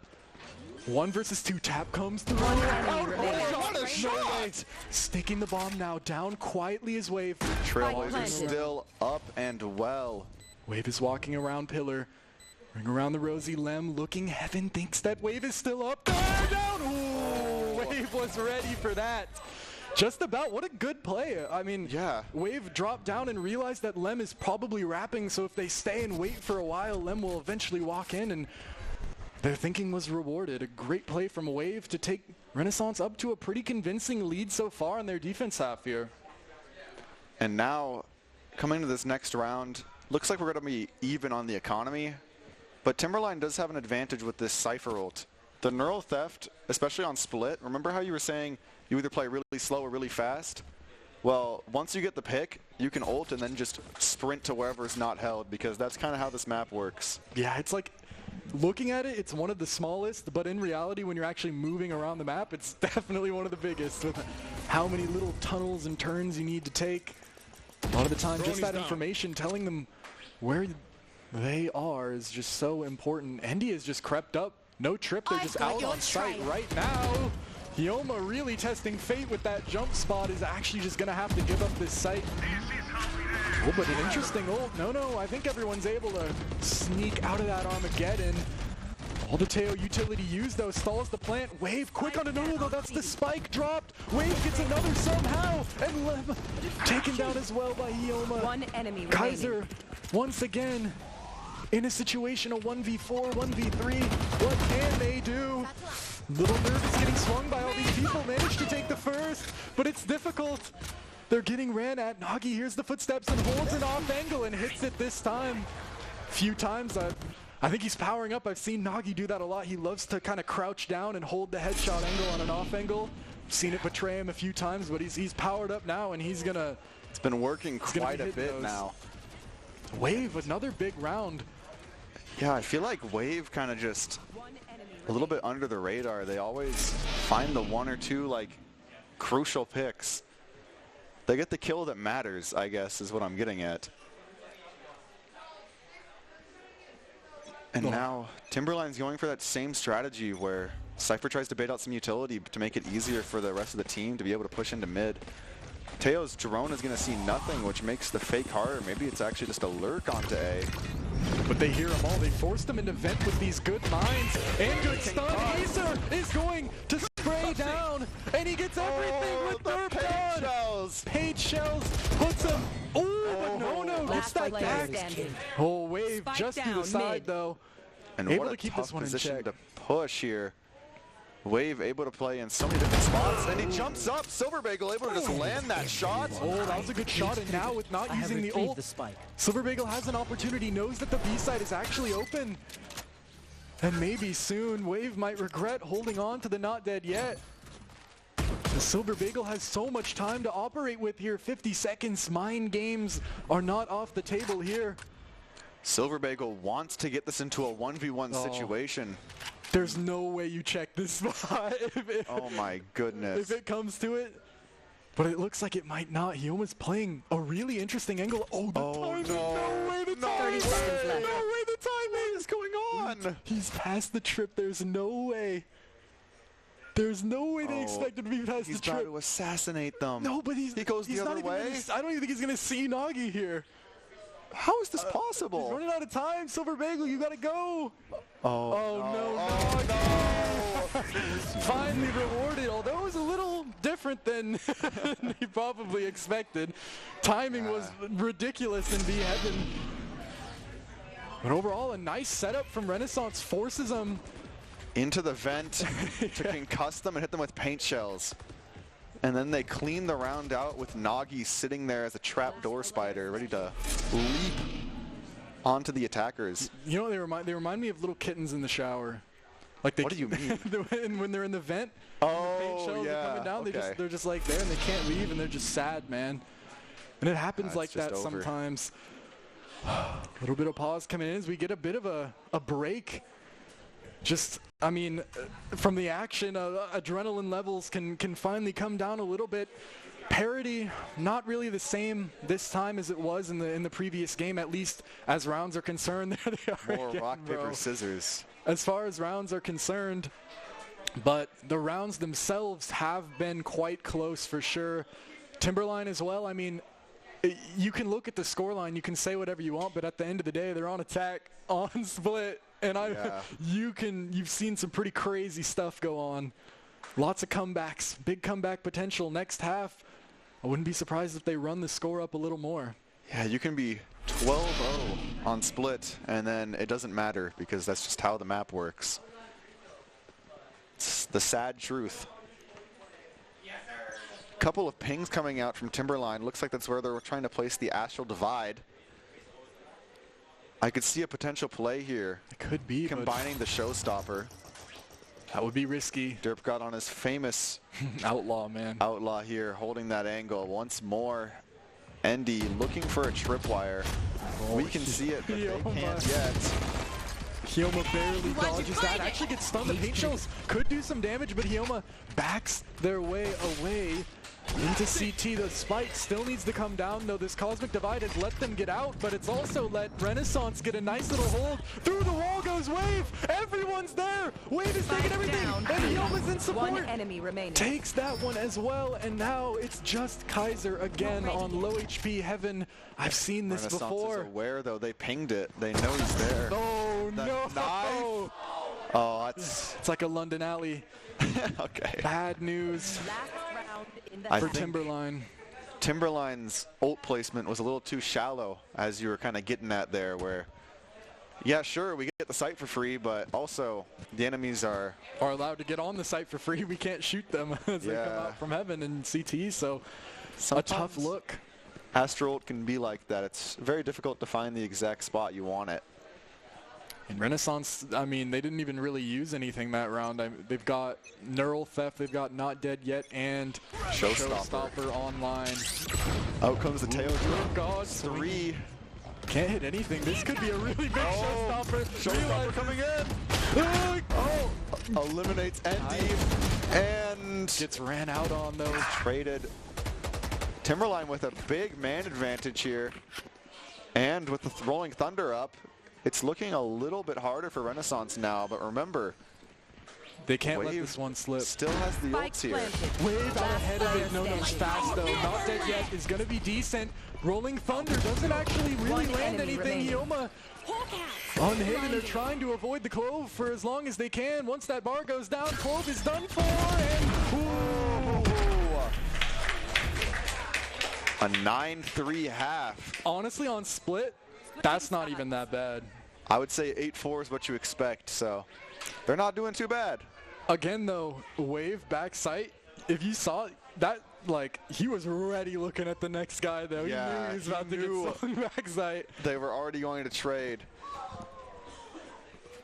Just very impressive business so far from Renaissance. Able to, I mean, only really a few super close rounds coming from them this whole half. They did what they were supposed to do on defense, and now they've got to close it out on the harder half, but you know that they love the kind of pace that you need to play this map with, and they excel at it.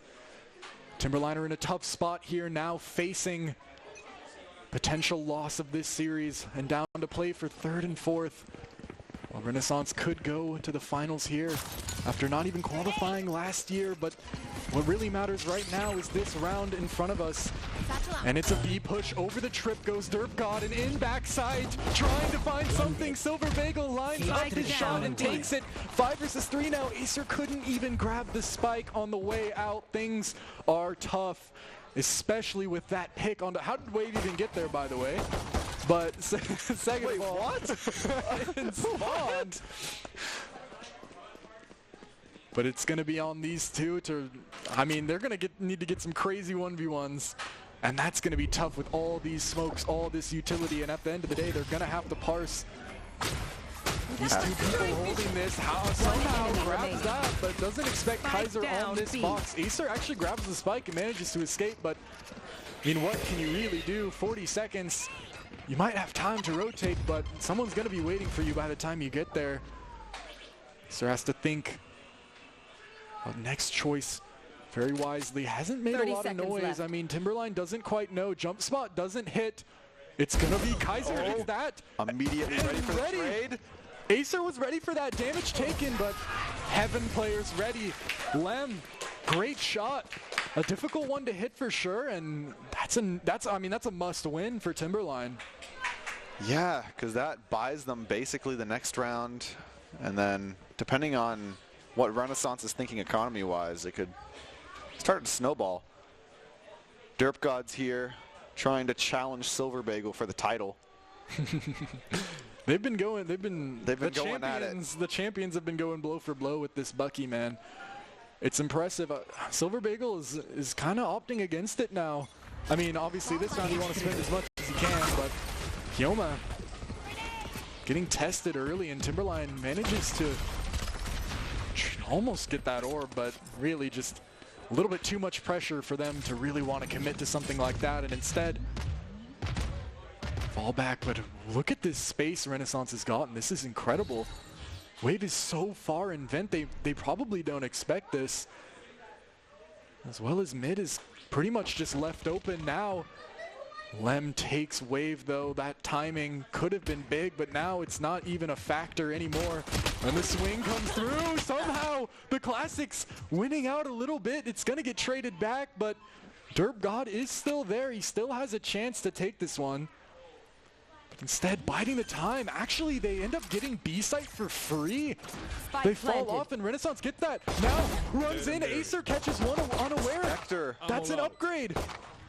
They know that more could possibly be there as well, but now this is weird because Nono has a really late flank while the rest are just on site flat out. The smoke though is already in it. Somehow Nagi gets that through the smoke. Acer goes, gets Kaiser, lives, backs out to tell the tale. Silver Bagel, 1 HP. Oh, the shot comes through. Transfer, no, can he get it? Just about so does. close. No handles business when they needed him to most, and takes that one in the end. 2 rounds that again were extremely necessary for Timberline to get, and now they can kind of build their advantage, especially if they get this next one. Yeah, getting the 3rd round would mean quite a lot for Timberline. Renaissance here now has rifles, most of them. So they should be playing these longer angles like on A site, which is what they seem to be planning to do. Ping on the map indicates likely where they plan to plant the bomb. Looking like they want to play A main after getting the bomb down.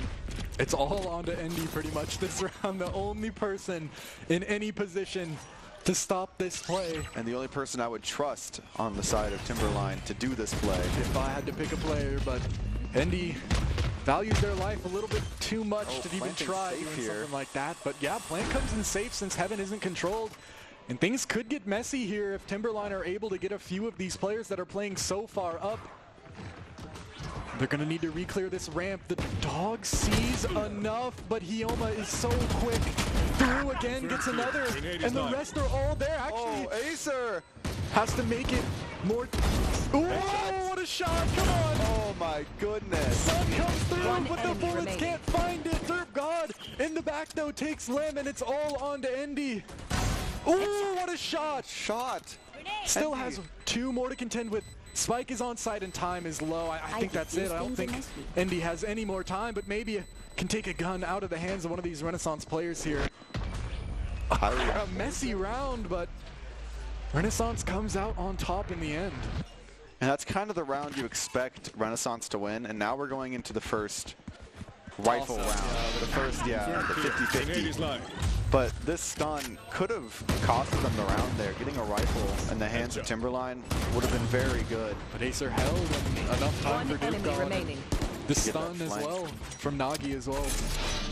Good support. I mean, everyone being there so quick, like there was some pressure and then immediately the stun comes through, Derp God comes through, everybody's there.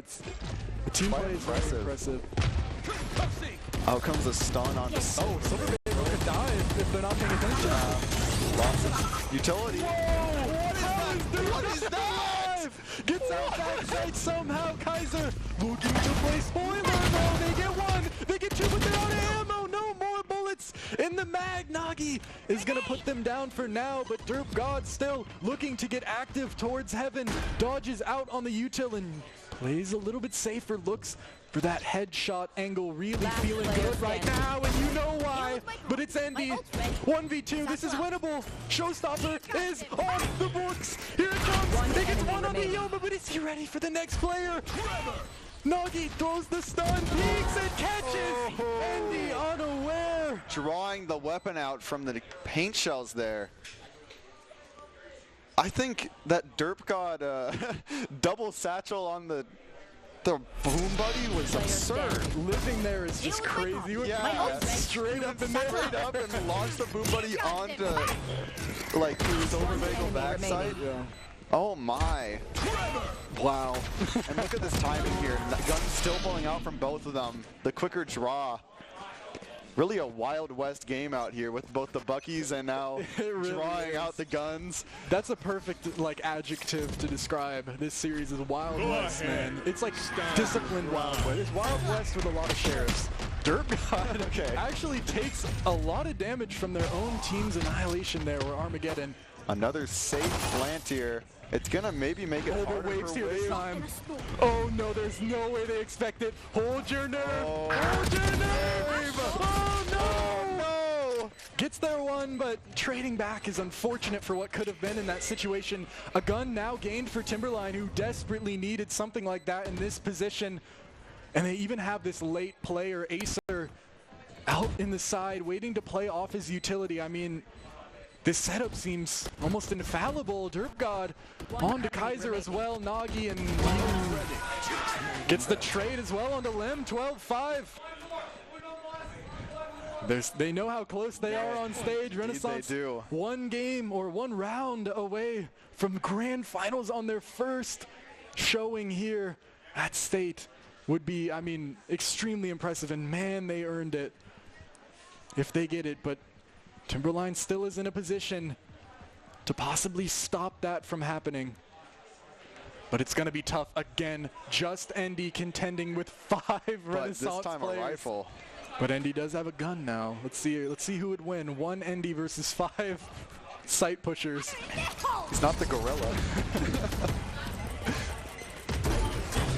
Showstopper involved from DerpGod is just going to get the entire site for free. That's pretty much all you really need that ultimate to do. And this time, they plant for open. But it might be bad now that the Astral is up. Astral Divide counters that plant a little bit. Oh, Lem, good adjustment on the Ioma, but Wave is just as quick. Wave for one more. Dodges the flash. Oh! Revives? Tell me Wave doesn't ace here. That would be wrong. Wave running in. What a shot from Endy, though. If there's one person who can try this, it's Endy. Sees Acer, goes in, gets the first, but trade is there. Renaissance takes this 2-0 this series as they move to the grand finals. Timberline, a good showing, but they're down to 3rd and 4th. Overall, good from Timberline in this game, but Renaissance really showing that they're not to be trifled with just yet. I mean, I don't even know what I can say about this better than what our dear studio could possibly say. So I guess once again we'll send it over to them and get us ready for our next matchup. And this is going to be... Oh, and welcome back to the studio. We are just dying at the seat. We are ready to give our thoughts on this match. We cannot wait. We, being Jacob Palmer, Cass Phoenix, and Audrey Norris, for the match we just saw. You know, honestly, I think that match of what we just saw was like, Timberline had the best ideas. Like, you could see what they were going for, and it was like, you know, they were setting up the great end for a movie. You know, you were waiting for the ultimate payoff, and then Wave just came in and killed everybody. You know, yeah, a big wave kind of created a pretty dramatic tsunami over Pretty big the splash, entire server. And that was kind of something that we were talking about in last map, kind of in between this map as well, is that at this point it wasn't even just heroics, especially since we saw a lot of very similar, very SPG, I can keep this, ballsy performances from both Wave and DerpGod. That I'm just not sure Timberline was ready to deal with. Yeah. And even in between the maps, ready to adjust themselves to play into. Yeah, but the thing is that when you're seeing that kind of performance, you're really concerned going forward is the main thing, because, you know, they could possibly go up against, I think it's either Capital or Bishop Kelly that they're going to be going up against. And if there's going to be a team that can check you right at the door and say, nuh-uh, you're not just going to casually walk up to us with the knife like that. It's going to be one of those two teams. Yeah. So it's like, you know, you can have your fun and do your dance. Now, get it out, because you're about to go up against some of the teams where that's just not going to happen. And you know, that's just kind of the name of like the game when it comes to matchups and just momentum. I mean, at the end of the day, like Renaissance got the momentum, and it put them in a very comfortable position, and Timberline just wasn't able to recover. It was kind of night and day, like comfort zones in between these two matches.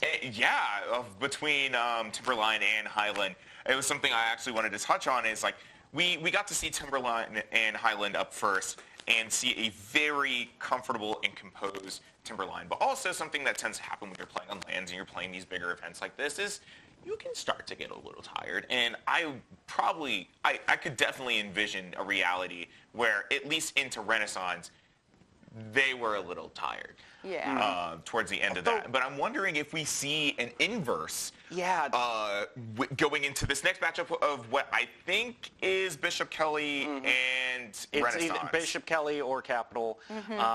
I know that was the other half of the bracket. We have an update right here. Oh, yeah, it's going to be Bishop Kelly versus Renaissance. Oh, my goodness. This is going to be a match of all time. The team that wins is going to be the team that reminds you that they won every minute, you know, for the rest of the week, you know. We've got the top 5 plays of the game. While we're all coming to grasp of the big spectacle that is going to be BK versus Renaissance, we have got a top 5 plays for you and a short break. So we'll be back getting close to the championship. It's one you are not going to want to miss. Renaissance get a nice little hold. Through the wall goes Wave. Everyone's there. Wave is taking everything. And Yoma's in support. One enemy remaining. Takes that one as well. And now it's just Kaiser again on low HP Heaven. I've seen this before. 1v1. Nagi versus Lem. The stun goes through. Here comes the Trailblazer. Trailblazer hitting. Stuns. They know that Nagi's not on the bomb. Flash. Tap comes through. Once again, everything being used. Another perfect flash. Lem playing the song through the smoke, and it's just onto Silver Bagel with a Bucky. 3 bullets. What can be done? Right through the smoke. How are we hitting those? It's Vise v Vise. 1v1, 86 HP, and it's just but it's just not enough to stop the site from going over for the time being. Timberline sticking it 2v4. It's up to Indy. Beautiful shot at first. Paint shells committed. And going through a second kill. Oh my goodness! Good adjustment on the Ioma, but Wave is just as quick. Waiting for one more. Dodges the flash. Oh! Revives? Tell me Wave does an ace here.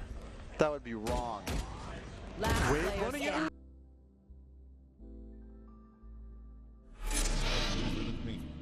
We're proud to be a locally family-owned and operated business, dedicated to bringing your vision to life. Whether it's freshening up your home with interior or exterior painting, or tackling a commercial project, we've got you covered. When you choose Blue Ribbon Painting, you're not just hiring painters. You're getting a team that's committed to making your vision a reality. Call or text us at 208-369-2583 or visit us at blueribbonpainting.net. Your project deserves a blue ribbon finish. Growing up in Idaho, we have certain rules we live by. First rule, camouflage never goes out of style. And always buckle up. Seatbelts save lives. That's a rule we can all live by. Scott Matlock, underrated recruit, has built himself into one of the best defensive players in the Mountain West. What would you do if you couldn't fail? Would you see every setback as a catalyst to keep going? This is the innovator's mindset, because innovation demands daring.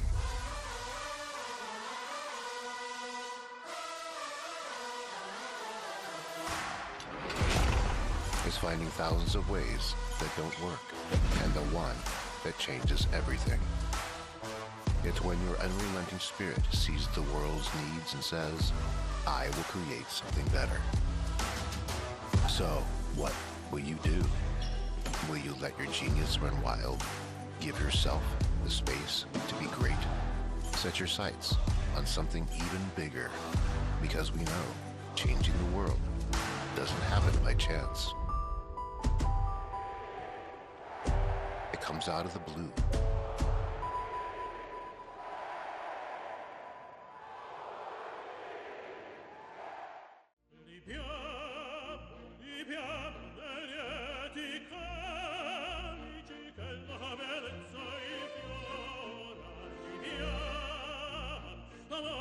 Life happens. Lucky for you, ICCU has a new kind of checking account that comes with benefits that help you life better. Because being human is a full-time job. It's the end of a good day's work in Idaho. Time to punch out. Time to check in and catch up. Time to remind ourselves that what we work for isn't a paycheck. It's to make the good things we have even better. So here's to your good day's work. Idaho Central Credit Union. We believe money is a thing. It's not everything. At Blue Ribbon Painting. Them as well, but Spike still needs to be dealt with. Gravity Well is out. Andy pushing through. Actually gets taken down, but a quick trade out, but it's just one left. Kaiser, 1v2 in the smoke. Wave isn't quite looking. 2 bullets and woo, nice. It's a smart play, but Derp God's gonna huggy.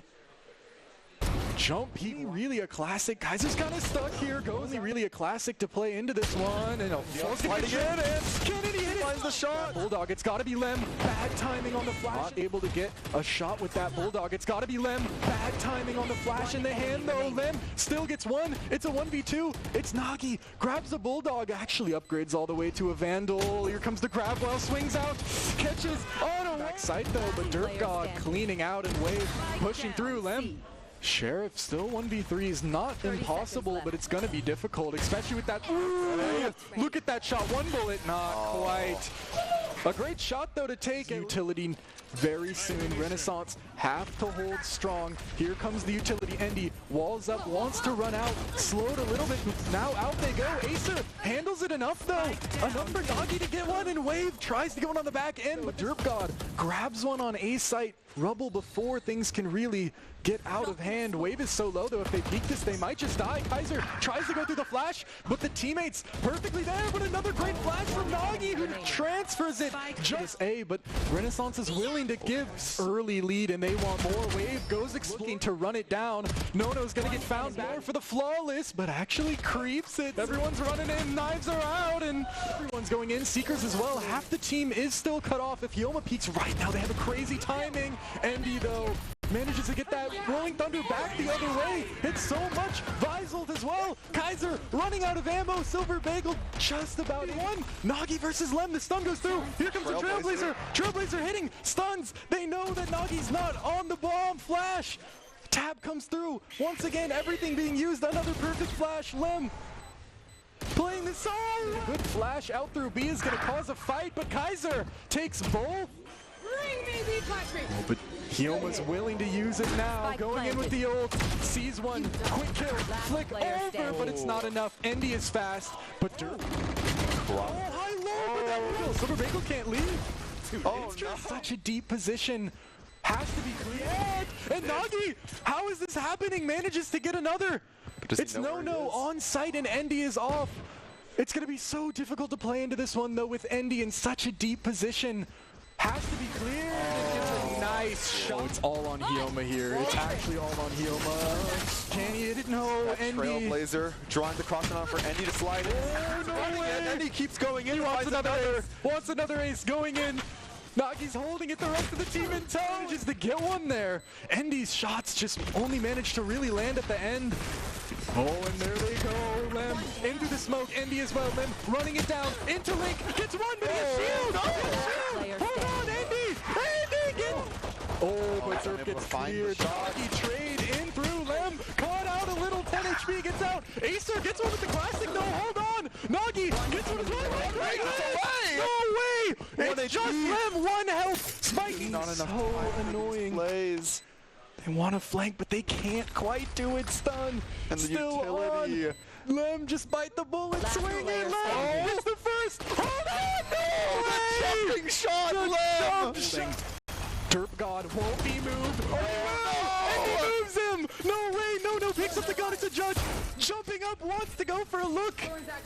But instead goes for the frenzy. Wave takes him out. Now just for it. Luckily, oh, hold on. Derp God just takes versus Wave and Silver Bagel. Oh, good flash, but he's out and he reswings. And with 5 players, Wave wants to go through, holding his smoke that actually gets taken out early. First down in the backside, reload. It's actually falling over twice somehow. He gets it. Derp God going in and stares as the position. Wave on a platter for Endy through the smoke, and it's just onto Silver Bagel with a Bucky. 3 bullets. What can be done? Through the smoke. How are we hitting those? It's Vise v Vise. 1v1, 86 HP, and it's a shot. No way! Don't do it again. Oh, the timing. Oh, it would have been unright to find another there. But Nono has 3 kills of their own, and it's still a 2v2. Both players group up. I'm getting flashbacks to the wave round. Hyoma hears him. Hyoma hears him. Derp God finally decides not to use the judge any longer, but this might be bad. They're going to swing right into everybody on B side. Let's do the smoke. Check PC. Lem is feeling great. Save Wave's life, who's able to get one more from the top. Hyoma peeking around the side and through. The damage. Nagi gets one. On site, no, can't quite hold on, and it's just the Heaven Lurk remaining. Silver Bagel gets They're deciding maybe we should peek stuff, but they're trying to stick to procedure. Kaiser. Will they check? Kaiser. Perfect timing! Oh, it's okay. Silver Bagel handled it, but traded back. No, the other way somehow. Through all that chaos, Timberline were able, but it's just not enough to stop the site from going over for the time being. Timberline sticking it 2v4. It's up to Indy. Beautiful shot at first. Paint shells committed. And going through a second kill. Oh my goodness! Spike is planted for Garage, and that's where they're playing. Nagi and Derpgod have to go. Are they going to check Hell? They're not. Silver Bagel! They're gone. The ankles. With the rocket! Back. He almost ready for that angle. That's crazy. Lem stunned. Oh my They goodness. do it. Somehow 1 kill still gained. Nagi takes it back with Derpgod. Oh no! Oh no! 200. And they say I can Bucky too! Be really big for Wave. Sets Wave up perfectly, but Kaiser takes to the smoke. 10 seconds. They have to go. They have to push now. Kaiser, such low HP, but the time is so low they can't get the Spike down in time. One enemy remaining. And sneak out of that Armageddon. All the Teo utility used though, stalls the plant. Wave quick on another though, that's the Spike dropped. Wave gets another somehow, and Lem taken down as well by Hioma. One enemy Kaiser remaining. once again, but they hear them all. They forced them into vent with these good mines and good stun. Acer is going to spray down, and he gets everything with their Page shells. Page shells puts him. Oh, but no, gets that back. Oh, wait. Renaissance get a nice little hold. Through the wall goes Wave. Everyone's there. Wave is taking everything. And Hioma's in support. One enemy remaining. Takes that one as well. And now it's just Kaiser again on low HP Heaven. I've seen this before. Renaissance gets that. Now runs in. Acer catches me in it. Somehow Nagi gets that. Comes through. Transfer, no, again gets another, and the rest are all there. Actually, Acer has to make it more. Oh, what a shot! Come on! Oh my goodness! Sun comes through, but the bullets can't find it. Derpgod in the back though takes land good right now, and you know why. But it's Endy. 1v2. This is winnable. Showstopper is on the books. Here it comes. He gets one on the Hioma, but is he ready for the next player? Nagi throws the stun, peeks and catch. And they even have this late player, Acer, out in the side, waiting to play off his utility. I mean, this setup seems almost infallible. Derpgod on to Kaiser as well. Nagi and gets them good adjustment on the Hioma, but Wave is just as quick. Waiting for one more. Dodges the flash. Oh! Revives? Tell me Wave doesn't ace here. That would be wrong. Wave running in.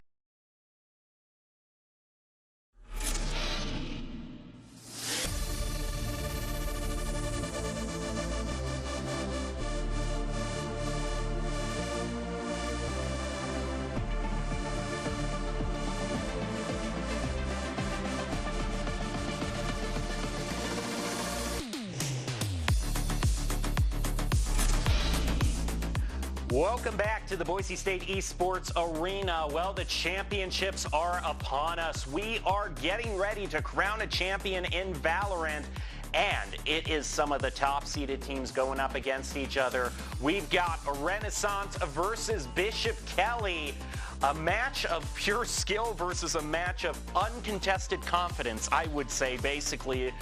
You know, here's the thing, is that Renaissance is probably a team I have never seen more confidence in them than I just saw in that last match. But in terms of breaking spirits, which I just love to do as a caster, is just break everyone's hopes and dreams with rock-hard reality. This is the stone-cold fact they have to go up against that Audrey mentioned.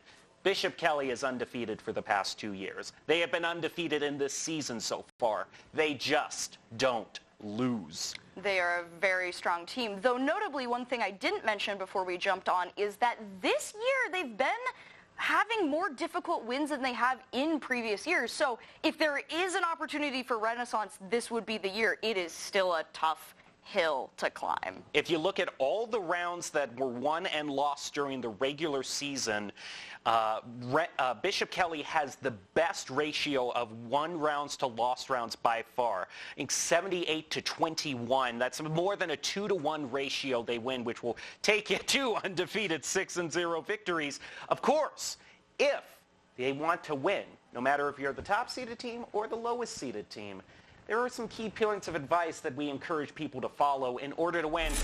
Doc's keys to the game in Valorant, and that's going to be to take out your one. A key so important, I will repeat it, take out your one, and then like you've been saying all this time, take out your one and then just head off. You know, you've won, you've done your, and then click heads, don't ego peek the op, diminish their economy and loot and flank efficiently. It's all brought to us by Blue Ribbon Painting, the MVPs of painting with over 90 years of combined experience. They're proud to be Boise's go-to team of local, multi-generational painters who know exactly how to level up your home. If you're ready to transform your space, then you can go to blueribbonpainting.com for a free estimate.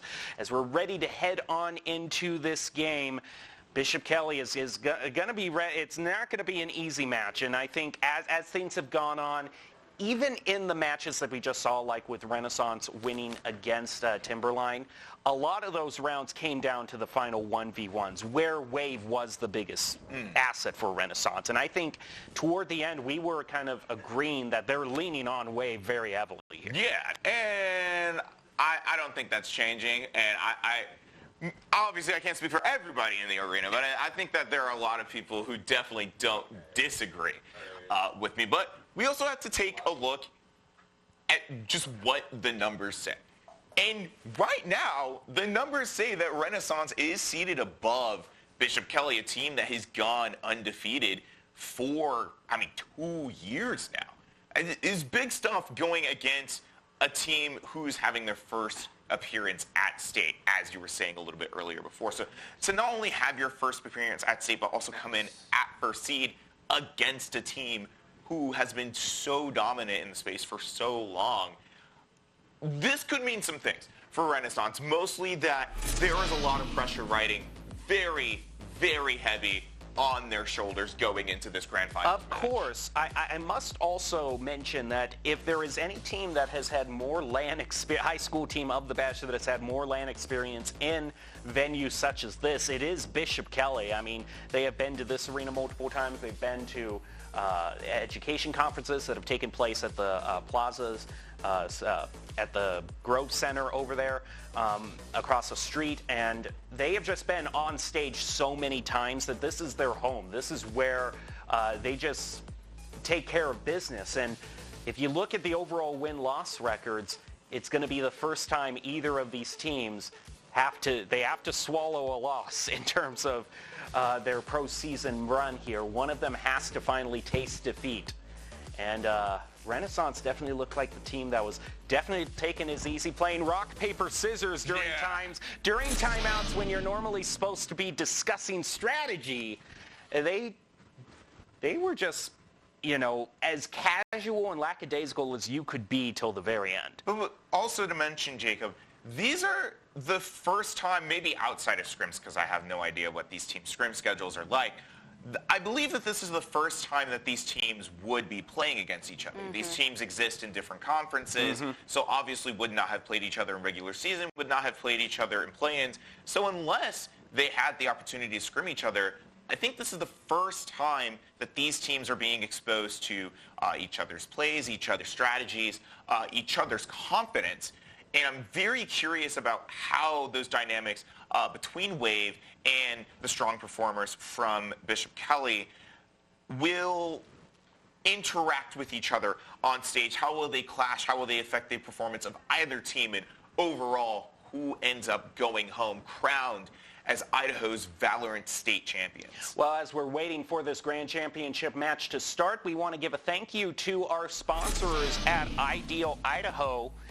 Ideal Idaho's 529 Education Savings Plan is a great gift any time of the year. You can give the gift of education by opening a 529 savings account today at idsaves.org. Ideal Idaho's 529 Education Plan. And in case you are just joining us, all of the competition has been leading up to now, the grand championship match. Bishop Kelly ready to go up against Renaissance, the number C3 team versus the number 1 seeded team, respectively. And things started off with a bang. The very first match, all the way back at the beginning of today that we saw, was a 13-2 sweep by Timberline. But things have been just getting closer and closer. And It has to be. I think the start and the end of the conversation is a lot of these rounds are going to go to those final 1v1s. Who is going to get the better of Wave? Yeah, and I also think a good way to look at this matchup is with like what we've been talking about. Bishop Kelly is that undefeated team. They are that like unstoppable like wall they have been, and so it's going to be, I think, like an unstoppable force versus an immovable object at this point. It's Bishop Kelly versus the momentum that Renaissance has built up, and so honestly, this is going to be a very intense and interesting finals to be looking at. And looking back at some of these clips, like we can see how Renaissance has been playing in their previous matchups here, and there has been a lot of that back and forth that you were talking about, those 1v1 fights. And a lot of that determiners back then. And the thing is that even though Wave has won a lot of these one-on-ones, not every single one of those has been because he's just gotten a head tap right off the bat. There was a bit of trouble time and time again with Timberline in the last match with that gun control and just letting the spray get away from them. You saw in the very first, kind of racing right behind the runner, and so it's a thing of does Bishop Kelly, are they reliable enough with their lineups, with their crosshair placement to just make scenarios like that not happen? Because if that's true, then Wave is going to lose plenty of his rounds. Yeah, and like Renaissance also needs to be ready for literally anything from Bishop Kelly, a team that has so much experience in this area. The reason why the Bucky round was so insane is because it was such an unexpected thing that worked so effectively. And if Renaissance isn't looking out for things, maybe not quite like it, but similar, that's a really easy way to get caught up in everything and then lose to it. The question I thought we wouldn't be asking at the end of but it is the question that we're asking to determine the winner. How is Bishop Kelly's Bucky game? That's really, can they wield that effectively? I mean, there was a suggestion earlier that if we go to game 3, it shouldn't be Swift play, it should just be Bucky play, I wouldn't object to that. I want to put myself on record. I do not object to that idea. I mean, hey, it was entertaining before. Why not again? But that is the name of the game, right? Like that unpredictability element, especially in teams in grand finals where you've been watching how people play, what their preferences are. If you don't want to get caught off guard, you have to have something in your back pocket, and that is the thing that will win and cause those run-throughs, and that's what caused Renaissance to stall out after Timberline pulled that. It tricked them for long enough. It gave Timberline some momentum back. And I can see that happening again, too. It's very standard in, tournaments where you just have a surprise like that. Mm-hmm. Yeah, also, I got to say, I mean, we saw it a little bit more as the match went on. Timberline just kind of getting more and more unsure of themselves, waiting a long time to try to replant the spike or trying to choose which route they want to go. And I think Renaissance really played that to their advantage of kind of getting in their opponents' heads. Thing is, I just know Bishop Kelly, and they have one of the most passionate coaches, by the way, too. Yeah. Bishop Kelly's coach is the stuff of legend around here at Boise State Esports Arena. He brings so much passion and energy to the crowd that if there's going to be anyone to stop any sort of negative thoughts or auras that Renaissance would love to plant in Bishop Kelly's head, it's going to be him. Would you say that Bishop Kelly are more of the mental warriors of this tournament? Or you would certainly hope so, because I certainly hope so. They have the record to back it up. I mean, that's the thing, is that Renaissance, like Audrey said, they have a team with so much momentum, but is it the momentum versus the proven history that Bishop Kelly has at these events? They're more battle-hardened. They have more experience at these events. And sometimes it is the team that is kind of the most showy, the most kind of has the most swagger to their step, that gets tripped up the most when things don't go their way, and then they're the ones who start tilting. Mm-hmm. And I mean, we kind of saw that in the Timberline versus Highland match at the beginning too, where Timberline took a similar position to where Renaissance was. They were comfortable. They were able to push in. They were able to have more flair in that match. They were more comfortable in the matchup. They went into Timberline versus Renaissance, and they were more in Highland's position. So now, honestly, we could see Renaissance go into the position that Timberline was in with Bishop Kelly. It could just be that slow escalation from team to team, and that would not be surprising with how Bishop Kelly's reputation. It definitely seems like that's the pattern that we've been following between Highland and Timberline to Timberline and Renaissance, and now this kind of big moment that, everybody's all been waiting for. I wouldn't even call Renaissance an underdog story, but it definitely would mean big things for them as an organization to make such a strong showing as to win a state title in their first presence at a state conference. Even getting to the grand finals is a great showing for a first time here. And, regardless of the outcome of the match, like, they're coming from, they've done a lot of things. They've been able to show off their skills. And whichever team comes out on top, the other team still made a great presence for themselves. You can see them getting line. Oh, yeah, there's Bishop Kelly, the Knights. Also a team that has just always been on top of the jersey game in terms of the equipment. I do enjoy their jersey is very simple, but it's very good. Yeah, it makes a statement there, and you can see them all lined up on the right side of the stage. Now, Renaissance is exactly where they were last time, and I'm sure they're so comfortable they haven't even left their seat all this time. They've just been sitting there playing rock, paper, scissors for the last 20 minutes. But will that be their Achilles heel? We just have to find out. One of the things, though, I want to talk about is the map choices for the last two matches. We have been seeing a flood, a deluge of the three site maps. Goodness, yes. We've been seeing Haven and Lotus be the main picks, with the only exception being Split. And even then, Split is very much a map that might as well have a B-side. It's a very weird one comparatively, especially just the site structure itself on that map is very different. So we've gotten a lot of the more strange maps, not normal maps. For those of you who haven't watched Valorant, these are not the standard expectations for maps and how maps plays go. It's kind of interesting for a tournament, if anything. Here's the thing, is that I think there's no better map, and I don't call for the stage often because it's often so overplayed and it's the Valorant stage, but really, I think you got to end a match of egos like this on Ascent. Because it's so many times it's been played to death. Everyone knows the lineups. Everyone knows the strategies. It lends itself to the most mirror matches, mirror comps that we see. And oftentimes on Ascent, it's just the no excuse map. It's either you show up to play or you don't. I think on the inverse of that, though, Jacob, is that with Ascent being such a map that is so tried and true, I think that also opens itself up for a wide possibility of comps and strategies. Why Haven works so well, why I guess Pearl works so well in a kind of similar way, even though it doesn't share these attributes with the other two maps. These maps have not changed basically since release, I guess with the exception of Ascent. So now you can stand on top of the box and drone B main and spam everybody down with a node, as if that was something that we were doing at this level of play anyway.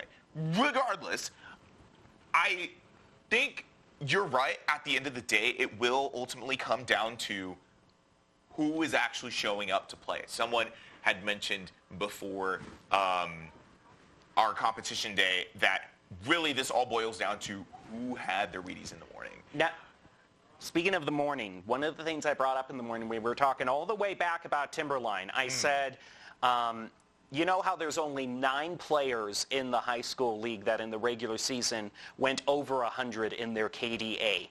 Well, I mentioned that Timberline, they were one of the 9. But if you want to talk about who was 1, 2, and 3, Bishop Kelly players all the way. I mean, they're just scary. They are. I mean, when you open up the player stats, who has the best ratios, and it's all 3 of your players all lined up next to each other. That's just another layer to how rock solid and steadfast Bishop Kelly has been in these tournament settings. Well, I think outside of all of that, we should probably move on to the final part of the analytics show. Predictions. Who is going if there's one, we got to do predictions. All the marbles. Personally, my bets are on Bishop Kelly. I think if the record really does reflect this team as they are now, surely this should be nothing more than a cakewalk for them. I don't know if I'd say necessarily a cake. Well, maybe not a cakewalk. But it's more like what's rougher, like a Chips Ahoy crunchy walk. There you go. I like it. I like it. Yeah, okay, yeah. I see Zach is rubbing off on you there. So there we Yeah, go. I give this series a solid 2-1 to Bishop Kelly. 2-1 to Bishop Kelly. You know what? I'm going to be bold. I'm going to say it's a BK sweep. I'm going to say they sweep it. I honestly do. I think, there's a reason in all that, there's ancient sayings, ancient wisdom, the classic saying, pride comes before the fall. Of course. If there was any team that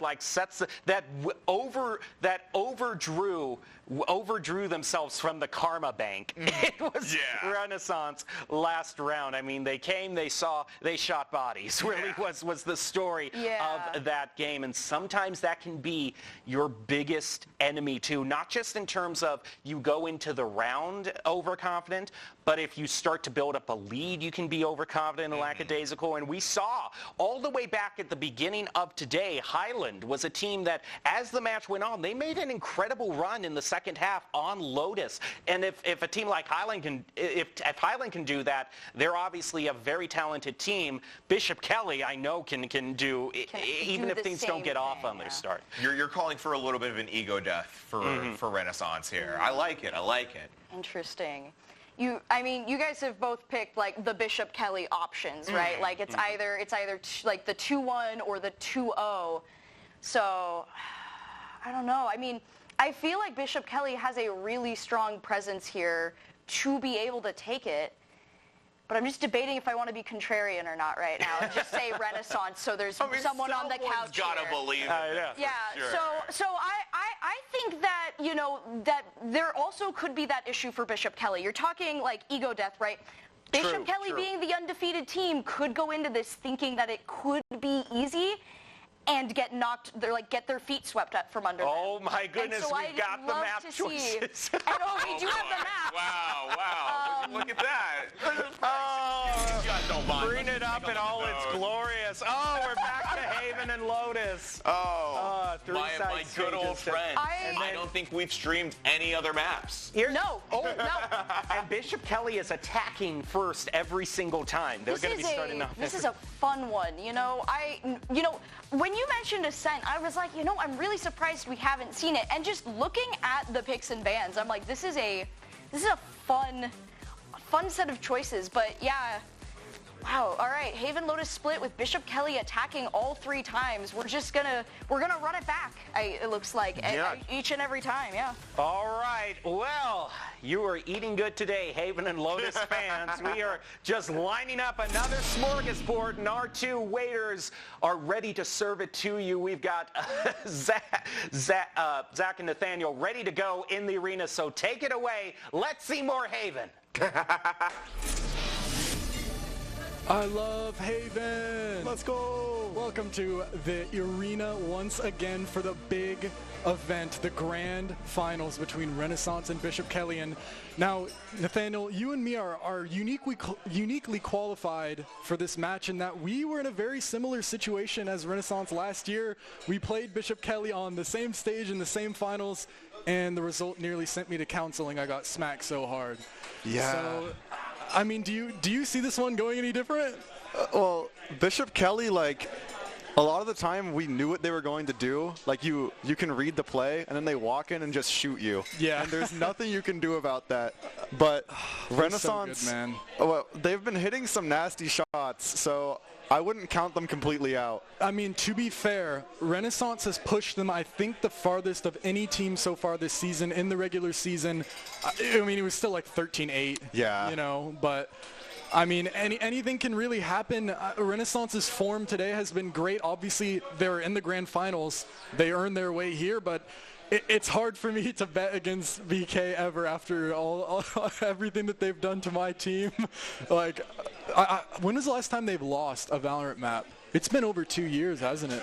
I think so. It's been a hot minute. Yeah, I think selling this one as anything other than BK are the overwhelming favorites, I think it would be a little disingenuous.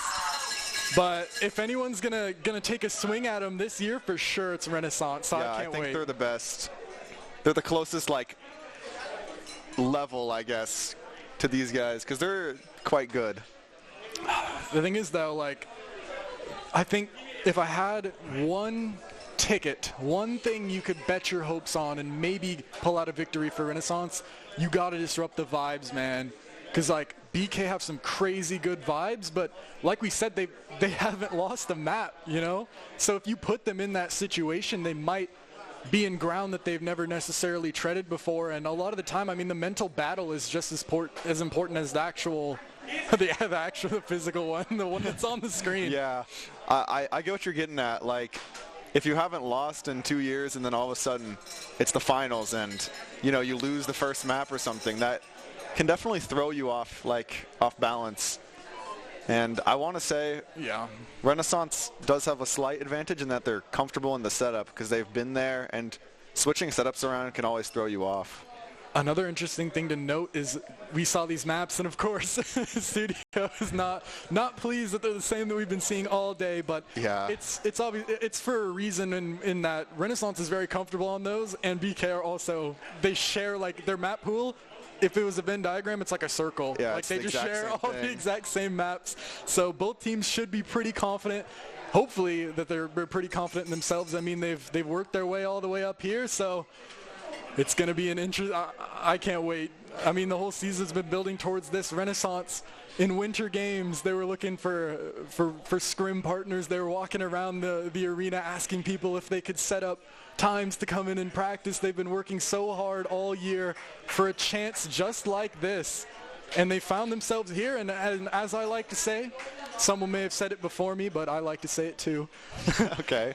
I mean, it doesn't matter how much of an underdog you are, you're here and you're going to be in the game, you know? Exactly. If you're talking about a hypothetical, like, oh, would Renaissance beat BK, you know, like, we're here, so I guess it's time to find out. Yeah, I think some lights just went out, but I really do think that just the fact that Renaissance is here really is a testimony to, like, how far they've come and how hard they've been working. Because like you said, during the winter games, like, some people weren't even practicing, and Renaissance was like literally asking every person they stayed for like a scrimmage. 2 hours after they stayed scrimming. It was 2 hours after, and like they've been putting in the work. Yeah, some dedication, and I'd be excited to see just that hard work paying off. But as well, I mean, BK just have they just have such mechanical talent that it's hard to overcome that with anything other than your own kind of mechanical talent, right? Because at a certain extent, you can use all the util in the world, all the flashes in the world. Like, eventually you're going to have to take a gunfight. Mm-hmm. And Bishop Kelly has, I mean, they have 5 players on their team that are like Ascendant or higher, you know, which especially for this level, like, Ascendant players are normally the ones that kind of stand out, like Immortals really stand out. And then if you have 5 of them, like, you don't have a weak link. Like Jacob was saying, if you go to the KD of everyone so far in this whole event, it's just BK. It's a Showtime Bakery, Procrastinator, Cold, and Azen, bro. It's every person in a row. And I can't really undersell how like important it is that the mechanics, like, if this was like a football match, it's like everybody being 2 feet taller than you. It's like, it doesn't matter if you work the field really well. Yeah. At the end of the day, like, the mechanics are the core of the game. Yeah, and like, it can possibly be overcame, but like, automatically you have such an advantage just going into it. Yeah. And, I mean, that's not even to undersell Renaissance. They are like all, but very good. Just as well as the way that they play, BK tends to kind of play in a way that accentuates and highlights their mechanics a lot more. They like to just kind of run it in and just take their fights up. Procrastinator Yoru, come back to me in 30 minutes and you're going to know that phrase. So yeah, he's going to just teleport behind them, kill 3, and then we're going to be screaming. Guys, just an absolute menace. It's very impressive to just see such young players who are this good too, because especially, I mean, most of the players on Bishop Kelly, they're like 11th or 10th players, they're like juniors and sophomores. It's like a dynasty, man. Jeez. It's absolutely absurd. They're good, but the thing is, I think this year, if they're definitely a bit more likely to maybe falter than last year. Renaissance has looked so good, and I mean, 13-9's not shabby. I mean, compared to all of other BK's wins, 13-9's, I mean, it stands out on the page. They definitely can win a map. I'm certain of it. And I think, unfortunately, Renaissance's best map is Lotus, which is also like BK's bread and butter. But I think the name of the game is going to be just defensive holding from Renaissance. We know they're really good on defense. Oh, and yeah. Bishop Kelly is really good on attack. It's like a clash of two titans, man. Like that's kind of, especially with Bishop Kelly starting attack on all 3 maps. Like if their attack is not in form, you've sentenced yourself to playing your weaker half 3 times. But if that's what you're feeling, you're gonna start with an advantage every single game. Yeah, and it's not like they get to choose that they're on attack on every map, because Renaissance also gets to choose, and they chose defense, which really shows that these two teams, like, this is what they want. Yeah. They've been I don't know. I mean, the stage is perfectly set. I couldn't think of a better matchup. I mean, there have been close series, close games tonight, but overall it was the 2 titans in the finals that probably a good amount of us expected. Kind of the new kids on the block in Renaissance versus, I mean, it feels weird to say kids because, I mean, BK's also, they're all really young too. Like, they're all kids, but they're kind of more proven and they have the hardware, as my friend would say. They have the hardware to show for it. I don't know. Composition-wise, what are you thinking? Because I don't know if we've drafted yet because we had some technical things, but I'm expecting BK to play like a really fast-paced comp. Yeah, I mean, I wouldn't be surprised if we saw like a mirror. Everyone's just feeling kind of the same thing. I just think overall, I mean, back-to-back would be very, very impressive for a championship like this, especially in a scene where so many things can change, right? Kids get old enough to play for high school. They get too old. They can't play for high school anymore. Like, new teams pop up, new teams go away. Like, certain years are stronger, but BK's always just kind of been at the top, and that infrastructure just really hasn't even really been challenged so far, especially or particularly in Valorant. In other games maybe, but they're firmly the #1 for a reason. I think that 3 seed is kind of fake. I would say this is the real, like, this is the real 1v2 seed. This, I would say that's. I'm not surprised it's come to this, and I think anything less than a swift play at the end of all of this will be a disservice to the fans. Yeah, and like you were saying, how like players always change out. I think that really shows like the big advantage that BK has, which is just how good of a coaching infrastructure they have. I mean, that's certainly true as well. Renaissance a little bit more free form, but right now we're trying to get all the PCs working, everything going good. So we're going to go to a quick little break, but we'll be right back with the goods in a minute. Growing up in Idaho, we have certain rules we live by. First rule, camouflage never goes out of style. And always buckle up. Seatbelts save lives. That's a rule we can all live by.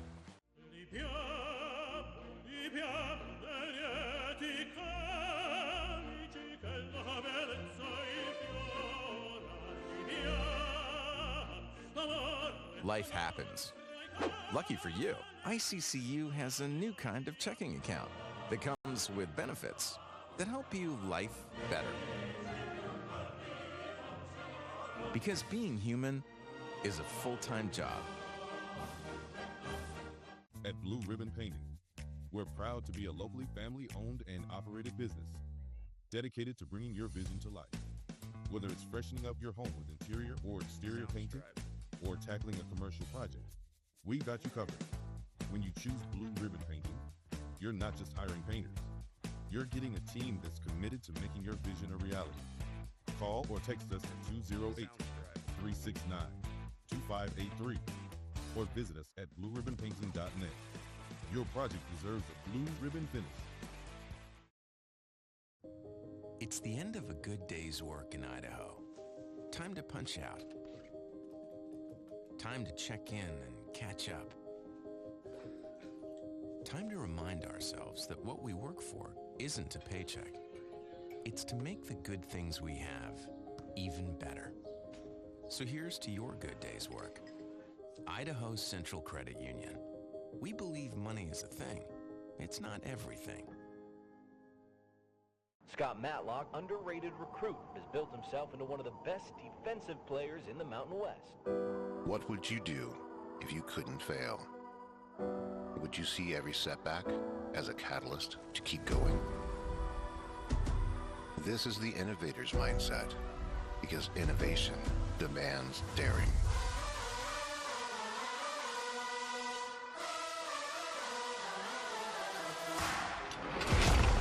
Is finding thousands of ways that don't work, and the one that changes everything. It's when your unrelenting spirit sees the world's needs and says, I will create something better. So, what will you do? Will you let your genius run wild? Give yourself the space to be great. Set your sights on something even bigger, because we know changing the world doesn't happen by chance. It comes out of the blue.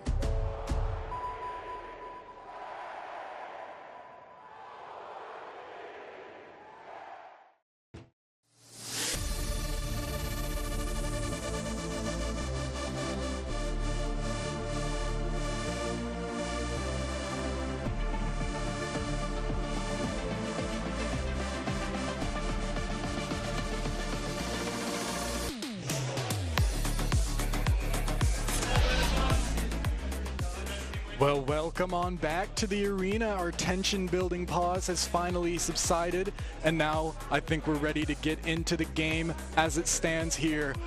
It's been crazy. It's been a crazy day. Energy is rife in the arena, and we got our two teams up here, the 1 seed versus the 3 seed. That's Renaissance versus Bishop Kelly. Everyone's feeling it on the cameras, and they're ready. And geez, I don't know, man. It's going to be intense, and we've seen some insane games today, but not only I feel like this one's not only going to have insanity, but it's also going to have skill, because these teams are both pretty high level, high ascendance. Yeah, they're all very up there in skill, and I feel like once you get two people around this level, and you get two teams that are pretty skilled, that's when the crazy stuff begins to happen, I think, because, well, everybody knows what's going, so there's 5 steps ahead, pretty much.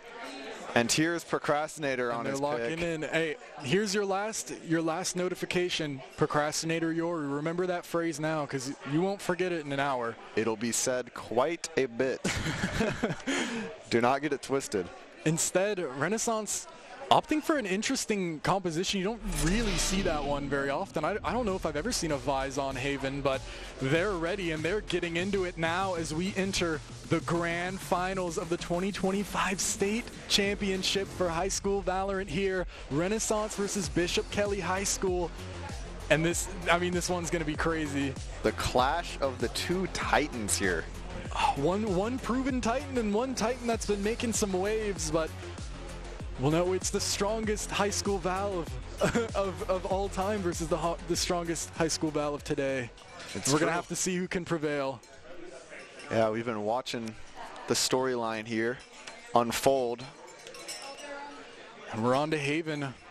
What started us off here feels like so long ago on this map, and now it's going to end us off. Bishop Kelly already kind of posturing to do what they love to. They like to do that heavy push, but Renaissance is ready for it. They've got Nagi already standing with the fault line, and it could be big here if they push off of it as well. And some salvos to follow up the fault line. Oh, Pete coming through fast. Contact taken, and Derpgod is lucky to get out with his life, but actually Bakery is as well, taken down to about 1 HP, 1 shot. Owl Drone coming out through sewer, clearing all of it, and Derpgod manages to break it.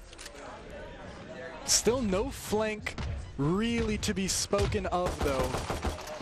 Since there's no flank, Bishop Kelly isn't really pressed for time to make anything happen. They can wait out if they want. Fake teleport comes through backside from Procrastinator, who just kind of wants to spread some misinformation before it seems like the rest of the team are willing to turn tail and just kind of head back towards C here for the time being. And as they walk over to C, they're going to soon realize that the Vise setup is there. It's Hyoma. Out comes the shear. Oh, it's 2 though. It's 2. They don't expect Showtime. They heard the plant. They thought only 1 was across. Hyoma peeks out and Showtime gets the punish for it now. It's planted for CT and everyone goes back, barring one sneaky little Omen. Cold wants to stay in garage, but he's noted and dealt with by Yoichi. Showtime, though, still strong. Oh, Procrastinator, look at this flank. There's 1, 2. Reloading, though, doesn't get any more, but Showtime. And Procrastinator with the full house. Wow. Making a statement. I don't know if you caught that, but the Showtime was able to throw a Cypher Cage to block the Vise flash when entering the round at the site at the very beginning.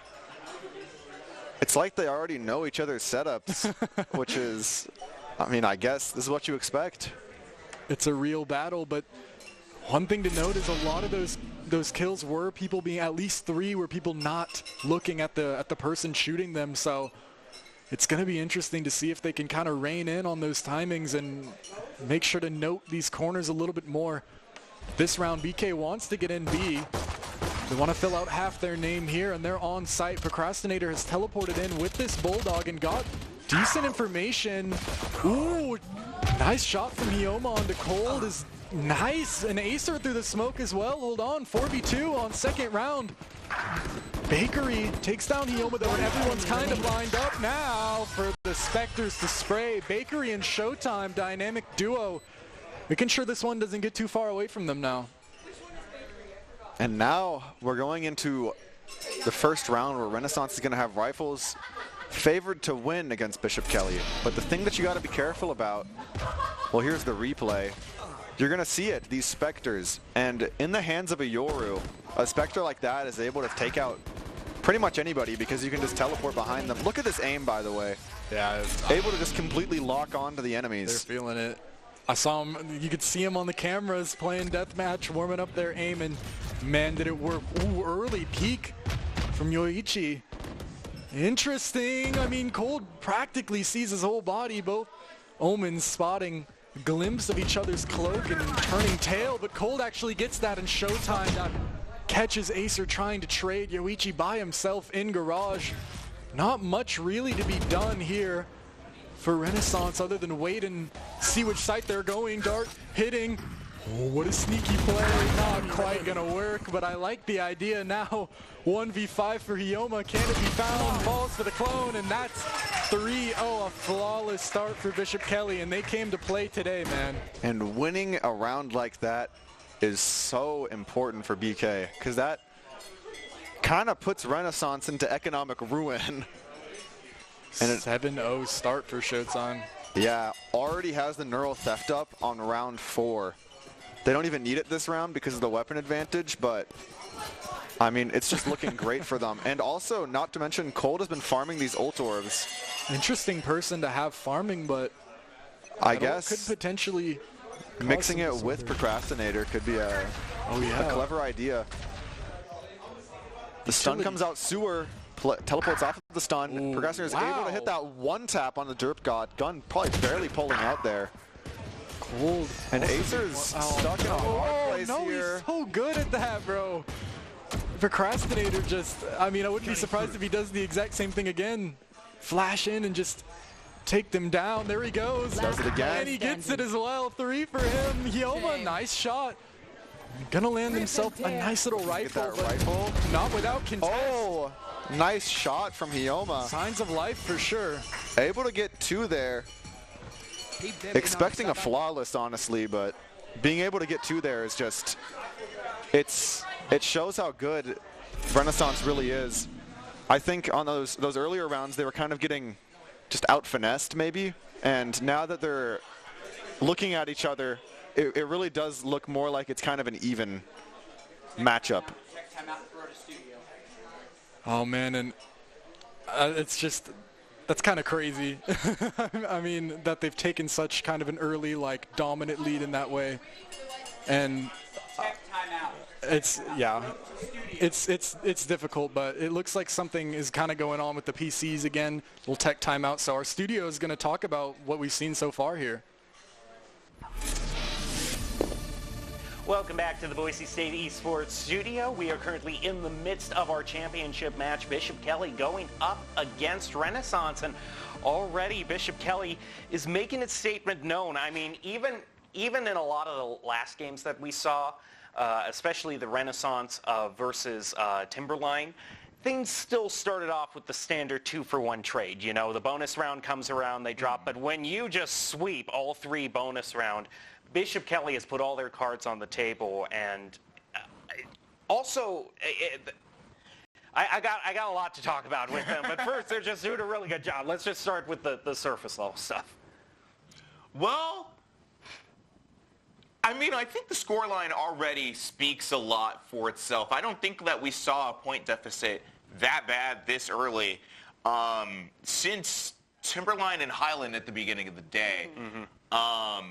You know, usually that 2-1 did happen in those first 3 rounds. So not only to have a team win another team's gun round, but to also win the round right after, which is typically a given just because of the fact that it's already an eco round, is a pretty telltale sign for how I think that this map at least is going to go.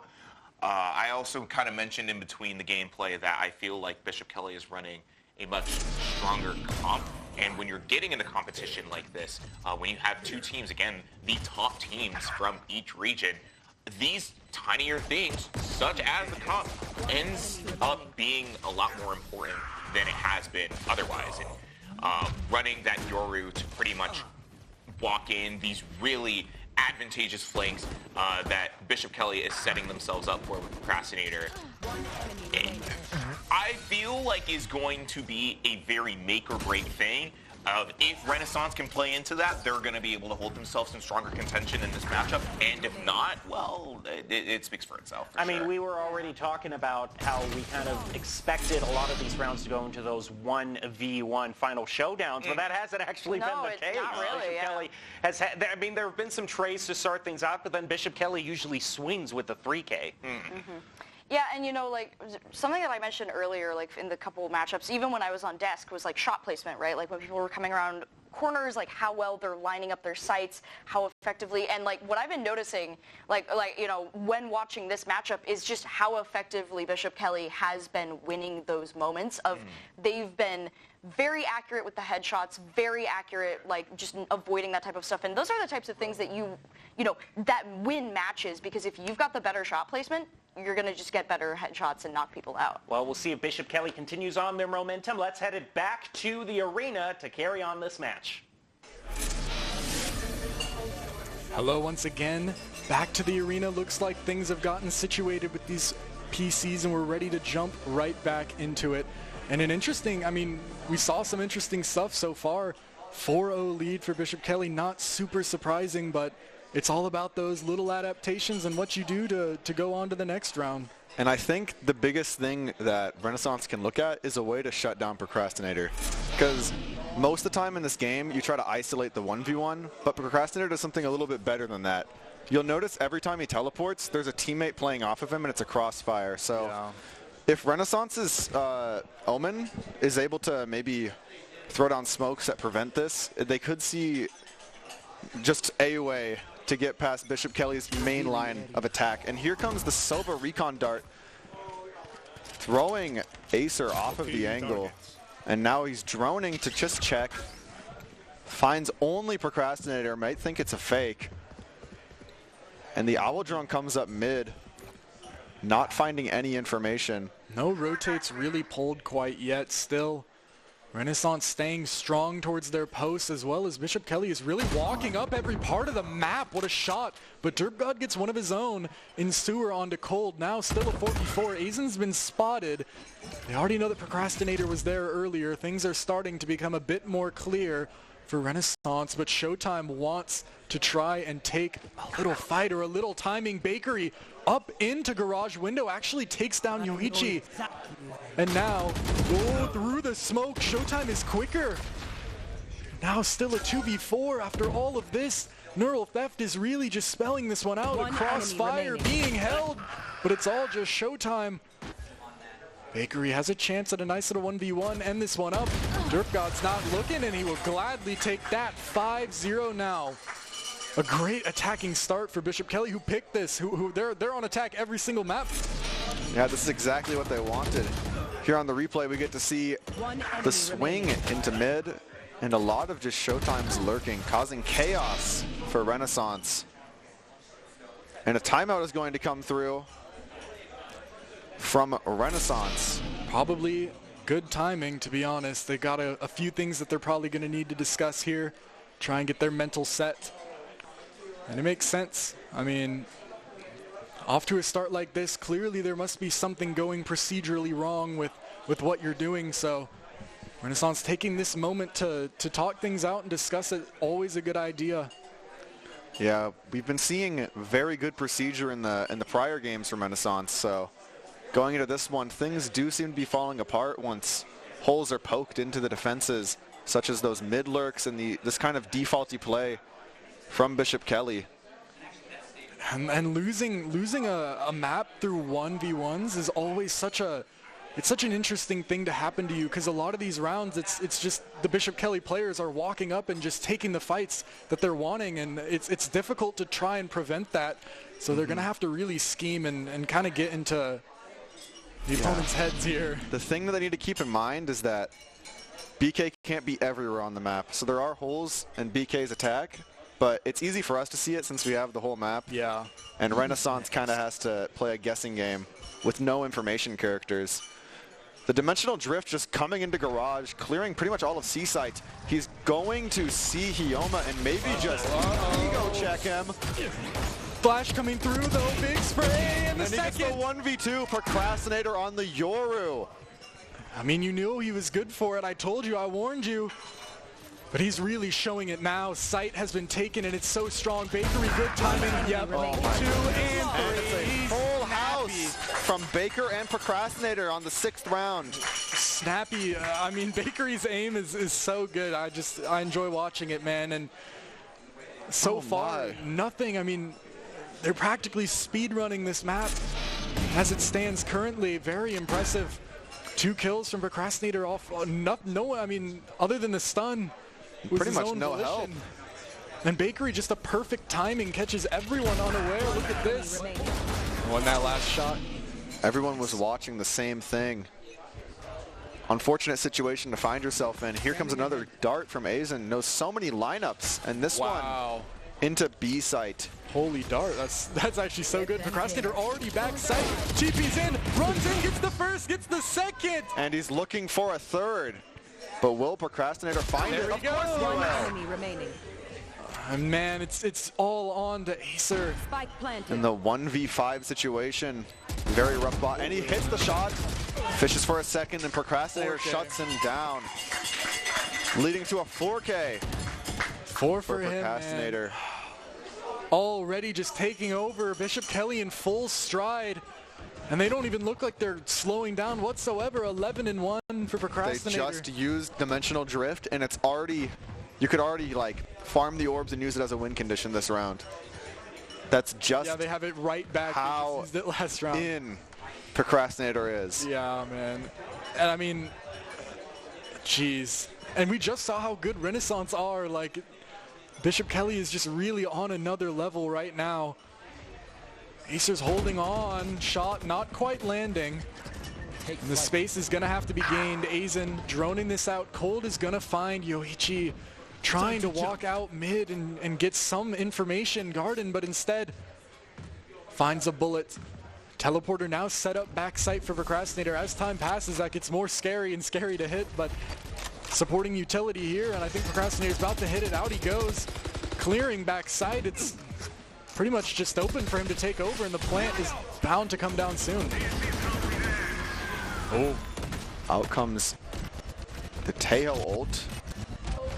And it leaves BK in a rough spot, but Aizen's able to find his way out of that graffiti angle, looking for another kill before even planting. My blind is dead. He gets that one back, and he almost actually crept out pretty far, but Showtime just shuts it straight down, and Aizen gets another. Able to dodge that flash. And now, going into the 9th round of the half, this game has been flying by. Bishop Kelly are just pushing the pedal down right now, firmly in the driver's seat. Lots of utility coming out on this replay here. Shows just the coordination of both teams, but unfortunately, when you get to this level of play, it comes down to mechanics a lot of the time. Yeah, then just not missing today. Like we said, something might need to happen, some sort of kick, some punch in the face needs to happen to Bishop Kelly to just kind of, that's what it's going to take to really slow them down here. They've just been so dominant, and they're looking to repeat on the C site. They already gave it up. Renaissance isn't even playing for it. They're playing for the retake. But the site has been given. Procrastinator with the spike is going to get that down, and off site everyone runs. They've got Hunter's Fury. They've got Dimensional Drift. They've got everything that they need. Rolling Thunder could be so good here. If it's hit soon, it's going to hit everybody on the team. And the teleport behind them off of the Rolling Thunder. Teo misses the teleport, doesn't see it. Procrastinator though. Procrastinator getting 2. It's traded back by Isagi. Oh, but Yoichi's trying. Showtime cleans it out in the end. And again, it's procedures within procedures. The procedure there is fall back and use ult, and then within it, it's also, I'm going to TP behind them all. It's Yeah, and I don't know if you saw, but he farmed the orb and then planted. So Procrastinator was planning on dimensional drifting out afterwards. One enemy remaining. Didn't even need to. Instead, keeps it handy for a future round. And when you combo dimensional drift with something like Hunter's Fury or an Aftershock, it's just quite broken. And here comes the dimensional drift getting B-side pretty much entirely open. We can see Bishop Kelly charging the fault line up, but they're a little bit early on it. Derpgod trades it right back with a shotgun of his own. You know he loves to use that Bucky, but Renaissance actually winning that fight on C looks to initially make things a little bit easier, but now as Bishop Kelly has gotten so much room into garage here, it's actually a bit complicated. They all cross the wall at the same time, and Hyoma almost gets it, but instead it's on to Yoichi, who's going to get revealed, has to peek from the neural theft, and Aizen is quick. A beautiful shot takes him out, but still a 2v2 here. And both of them are going to be able to acquire their rifles and play this post-plant situation, a classic Haven situation here. But Showtime's going to mix it up a little bit. Yeah, Hunter's Fury in from main, but Showtime is going to be walking up garage this whole time, so after the Hunter Fury is done, Showtime can peek and hopefully get whoever's on the spike off. Out comes the Hunter's Fury. It's a little bit off. But Showtime gets taken down, and that was the win condition of the round. Now Acer can just hold on to Aizen and actually take it. Oh my goodness. Acer able to almost single-handedly win that round for them, bringing it back with 3 kills. They read the play really well. The fact that there might be that one player waiting to lurk late. Acer just disposed of Showtime, and that's a way to get the first still. A few more rounds on the half that could be gained here for Renaissance. Really shows that Renaissance can put up a fight here. If the play goes exactly as they think. Here is Acer looking for contact as Derpgod walks up into lobby. The interesting teleport gets caught out. Yoichi wanting to get a little creative. It's not going to work. Desperation play maybe. But I understand why he did something like that in a situation like this. So far behind, you want to get anything you can. Procrastinator trips the wall. Wow, what a shot. Cold with that shot. Living up to the name. Now, Derpgod still has a chance if they decide to go towards this A site, Derpgod could get active. He could get a few hiding in this deep corner. Will it be cleared? It does, but what a transfer from Derpgod. Goodness. Holding on and gets the spike as well, but the rest of the round is so weird. Cold is lurked up, finally dealt with. It's a nice shot onto Cold. But Derpgod, feeling a little bit of pressure, decides to leave the spike, give it up at least for the time being. As Bakery and Aizen work together here. Aizen in garage and Bakery working up B. He almost shuts him right down though. Now just onto Aizen and 20 seconds left. It's a tall task. Having full control of the spike here. Aizen is going to have to move 3 times faster than his character can. He's going to have to really turn on the jets, and Derpgod takes him down to 10 HP, and that's all that really needs to happen for Aizen to just kind of decide that maybe that's all he needs to do. Maybe saving is all he needs to be doing. Yeah, maybe actually really like this gun that I have right now. But he can already buy the Methodist to die for ult charge. Not quite spotted. Spike down A. Derpgod just able to lurk up, and that patience on that angle. And then Renaissance just sticking to Prestiger, able to just hold down mid, keep the bomb locked down. Very well played by them. They're going to need a lot more like that, though. Just like that. Especially on their weaker attack side. Derpgod on an interesting purchase, posting up. Uh-oh. Procrastinator with his teleport going back. It barely misses where he intended to put it. And the clone trips out. Not ready yet. Now Procrastinator and Cold are both on site. Looking for a little bit of an engagement, but the site is all but theirs. Uh-oh.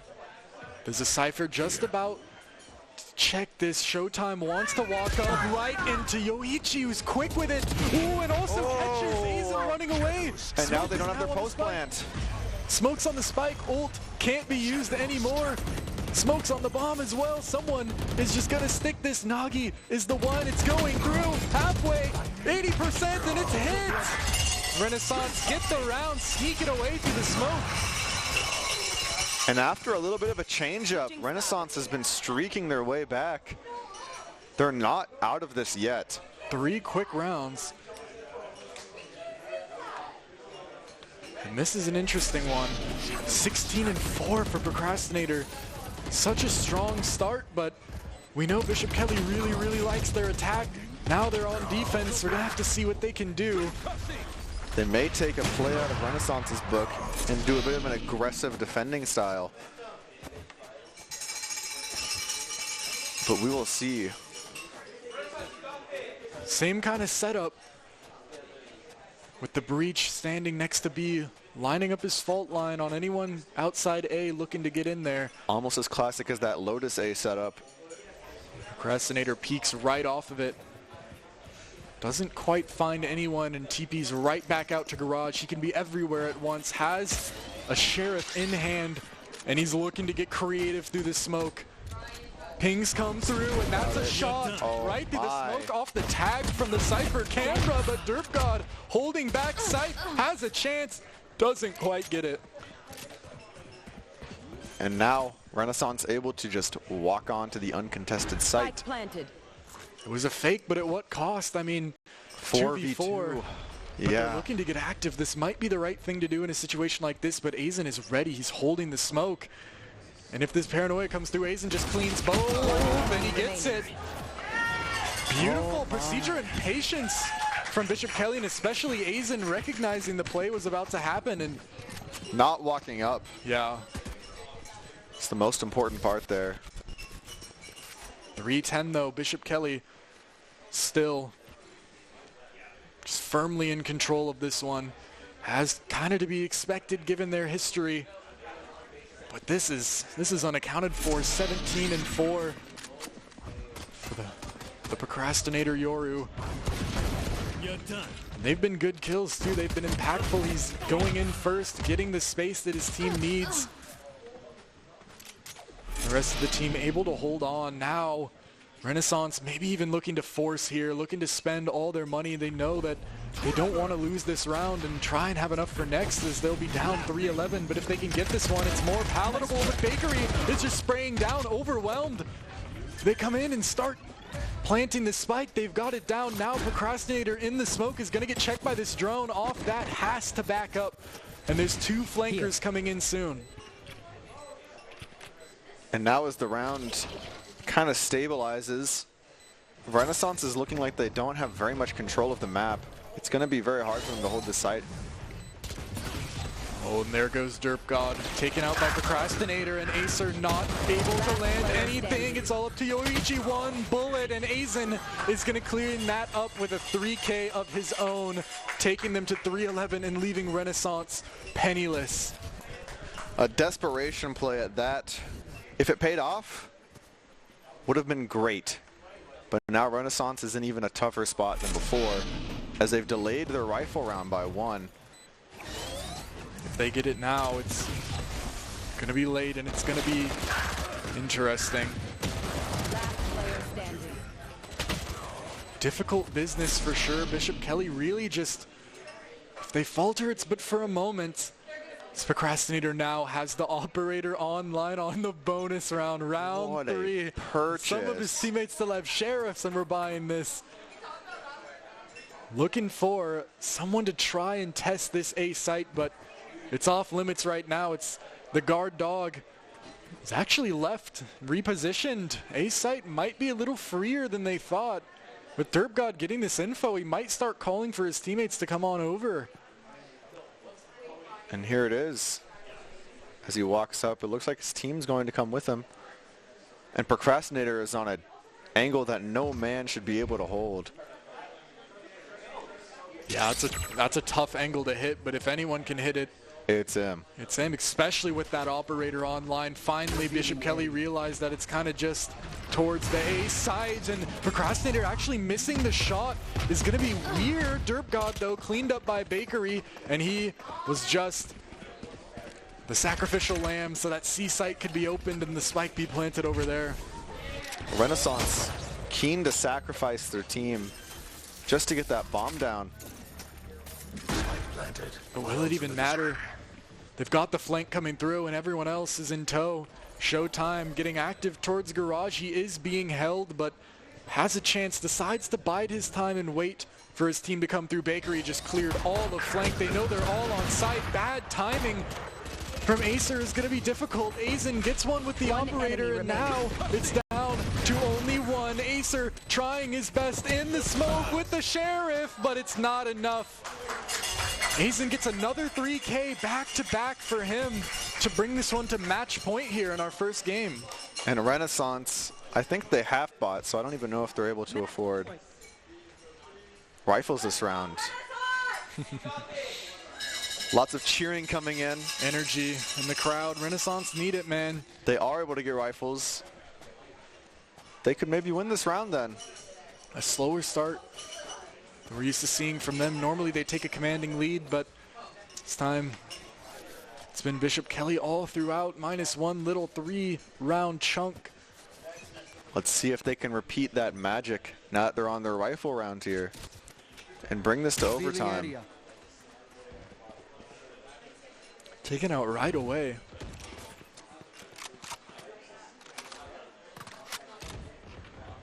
Oh, Bakery is so far up. But the timing's no good. Nagi takes out the opposing breach, and that's a free kill gained. No one really there to trade. Bakery could make things a little easier than it has been for Renaissance here. Cold also getting active and also taken down. 1v1 gunfights not going their way this round. 50-50s scoring for Renaissance instead, but Showtime is still here and still standing strong. But it's not enough. Aizen through the back, and actually Procrastinator has gotten involved on this site. Flash comes through. Angle found, but Yoichi in the back as well. But Aizen, 1v1, has the operator. He just needs to land the shot. TP fake comes through on the right side, and Yoichi finds what an outplay! Aizen was there, though. Aizen was really right ready. There. Jeez, Yoichi came down to the millisecond. If we weren't on land, I'd say that was ping. But they got it, man. So close, and that's, I mean, look at that Renaissance swing. will take whatever they can get. The crowd rallying. We're getting some chants in the going favor of Renaissance here. This is some serious business. As they may repeat that streak from earlier. Out comes the dart. Ooh, big able to hit, see though. two here in a lobby procrastinator ready to just swing. Ooh, tries to jump out of the fault line and gets peeked by procrastinator anyway. Aizen. Nagi's actually out pretty far, and just two straight up line up for Aizen with the Guardian. And now Nagi's been noted. Bakery jumps through the smoke, gets taken down. It's just really him. Hioma's behind, but who else is behind is Procrastinator, who's holding this. But actually misses a shot, a rare lapse for Procrastinator, who can't quite get the second, but gets the first and leaves it for his teammate in cold. 4-13, Bishop Kelly convincingly take the first game. I mean, Renaissance put up a decent effort for sure, but they're going to need to work out a few things from this match to the next one, or from this map to the next one for sure, before we head on to Lotus. So I guess we're just going to have to see how that turns out. I'm interested to see as well what our studio has to say about such a game like this. So we're going to head over to them briefly while everything gets set back up and see what they have to say. Welcome back to the Boise State Esports studio. We are currently in the midst of our championship match between Bishop Kelly and Renaissance. I'm your host, Jacob Palmer, joined by Kaz Phoenix and Audrey Norris. And oh my goodness, we were talking about kind of like a reality check sort of round, but Bishop Kelly brought the hurt. I can think of no better kind of metaphor for what we were predicting than in round 15, where Renaissance, I guess old habits die hard. They tried to bring out the knife shenanigans, and Bishop Kelly just wagged their finger right in their face and said, no, you're not going to do that here, not us. Yeah. And it's... What's really curious about this matchup in particular is that even out of earlier matchups that were extremely unbalanced, like Timberline versus Highland, for example, is literally just the one that comes straight to my mind. It's been really easy to say with those matchups, like, okay, there's this one player who's particularly been doing excellent, has been making great hero plays for this team. And I can't really say that for Bishop. Not because no one's doing anything, but because everyone's doing anything. Like, you can tell with Bishop that it is a very coordinated, very rehearsed team. And not to say that Renaissance isn't, but you can tell, like, as you were saying, this is a team with much more experience with each other and in an intense competitive environment. And their preparation for that definitely is showing in their performances, both on the score lines and just on stage in general.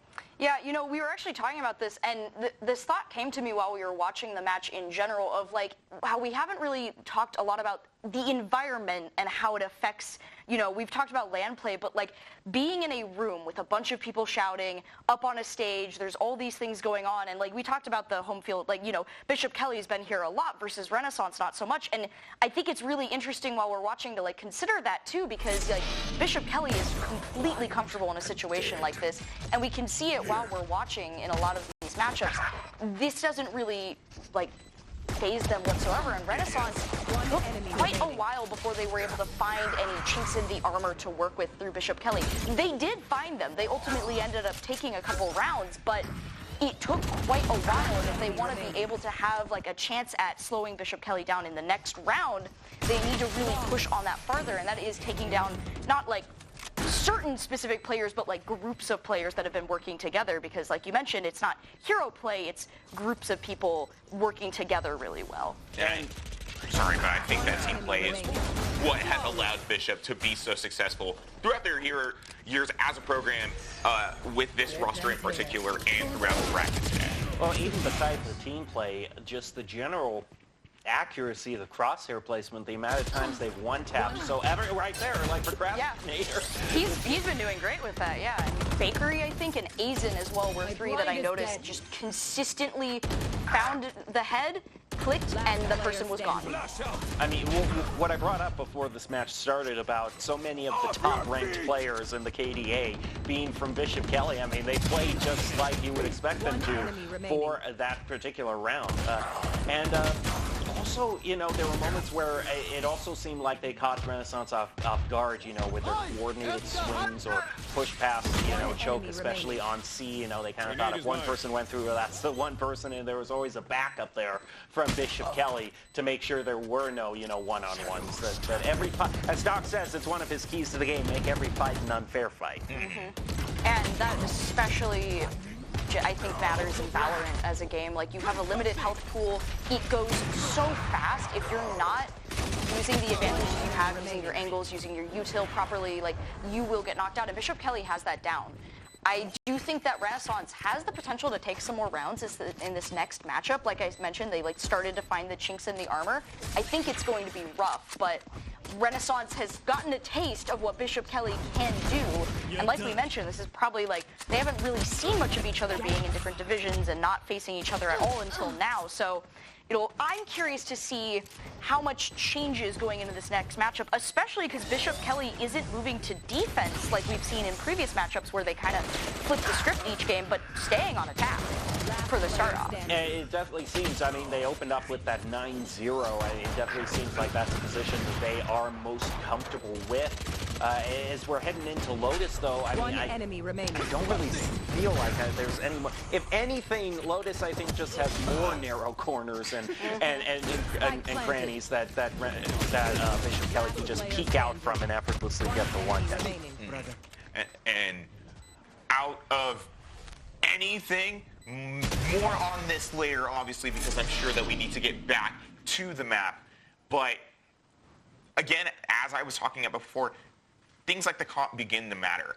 And things like the players that you have on certain characters, such as Procrastinators Yoru, have a big impact on how a lot of these rounds have been turning out with gate crash positionings for post plants, for even just entries for Dimensional Drift, clearing outside to allow their teams on, and even when there are people on the site, you know, how Bishop Kelly is able to play around that and still get a site execute on.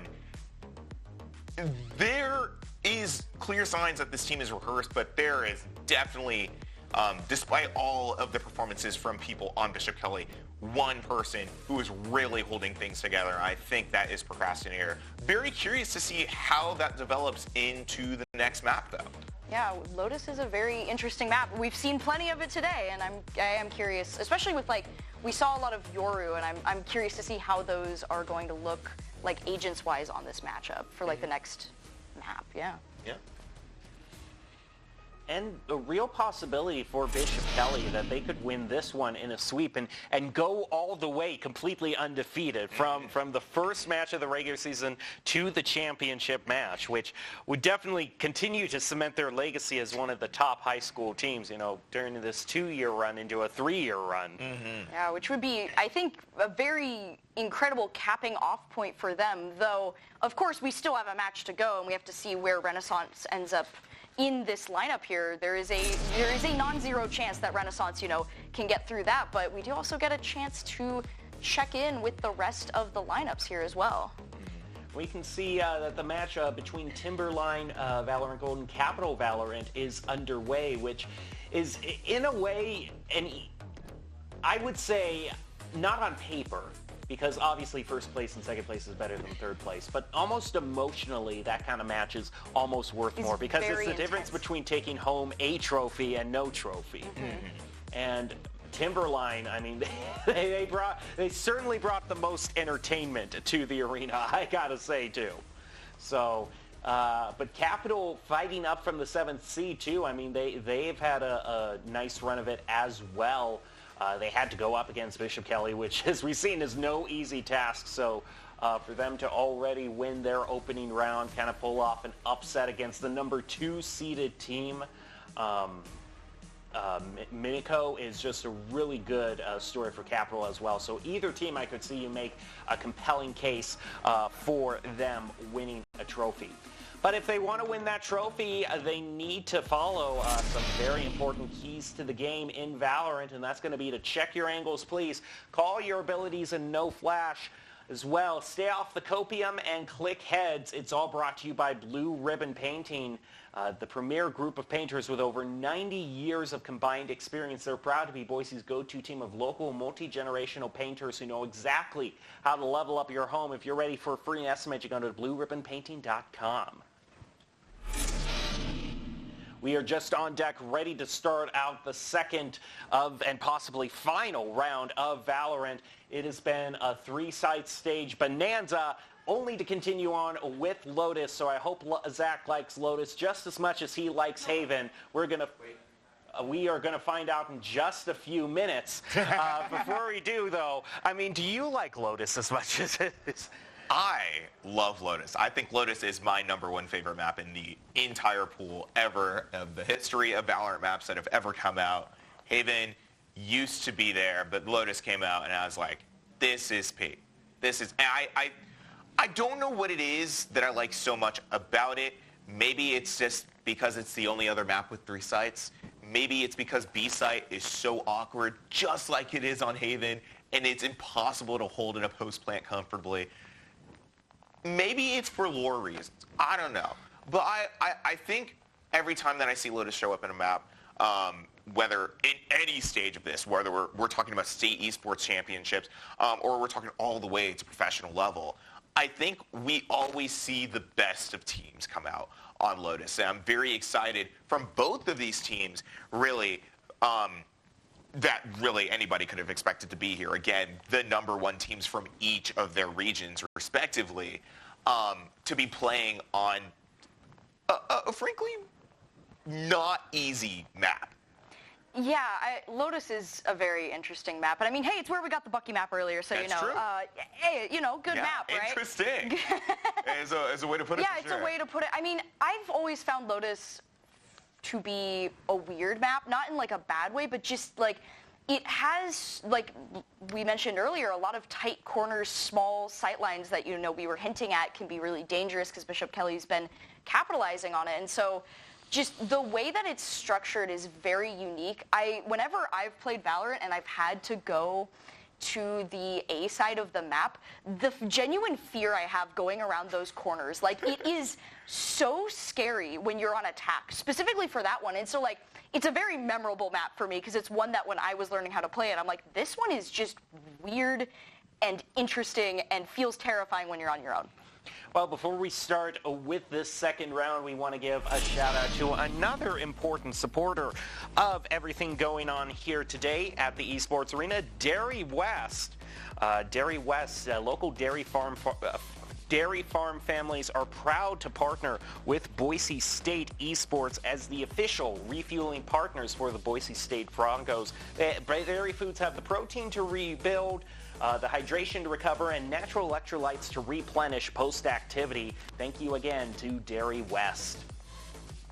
And all the milk that's here at the arena, too. There is so much chocolate milk here at the arena. Yeah, you can't see it on stream, but like every hallway has a bucket of milk, and it's great because, you know, there's so many people here. There's a lot of play going on.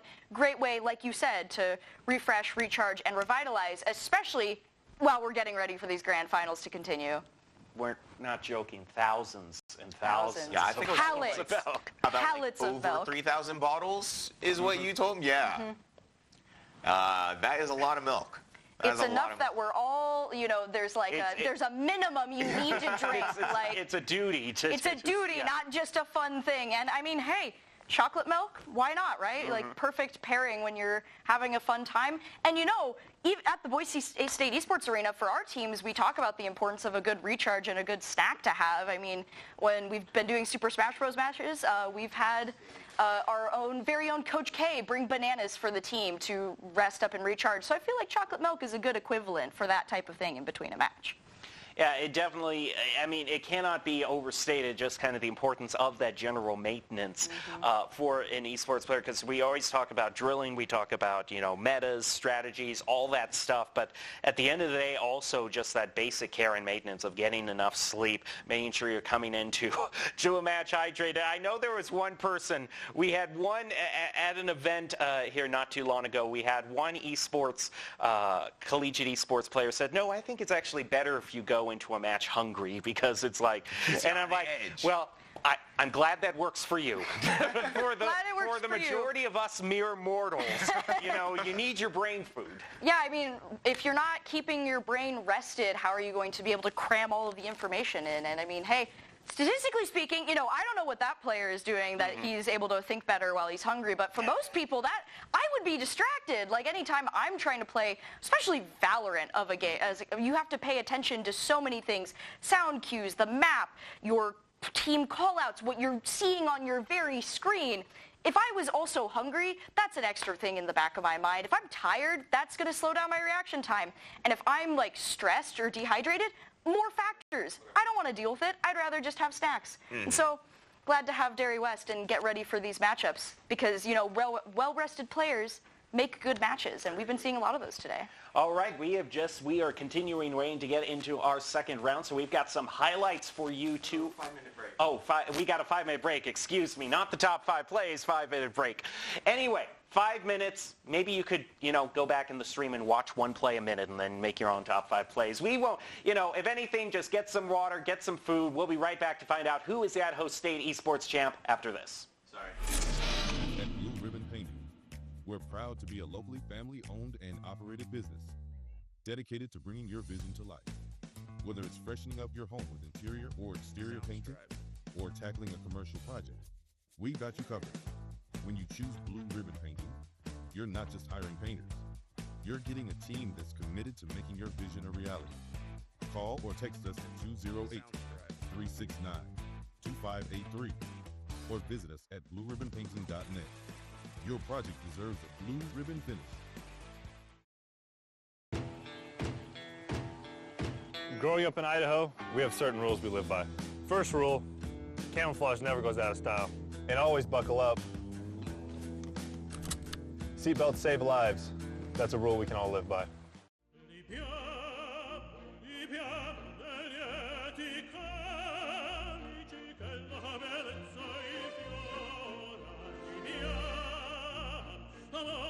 Life happens. Lucky for you, ICCU has a new kind of checking account that comes with benefits that help you life better. Because being human is a full-time job. Scott Matlock, underrated recruit, has built himself into one of the best defensive players in the Mountain West. What would you do if you couldn't fail? Would you see every setback as a catalyst to keep going?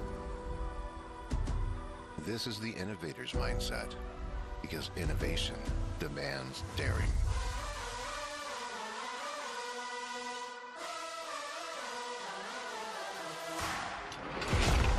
It's finding thousands of ways that don't work, and the one that changes everything.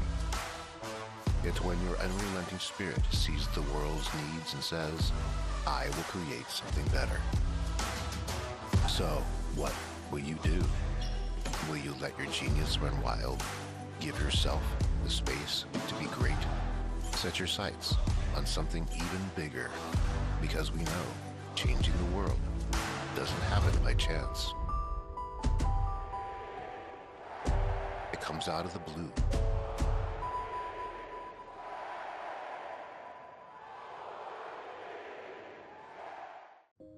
It's the end of a good day's work in Idaho. Time to punch out. Time to check in and catch up. Time to remind ourselves that what we work for isn't a paycheck. It's to make the good things we have even better. So here's to your good day's work. Idaho Central Credit Union. We believe money is a thing. It's not everything. At Blue Ribbon Painting, Blind and dead. Here.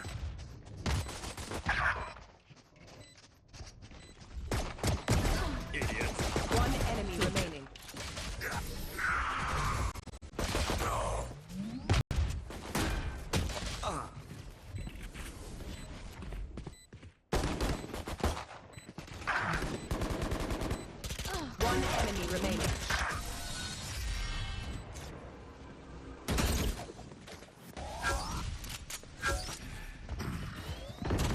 One enemy remaining. Long.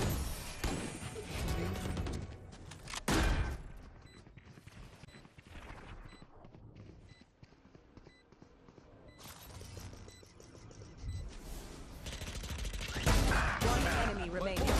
Flawless.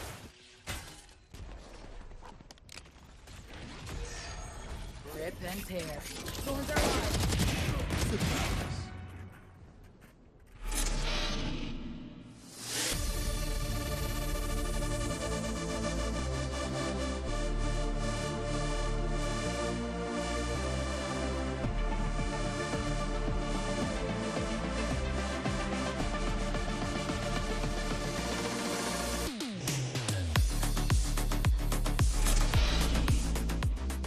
Welcome back to the Boise State Esports Arena. You are currently joining us for the grand final match of today's Valorant tournament. We have got Bishop Kelly going up against Renaissance, and we are just about ready to head into the second stage with Bishop Kelly up 1, having a chance to end this with a sweep and an absolutely perfect season from start to finish.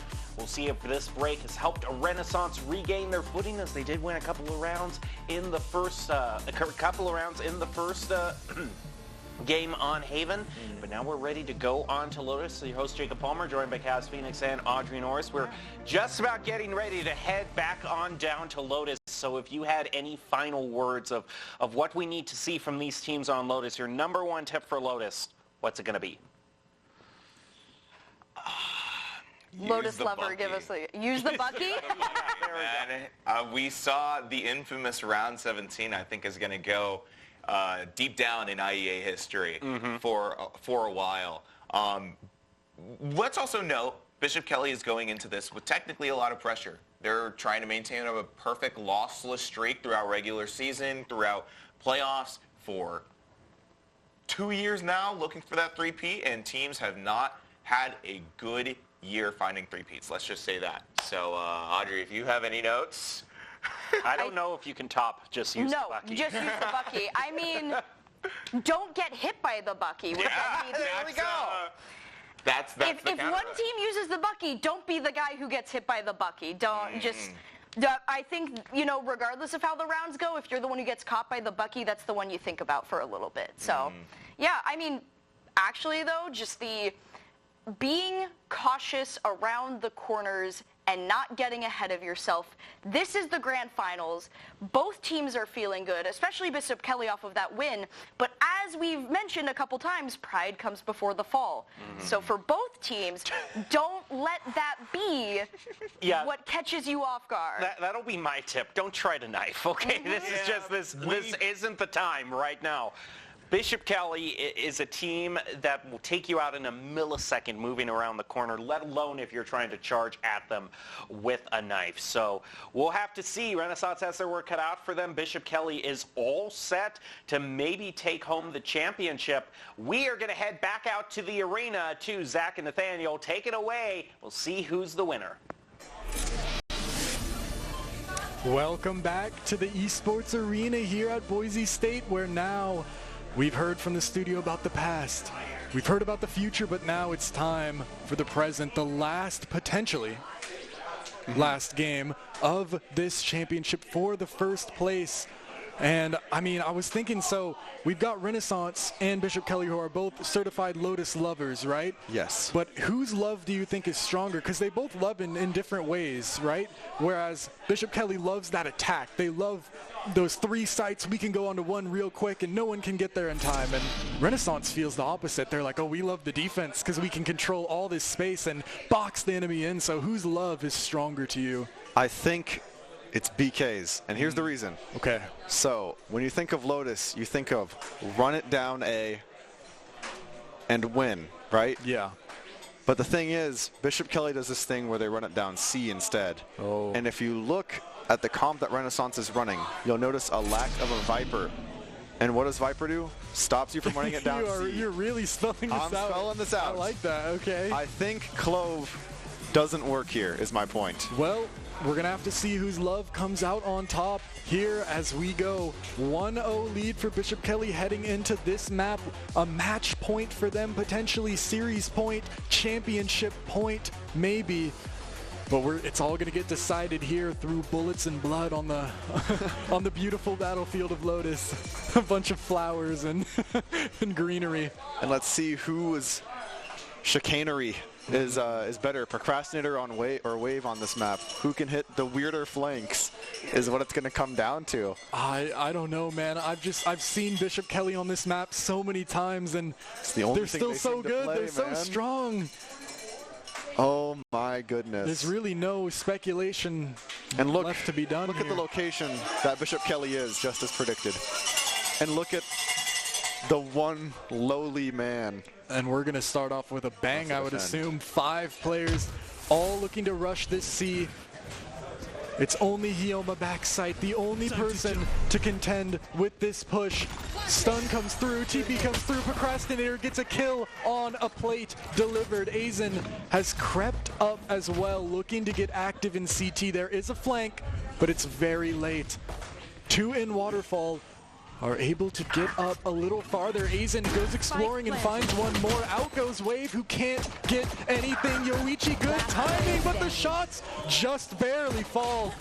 Procrastinator will be right there to clean that one up and get a pistol round. A great start for their championship aspirations. Yes. I mean, just as I thought, they rushed in. Yeah.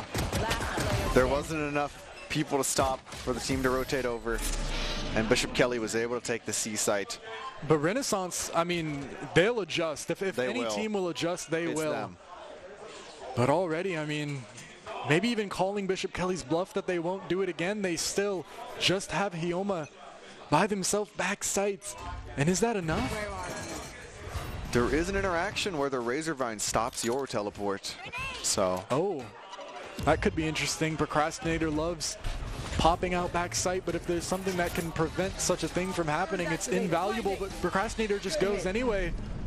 He's in back sight, and Hyoma just has to run. Too much to contend with there. Cole gets one on the other side of the map as well. Rubble, and now Renaissance is confused. They don't really know what to make of this round. People are everywhere, and they're able to get the spike and a little bit more. Wave and Hyoma are falling. The plant tells Renaissance that it was in fact C the whole time. And now they creep up. Showtime versus Nagi. Unable to find the upset there. And Acer left last alive on this long angle. Procrastinator takes him out with the Bulldog. Similar start to what we saw last time. But it's up to this rifle. Yes.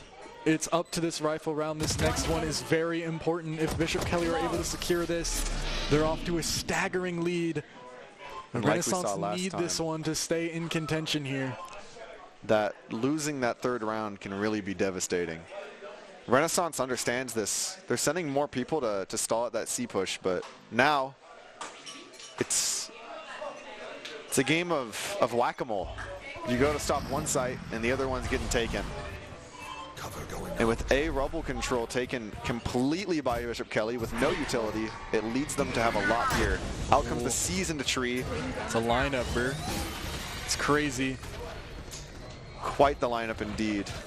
Wave looking to get someone out of here before he gets ran down, but Hyoma's the one to trade instead. Bakery crouching around the corner, catches the crosshair placement of Hyoma off guard, as well as Aizen picking up that stairs player. 2v4 now. Nagi is not safe here, not at all. Showtime's gonna take that, and now only Yoichi left. There really isn't anything to be done for him. 1 versus 4. Bishop Kelly still has a lot of utility. Most of the stuff they used to enter the site has come back up. Looking to just want to keep the gun. That saving might be the optimal play here. And it's what Renaissance is opting for. They need to be careful that they aren't hunted down by the 4 people here, as this is a bit of a witch trial right now. but Isagi manages to get away. They're searching for him, but with just the gun. Perhaps the one place you wouldn't expect to look is right next the to dead sight. center of the map. So overall, I mean, that's a great round for BK, and the momentum, I mean, it was in their favor since, I mean, like the second round, the third round of last map, and it just hasn't let up yet. Aizen now a new face on the top of the scoreboard for Bishop Kelly, but really it could be any of these players up there, and I wouldn't be surprised. Yeah, as during the regular season, they kind of were at the top of that leaderboard for kills. Nigh unstoppable. Yoichi, good angle though, might get one onto Cold. Doubtful that Cold expects Yoichi in that angle after the drone came through, but instead they just decide to go see. Procrastinator in again, teleports backside, and Hyoma is once again set up for the worst here. Only a Sheriff just has to escape through the smoke. Giving sight, but unfortunately it's going to be quite difficult to retake without weapons. Cold able to find 2 there. Wow. As well as Bakery getting Hyoma and Wave able to find Aizen before being traded off. Wow. Now Cold is in form too? It's like we've been saying, it's every single person on Bishop Kelly is a threat. The potential to carry the game. And that's scary because really, I mean, how many people do you really need to all be firing at once to win a game? And just the chances of everyone being so good is just so low, yet Bishop Kelly find a way, man, and that's why they've been so dominant even in this map. 4-0 start, they love their attack, and it's clear why. I mean, they just kind of run in and force the space away, take it away from Renaissance. Here Renaissance is able to get that air bubble control, but the yin-yang of the map makes it like, see, they get the spike here on B-side, that's huge. Oh, what the interesting. Nagi runs into Cold. Defenders. Oh, but the flash dodge from Procrastinator isn't quite quick enough, but Aizen's alive. All the players have the spike. They're all towards spawn though. This could be possible for Aizen. Tries to clear out any potential enemies behind him before he goes looking towards that spike. And with this information coming back up, the Prowler comes out, so does the Seer. Sends out the Prowler, eyeball goes through. I mean, Aizen knows they're there, but yeah, obviously, still has to work through this one. Difficult situation to be in. Low health bars, at least on Wave, but Aizen's gonna have to take a fight here. And walking up, it's difficult. Aizen fully exposed now. As soon 30 seconds left. As Nagi sees Aizen walk out, everyone's gonna swing. It's so hard to isolate these fights. It's nigh impossible. But Aizen gets a look, but Nagi off angle takes him right down. Getting their first on the board here. And great coordination there. Some teams would try to rush it down, run down Aizen there, but they played it right. They held the spike, stuck to the fundamentals, and were able to find that round. Yeah, a lot of the time you overthink it and get scared of fringe possibilities like, oh, what if he flanks from here, right? But just buckling down and holding the spike worked out as well. Finally, Bishop Kelly, after losing that, decided to try the A site, but this is what Renaissance have been hoping for. Finally able to get some util out. Rubble, there's 2 though, and they're quick. Showtime takes down Yuichi, and Nagi is left out to dry there, taken down as well. 5 versus 3. And Acer, noted by the clone as well, is gonna get pushed. Bakery is running him down now. Looking to take that fight and just grabs it on B. As the plant goes down elsewhere, just multitasking of epic proportions, and it works out perfectly. Wave, the only one in a real position to do anything this round. Hyoma, a tough fight with a Guardian, manages to land that one. A nice shot. A little upgrade there. Wave now awarded a timing window to try and creep forward and do anything, as well as Aizen having utility out. Somehow Wave has gotten the perfect time to creep out, almost by a divine miracle, but Showtime is there, and so is Aizen, and they'll shut that down right away. Those teleports are just quite tough to deal with. The only thing Renaissance really has is the Teo salvos, but at a certain point, it's like, do I want to use all of the team utility just to maybe get control of Rumble that Bishop Kelly might or might not be pushing? Yeah. It's a tough decision, but after a round like that, it kind of makes you think maybe it is. As Wave comes out here with the judge, getting a bit of a cheeky angle here. We saw the shotguns were moving in that other game, but looking to recreate a little bit of that magic.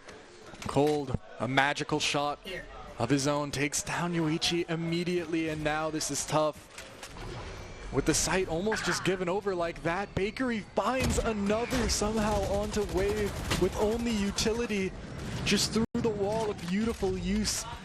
And a sight has been granted to BK. Cold taking up a deep position. Out in drop here. Is it expected? It could be, but Cold is quick. He's fast, and they're almost giving him a little headshot to look at. Nagi is creeping up, wants to try and get active. Acer doesn't quite know where to look. Stun is good though, but a little too good. Aizen able to open things up, get all the kills, and Showtime cleans that one out again for BK. And going into this next round, both teams have some pretty powerful ultimates on their side, namely the Rolling Thunder. I wouldn't be surprised to see Bishop Kelly creep up onto B and then just throw out the Rolling Thunder or the Fade ultimate. They're even one away from Viper's Pit here. I wouldn't be surprised if they try and play for that maybe. Yeah, planting with the Viper. Different setup than normal as well. Looks to be a little bit towards mid, towards B.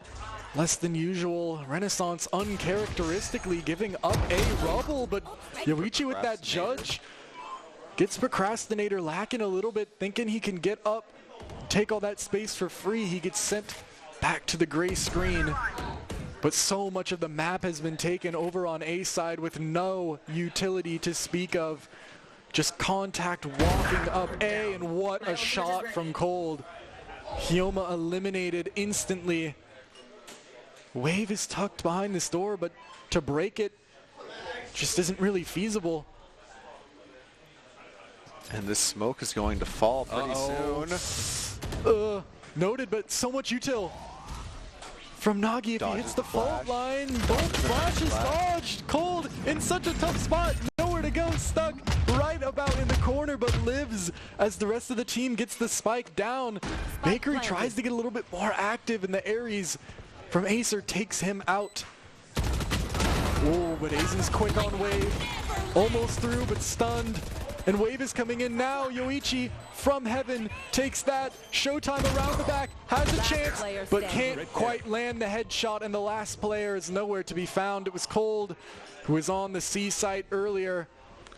And the flank took just a little bit too long. Wave able to take out Cold, keeping us at 2-6 now, the way of Bishop Kelly. Lots of ultimates online. Wouldn't be surprised to see a very colorful round here.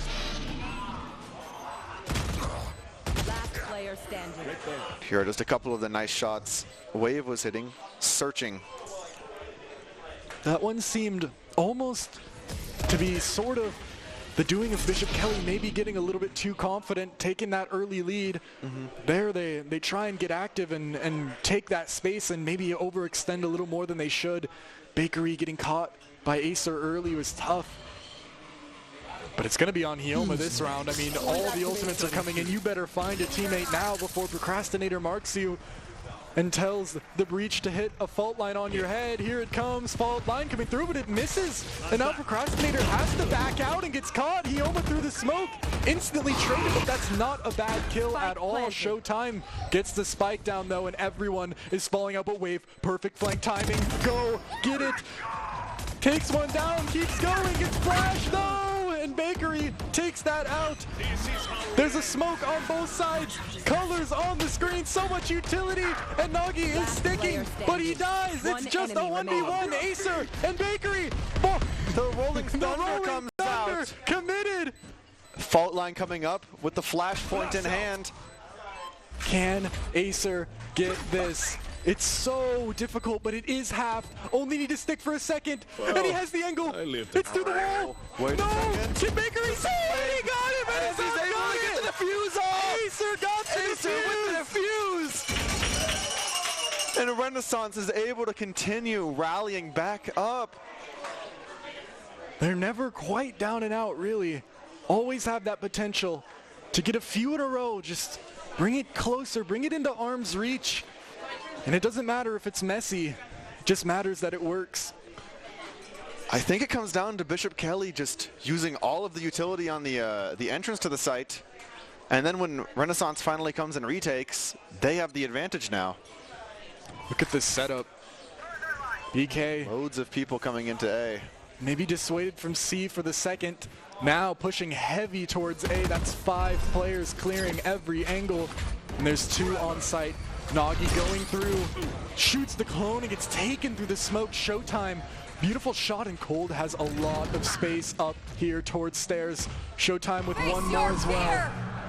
Fade Old is gonna mark Acer, and now he can't even hear if Cold is coming up behind him. So difficult, all the Renaissance players so split, but what a shot by Acer. And he's ready for Cold too, but not quite timing. So weird, Aizen swings and takes him down. Last 2 are coming in from main. And Bakery just running into the smoke, just catches both off guard. What a play. Why?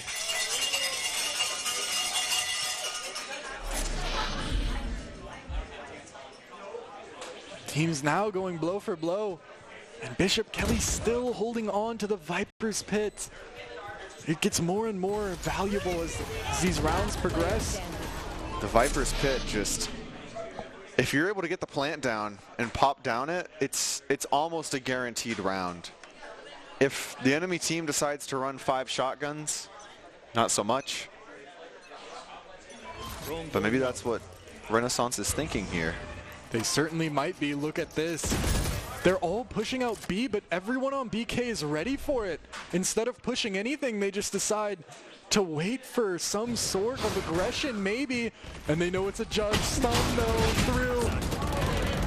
Beautiful headshot, and the support even taken down as well as Wave falls. Rest of the team gets here, arrives on the B site, but Bishop Kelly aren't really tied to go here. They're not under contract. They can leave. And Showtime is going to stick this teleport deep onto A site. Now a tough position for Renaissance to clear. Loads of space to Bishop Kelly. And as they go to plant the bomb, it's going to be pretty much uncontestable. Renaissance might be able to throw out a salvo, but it doesn't come through. And Bishop Kelly is able to get the plant down for main. Ooh, nice shot coming out from Showtime. And as Nagi walks up into the smoke, it looks like a 1v1 is going to happen here. They're both looking the right way, but Showtime has the faster flick. Bucky can't kill from that long. We've been seeing it so much, but we know the range of it. We know its range now. BK 8 rounds on attack, showing why they picked it every time. Yeah, they very much so enjoy this. This right here is pretty funny where they're both looking the wrong way. But Showtime's just fast. Showtime just was faster on that flick. Only thing on the board now is that Viper's Pit. And boy, has Bishop Kelly been waiting to use it. It's an easy thing to just plant, pop it down, and say GG's. Here's a push coming in on the A site. Rubble control is given in the way of Bishop Kelly. And the clone comes into B site, faking it a little bit, maybe even splitting into it. Depending on what they get, they pick Nagi, and the A push turns into a split. Acer puts his salvos down, and there's that Viper's Pit we've been talking about so much. Aizen with a nice flick onto Acer. Oh, Hyoma has to win this one. Acer's aware of the flank, but Hyoma able to heat check it. Oh, another good shot. Another one into Showtime. Oh, but the shorty's out. If Hyoma tries to get creative, there goes Wave, and there goes Hyoma. Everyone on the side of Bishop Kelly with those shorties. It turns an already powerful ultimate into one that's overpowered.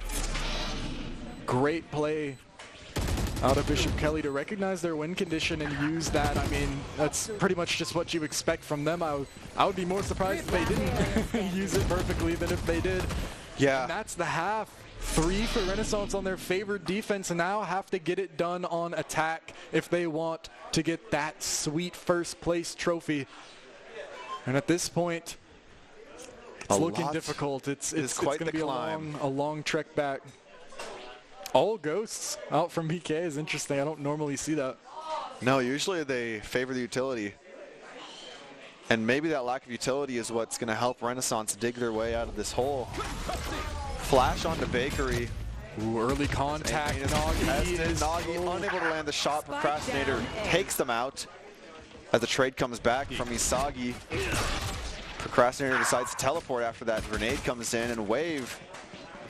Oh, Wave just running Aizen down. Wave just keeps going down. Oh, but Procrastinator's there already, but Wave keeps right-clicking. Just keeps walking. Doc's key to the game says not to trust the right-click, but Wave's trusting it, and I mean, sometimes you gotta disregard all the rules in a situation like this. When you you're need to down make your and own desperate, rules. Wave is doing the gambler's mentality here and is hunting down where Cold might just be. The tail drone just narrowly misses them, and Cold stares unsure where the enemies are, assuming they could be tree or really anywhere. And it looks like Wave's gonna have first contact. Wow.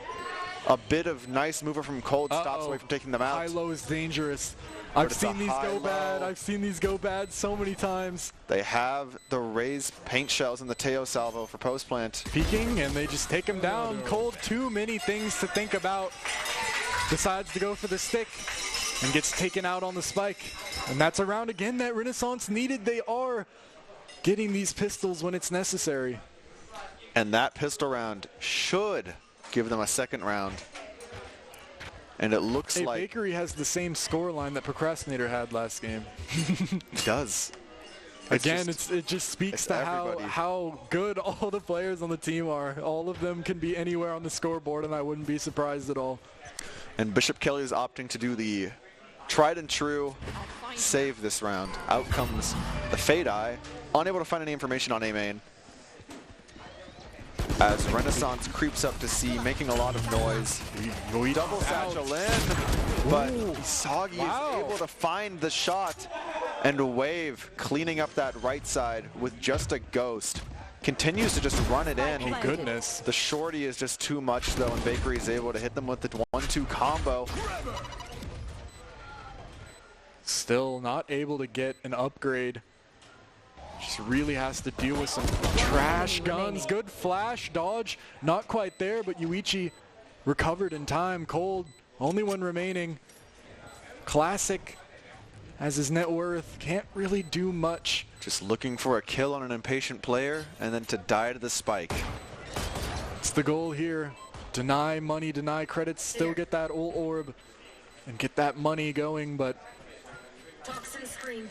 Cold is willing to just be patient, and that's some discipline right there. And there we go. Door opens. Oh, goodness. Cold is able to die, but Acer and Yoma thought that they were out, but they weren't quite out. Didn't run as far as they needed quite to. know the range of the spike. Yeah, maybe planted in a different spot than they thought. That corner's probably safe if it's back sight, but I think since it was planted for mound, it killed them. Yeah, that's what it looked like to me. And that's going to be a pretty decent hit because they're down the 2 rifles that they should have had. Spectre and a Bulldog, I believe. So. And now this is a very important round. Everyone's on interesting buys, weird guns, weird armor. Needs this round if they want a decent chance at coming back. Procrastinator already rotating over to C, expecting a big push. Oh, Bakery crab walk peek, but it's so good when they don't expect it. And he's so good with that Spectre. Procrastinator might spot someone over the smoke. It's Nagi eliminated. And an interesting look onto one more with that Guardian, but nothing to be found. Wave Lurk is insane, though. This timing is really good. Catches the first and is ready for showtime, but doesn't quite land the pick. Hits the ultimate to hit the revive. Looking for something more, but Bishop Kelly willing to retreat and let this Clove ult timer run out. So they only have to contend with 2 instead of 3 players here. Who tries to drop the gun back to a teammate, but can't quite grab it. Yoichi stuck on the Bulldog, goes through. Timing not found. Procrastinator is ahead of it. And now only Acer backside. 1 kill found, but nothing else for Acer. I don't know what it is about this map, but something just clicks in Wave's head where the timings are always just seemingly perfect. on these flanks. Yeah, Wave, I don't know, must have played like 10,000 hours of Lotus. Yeah. Like the Matrix where you plug in and you can download information, download 1,000 hours of Lotus timings. Yeah, because I mean, it is just absolutely flawless, like swinging when the enemies aren't even looking. Very well could have had that kill onto Showtime too, but Showtime holds the line and is able to hold that round through Bishop Kelly as well. Starting to really get a good lead and start to run away with this one if Renaissance can't get something going right now this round. Hiroma is still feeling the pain of dying to that spike earlier, as they would be on a Bulldog this round. Wave not falling for the clone this time, looking for another flank timer, which they may just get as the team distracts on B side. Wave, nice flank already. Aware, but Wave just keeps running in though. Flash didn't hit, somehow Flash didn't hit, but Yoichi able to get it. Nagi as well, nice shot onto Procrastinator. And it's looking like it's Cold versus the world here. Renaissance should have this round in the bag. Plant going down for Mound. I'm going to say as the world doesn't quite have it yet, as long as Cold is alive. That's true. Creeping in. No utility. It's not planted for Mound either. If Cold is able to get a few here. Oh yeah, they looked the wrong way when they planted. Tap. The tap is through. Util going through. Hioma early peek gets taken down by Cold. Eviscerated, and now here comes the orb. The stick can maybe come through. Oh, he's no. sticking. Cold is just sticking. Oh, but Acer able to find a lucky shot. That one came down to the wire. You'll take a little bit of luck if you're Renaissance here. 6-10 is not impossible, and again, it's on Wave taking that early 1v1 fight and just getting the better there of Acer. And distracting the support that Bishop Kelly's front line needed there on B main. Really, Wave has been facilitating a lot of the 1 rounds here on the attack. Isn't it crazy for a game to be 6-10 and not one player is negative on BK's team? That is not one of them. Absolutely wild. Not even, like everyone is positive. Procrastinator in an interesting spot here. Down Rubble, can't actually get out. I think got suppressed, but Cold. Good angle behind the box. That's 2 to the Sheriff. Goodness. Gun upgraded, and Procrastinator looking to get active flash, out swings, but Yoichi full blind takes it and takes another reload, but Bakery doesn't want to peek. Balls back, tries to buy time, but what a flash! Nagi dodged it somehow and claims it. Cold on the flank, but will it matter? Just about. They just narrowly avoid the flank. Will the door open enough? It does, just about. Cold finds it, 3. An ace on the table potentially for Cold here. Spike is down. And the Viper's pit could be used to defuse. A tricky situation. Oh no, that could just kill Yoichi right now. Oh, just about does it. Just a tiny little corner. And Cold is walking up. Crept up, timing is insane, but Yoichi's is better! And Nagi wins his fight at the same time. And that's a full house from Nagi and Yoichi. Starting to string some stuff, 7-10. And Bishop Kelly's calling in a timeout. They're really feeling the troubles of the defending half here on Lotus. You don't even see that a lot. BK calling a timeout. They never do this. It doesn't happen a ton, so you can tell there's something they're feeling that's off kilter here. There's something wrong right now, and they're working to find it out. Renaissance, I guess, at the same time, can realize what they've improved on, and what they're doing now is taking a good lead, man. Crowd is loving it.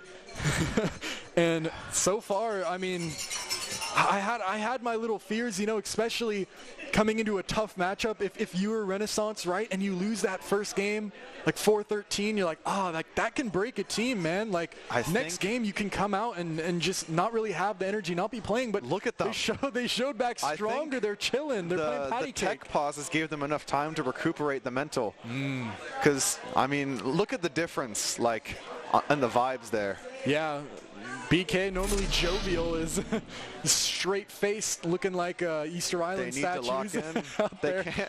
They cannot be losing their 100% win rate. Yeah. At least in the eyes of them. That is a standard to hold yourself to, and if there's anyone that can do it, it's Bishop Kelly. The Knights. Especially with ultimates in their back pocket.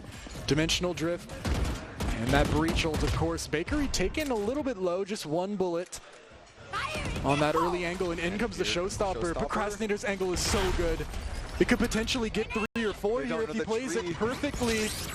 Oh, but no, he's no, he can't leave, can't TP out, stuck in the smoke. Yoichi gets 1, but they've got to test Procrastinator. They go, and they get him. Nagi well played. Out. And now the site is fully in control. Ooh, Aizen doesn't catch the angle, actually gets stunned, stuck in the corner and blasted through the wall by the Phantom of Acer. And Yoichi just that Bakery, trade. who's been chipped down throughout this round and is now completely one-shot. Oh, the double hold again, high-low. that's a low-low, that's not even a high-low. Why are that's they? just a low-low.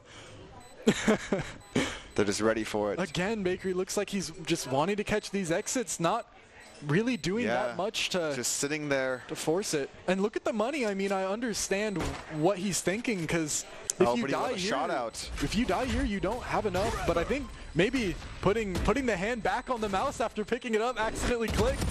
Yeah, the death. Oh, no, not again! Not again! Acer keeps dying to these bombs. And that's the 6th Bishop Kelly teammate is the spike this game, man. Oh my goodness, it might actually be. It's gotten 4 kills for them.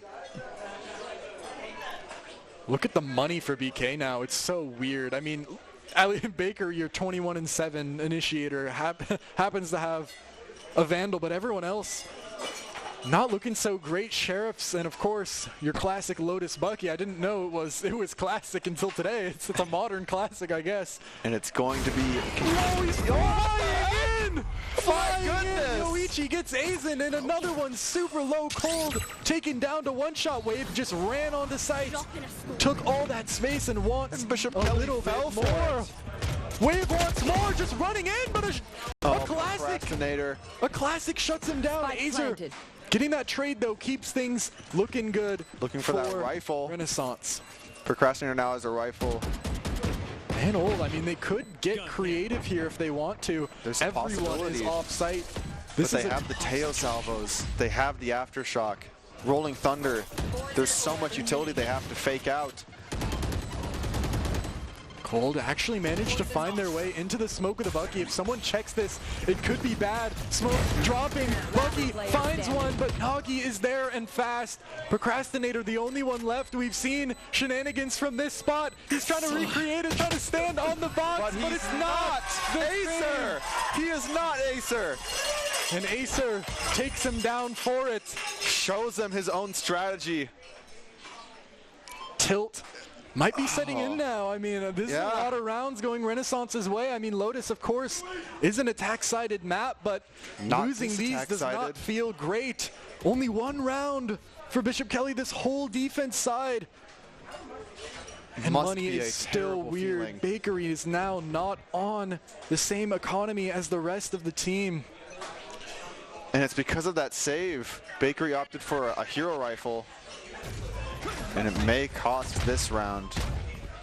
Right there. As Renaissance walks up A. And Wave is doing the classic buffoonery. This is so weird. If they go towards B, they're going to have a weird flank. Cut. Yeah, the Viper's Pit is like cutting off Wave from the rest of the team. I don't know what Renaissance decides here. It's such a complicated spot. Looks like they might just want to try and go back towards A. It's still the weaker site. Bakery, the one with the Sheriff, is here, and the timing is bad. Ioma catches him leaking away. Isagi able to find a pick here, and Wave is looking for anybody else. The Viper's Pit, he's going to face check it. Ooh, and Cold is unfortunately sitting in there with the judge. Still, though, I mean, that's good information noted. Viper's going to be late and probably through Link still. So the rest of Renaissance is able to play off this. Aizen. Look at this coordination from Renaissance, able to get the pincer here. Oh my goodness! He almost in front of it! 2 big kills! I might die to that snake bite. Oh, Cold, hold up, able to take out 2 there. Cold, you can't do this. Acer shuts it always shutting down the rounds. 10-10. Renaissance versus Bishop Kelly. When we were saying this is both their best map, we weren't lying. I must have been, I was lying when I said they liked that defense. Apparently they love the offense more. I'm sorry. But, I mean, everyone's waking up shooting now. Everyone's shooting great. Hyoma, of course, with that 3K, but the rest of the team is performing now. They started off slow, but now the momentum against them. Coach calling once again a timeout as Renaissance continues to adapt. Just needs to get things in check right now before it slips away any further. No more smiles to be had for Bishop Kelly. It's only serious same. And both for teams Renaissance. are locked in. No more patty cake. No more laughing. Rock, paper, this is war right here. Oh yeah. Renaissance backs against the wall. They only need 3 more to win this one and force a swift play in the grand finals. And swift plays have quite different rules. You never know what's going on in a swift play. They're almost as chaotic as that first Lotus game. Oh. And this one's looking up to be comparable at least. 10-10 always makes things more intense. Every play means more. Every shot means more. And Procrastinator here on the classic Lotus Bucky. It just sounds wrong to say. He really likes that Bucky. Hasn't been working out super well so far, though. As Renaissance has adapted to this strategy, and they know to just keep another person to watch your back when your ult's popped. Here's 2 flashes. I've never seen this in my life. How did that work? That's what I'm saying. And if he got away, I'm walking off right now. Bakery trading one back, though, is actually really important because that kill that Procrastinator got was good. But now, I mean, a 3v4, I don't care if it's an eco, you have to be sweating a little if you're Renaissance. Yoichi wants to get active, and he's going in, he's pushing so far, but Cole just takes him down. Yoichi wanted to get it back to a 3v3, but now it's only a 2v4, and here comes the Fade ult. Everyone track, every utility, every ability being used. What chance does Renaissance have? It's Azer! It's Azer is the chance! He is the chance that they have, but Azen is not giving up so quickly. Taps, and it's bound and fight, but the timing is awful. And Acer is unable to do what he's done so often. He was unable to clean up the round. Oh, man. That round goes the way of Bishop Kelly with loads of ultimates still left over. A pricey round for Renaissance. I can feel the energy in this room. So insane. Acer not quite able to bring it home after such an incredible play. Just great timing and awareness, of course, for Azen. Just wonderful play by him to be able to clutch that one out after finally stop the bleeding. 5 rounds straight for Renaissance now. Reset. But have they cauterized the wound, or will they continue reopen to lose rounds? Renaissance now also has the Rolling Thunder online. And as the Tejo drone comes out, they realize A is all, but the plant is just free, and Wave able to just win. Oh no, but Showtime knows about Wave's location, wants to get active, upgrades the gun, but Hyoma on the other side gets that as well. 2 out drop. Azen gets that onto Wave, but Wave with the ult trying to escape. Can they get around the corner? Just about. Showtime trying to get that back, and a quick response from Renaissance in a convincing round. It's just back and forth now, and Renaissance still has their strongest ultimate. Bishop Kelly used it, and I don't think it really impacted the round too much. The ult economy is looking almost favorable for Renaissance here. If you just took this screenshot without the score, I would never tell you that this was an even game. Just counting the KDA, it looks like Bishop Kelly should be running away, but KDA is not everything. Renaissance have the winning plays when it matters. As we know, they're hanging in. Objective, team-oriented game, and that's what matters the most here. Oh, this is going to be weird. Oh, just about noted as into the jaws of their trap. But Procrastinator gets cold feet and teleports away. TP forced. B's been given, actually. B's just in, and Wave does the classic. Just takes it. The timing perfect. Azen has to contend, but Hyoma is big on the 2K. Will they keep going into the smoke? They're holding their time, knowing they don't need to do anything like that.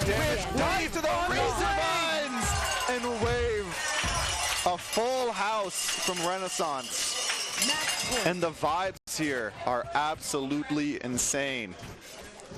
Renaissance now definitively has better ultimates and should be able to win this round if they play it right. It all comes down to this. I'm getting nervous and I'm not playing, bro. Oh my goodness. This is so am I. round, but the dimensional drift, you can't ride it out. Procrastinator's so good with it, and it could be a free kill or two even. But look at this.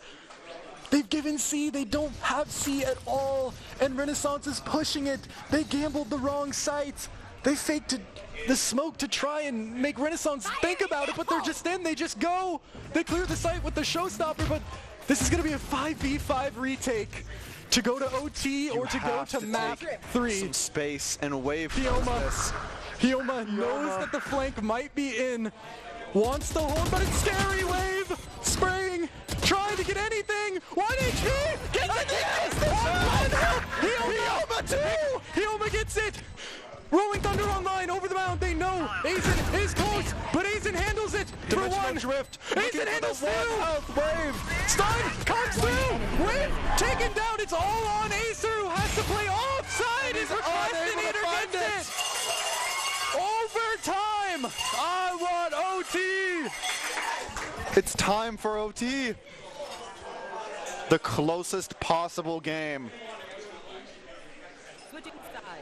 This is anything less, like I said, would be a disservice to all the people who came out here to see these crazy good teams play. This is what we expected.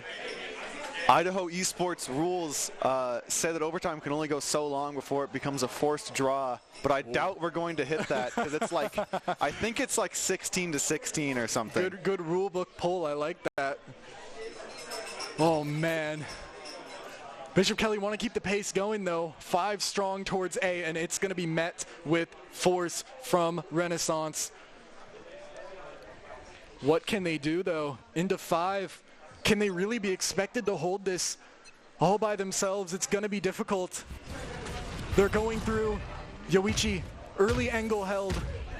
Doesn't quite find anything. Utility's going to push him off. Scared a little bit of what could be lurking around that corner. Decides to play it safe. And Tuck maybe inside this tree holding with Nagi. If they hit this button, Yoichi's going to activate and go through.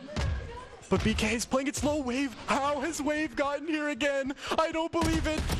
Hold your nerve, Wave! Hold your nerve, only 1 kill. Overall, not bad, but that's going to cause the rotate for Bishop Kelly, who know now that that was most likely a player from a different site.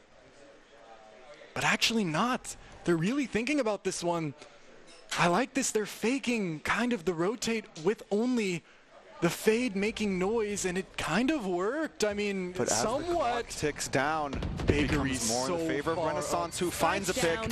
Cold swings out late. What a shot! What a shot! Oh my goodness! Yoichi, can he get it on the Aizen? Timing is good! It's just Bakery. 1v3 from inside the door, has to hit the switch, get the spike. A whole checklist of items. Goes to get it, jumps out and gets taken down. With the killing blow onto Bakery. And remember, that was Renaissance's weak side. Oh man. It's now time to see. They won the hard one. They won the defending half. 3 defense rounds all game, and they get this one in overtime. This is really showing the momentum and the mental. Especially on land, it's so important to just keep your composure. And it seems like Bishop Kelly is slipping, as they've been doing all game. Finally, they're getting tested. Yoichi's in though. Showtime dodges the stun and takes down Yoichi so fast. Drone gets a little information, but it's not worth a kill. But look at Wave. Look at Wave already. I mean, alone on this A, but you know he's going to work up and get all the space he possibly can. Gets a decent timing if he goes now. Bakery might not be looking. Aizen isn't quite there. It's on to this, and ooh, Bakery cleans it out. a tough round here so far from Renaissance, but at least they have the C site to work with. Portal closed. Wanting to get in and plant the spike, they don't want to get rushed too fast. Here. They're going to plant and get this down. Bishop planted. Kelly have all the time in the world to wait here for reinforcements. Procrastinator on such a cheeky angle, looking to see if anybody is going to walk out and give him that free headshot. But nobody on the side of Renaissance wants to do that. Arc Rose is destroyed as Ioma throws it out. Here they come. Paranoia hitting backside. Aftershock following it. So much utility. Everyone marked. player Bakery gets his. Ioma taken down backside and a flawless response. Flawless defense. Bishop Kelly showing they're not quite done yet.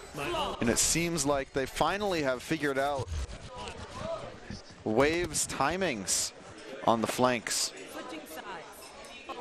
Able to work it up a little. As we go into double overtime. Even with that said, still, Bakery wasn't completely ready, just was able to handle kind of the surprise. Both of them kind of a little shocked seeing each other.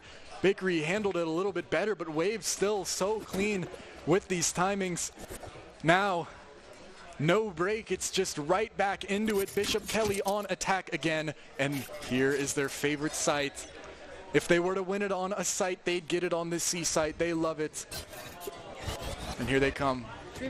Fade Haunt coming down, and Ioma knows early what's about to happen, opting to yield the site rather than get steamrolled away by all of the utility. Wave, no way do you read this. Wave, oh no. If Wave checks close right, Wave sees no way you have that lurk. Wave, some sort of divine intervention. Procrastinator, no, knife out, cold. Or Aizen, no good, through the wall. Yoichi is taking him so low. Bakery finally gets Wave though, but Procrastinator, round saving kill potentially. One bullet, and Acer's gun reload. Numbers on BK's side, but health is low, and they're afraid. They don't want to play off-site. This is messy. They're scared to go. Showtime holding strong with 20 HP. Through the smoke, Acer goes, taken down quick, and Procrastinator on the other end gets it done. And now it's match point for Bishop Kelly here in double overtime. Bit of a reversal. Renaissance needs to win this round to just stay in the competition.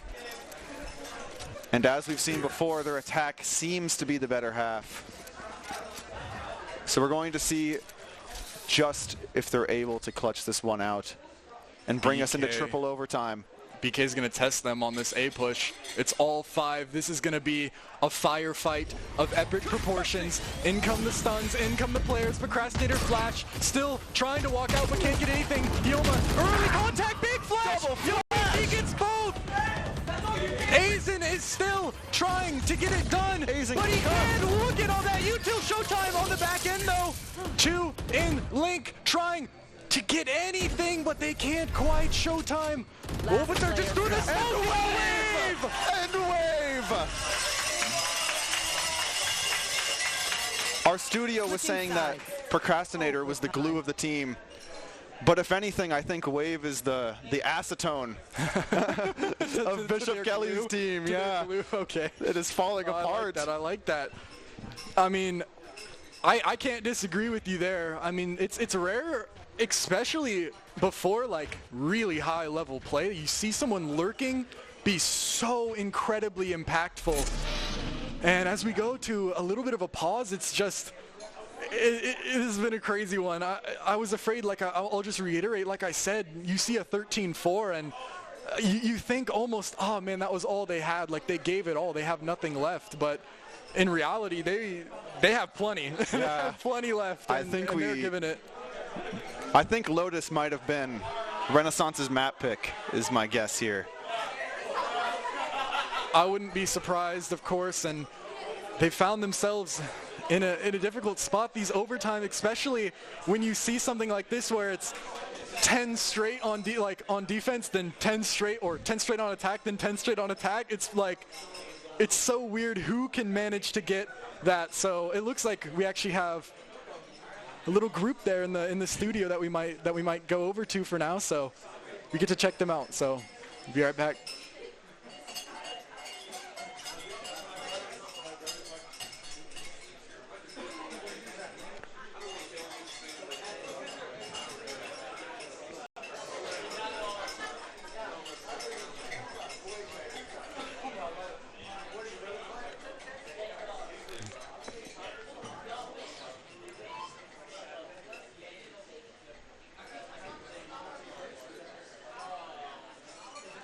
While we wait, I have a very interesting stat for you. Okay. Bishop Kelly Valorant, during the regular season, they won 78 rounds and lost 23. Really? Yeah. So that's pretty insane. And we know 8 of those rounds was Renaissance, right? The ratio, yeah, and so also Renaissance 73 round wins versus 34 losses. So, of course, very respectable in their own right. A little bit less so, but I mean, right now you've added on 14 round losses to what plus the other 4. Done. They've pretty much doubled it. Yeah, this one map is over half of their total like in-season round losses. This is the most they've really ever been tried in a situation like this. It's tough. It's tough. It's difficult playing. They've been playing for so long now, 4, 5, 6 hours maybe. Might be feeling a little fatigued mentally, physically, but you can't give up now. Yeah, you have to just keep going, and especially towards the end at the grand finals is when you start to see players get tired and make mistakes. But we're not really seeing much of that. We're seeing a lot of clinical gameplay where people are just walking in, clicking heads, and doing the strategy. And this long pause, maybe enough time for people to recuperate and go back to what we were seeing towards the start of the rounds.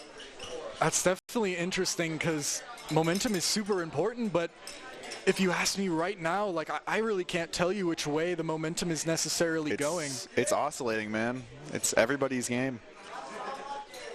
I like that. It's everybody's game. It's not anybody's game. It has been everybody's game. Everyone has had their kind of moment so far to really Every player has had their round where they've really shown while they're here. And Renaissance, if they were able to win this one, bring it to a swift play, I can't help but say that they might be the favorites. Because I mean, just given by the fact that I haven't seen BK lose a map in this long, I have to say, like, if it goes to the swift play, it's gonna be an interesting one for sure. Just really, like, this is all you really ask for. I think the quality of gameplay today has been so good, just across the board from every team we've seen. It's been great, and this is just the pinnacle of all that. Yeah, I definitely agree that we've been seeing very, very good gameplay, and also just like everybody's already at that bar of mechanics and of shooting. And so when it comes down to just what the strategies are, I think that's the more fun thing to watch. And they've certainly got some, even if you think about it, that play with Yoichi going in off the stun, doing that in overtime is crazy. Like, just running straight in. Bakery just slipped past the stun and was able to kill him. But even going for a play like that, just in a situation like that, is kind of just ridiculous. Yeah, it's wild that we're on, the 29th round, and the playbook isn't dry yet. Like, you still got more stuff you can keep bringing out. There are still things to be pulled out. So for a teaser, go ahead and tease that we have a thing in the studio waiting. All right, well, I got news that we actually have a special little surprise in the studio. Can't say exactly what it is, but apparently it's an interesting thing for sure, so I'm excited to get to see that. Yeah, coming up after our championship, right? Don't go back. Well, we are here in the studio having a grand old time watching the madness that is unfolding. I am here with our third place team taking home this lovely trophy right here from their third place match. Timberline Valorant is watching and gawking along with all of us at the production that this is. We're going to get their inside story on how things turned out because, to be frankly honest, today was perfectly normal, all until you pulled out those bucking shenanigans on round 17, your first round, and then everything has gone downhill since then. So I'm going to expect some answers from all of you going forward, and from you, Daimyo, for allowing such shenanigans to happen. But that's what we got coming up here in the studio. You're not going to want to miss it, and we'll head back onto the arena to see the end of this match of all time. That's a pretty good way to put it. Match of all time. It is certainly one of the matches of all time. And if I had to put a descriptor, an adjective on it, I'd say it's one of the most exhilarating matches of all time, at least that I've seen. I mean, both these teams are keeping up their end of the bargain, really, with performing exactly how you really expected them to all the way down the stretch. First map was thoroughly Bishop Kelly's. I mean, I thought after that it might just be over, but alas, here we are, 14-14 on Lotus. Not a scoreline you really see very often at all. Yeah, 14-14 is kind of crazy for the game to just go this long in general. It shows that they really are a closer match than you would think after that first map. And I'm glad the Renaissance players didn't mentally explode. No better way to put it after that first map. Yeah, I completely agree. It's been very impressive. After that loss, they're still on the camera just playing rock, paper, scissors, just casual as ever. And here it goes. Third overtime. And Bishop Kelly is pushing the classic A push here. Takes Rebel control. They're out early. And we already have some buffoonery happening. Cold is so ready. The Sova drone activates, so Cold knows. But his wave more ready. This could be so big. Oh, unable to land that flick shot. Hyoma falls for the decoy, but it's okay. The wall saves him, but Aizen is pushing this. In goes Nagi off the flash. Hyoma gets one. Bakery, though, trades it. Nagi still backside, holding strong. Flash goes through from both sides, and it goes Procrastinator's way. Spike planted. Acer has a chance maybe to get something done. Procrastinator's in a little intriguing spot. Goes back an operator in the hands of Yoichi, really expecting that C push now could be a detriment. What a mythical pull here. And they may need to swap that out for a rifle, but if it can be done, it could come into play here as flashes are down after this one is used. That's all three. Acer's gonna peek, and Procrastinator takes it. Nice shot from Yoichi, though. Might be able to get in, grabs up a rifle, and is trying to get onto the spike. Taps, holds, headshot. Second is too quick.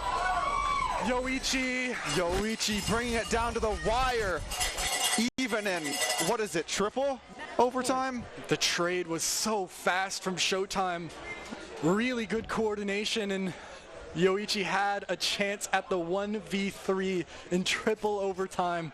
Not quite there. Bishop Kelly hold a little too strong. But now Renaissance are in the driver's seat once again on their attack that they had won so much, but they're in the back foot. They have to take this one, and they want to go quick on B. They're running in. Yoichi dashes in, but it's getting held by Cold, and it's sketchy. Bullets exchange from both sides. Nothing quite found yet. Showtime is out in an interesting position, paranoia in hand, looking to catch anyone pushing, and this B site might be a trap. It looks so sketchy, so scary, trying to push in somewhere like this, and look at Wave. Look at Wave once again. Can you believe it?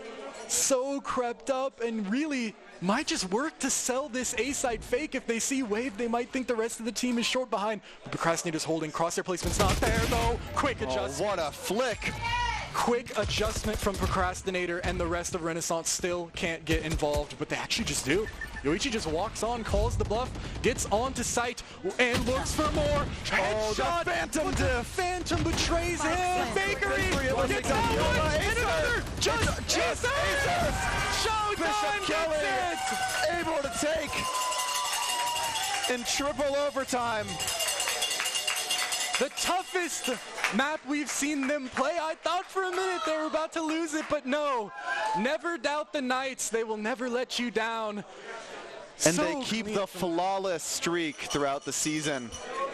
Very, very, very impressive from them. Flawless, still haven't lost the map. And of course, Renaissance just can't be understated. I mean, if you go out of this and you say that Renaissance were worse instead of Bishop Kelly just played better, I think that's the wrong attitude to have, because Renaissance played great and Bishop Kelly just managed to play a little bit better. It was 95% accuracy versus 100, man. It's just That's just how it is. Oh, I would have loved to see that swift play, but I'll settle for just a humble little triple overtime. So really, well, I mean, we got the same amount of rounds if you think about it, and really any round could have decided that game. That's how close it was. Congratulations to them, and also congratulations to Renaissance on. I mean, this is their first season. They got second, or first time at state. First time at state, and they get second place. Very strong showing for them. You don't normally see stuff like that super often. No. And there's so much chaos going on. Yeah, there's a lot going on in the background. Everybody's showing off their sportsmanship and really just celebrating. I mean, I'd be willing to celebrate the loss if I was Renaissance, because that was a hard-fought game there.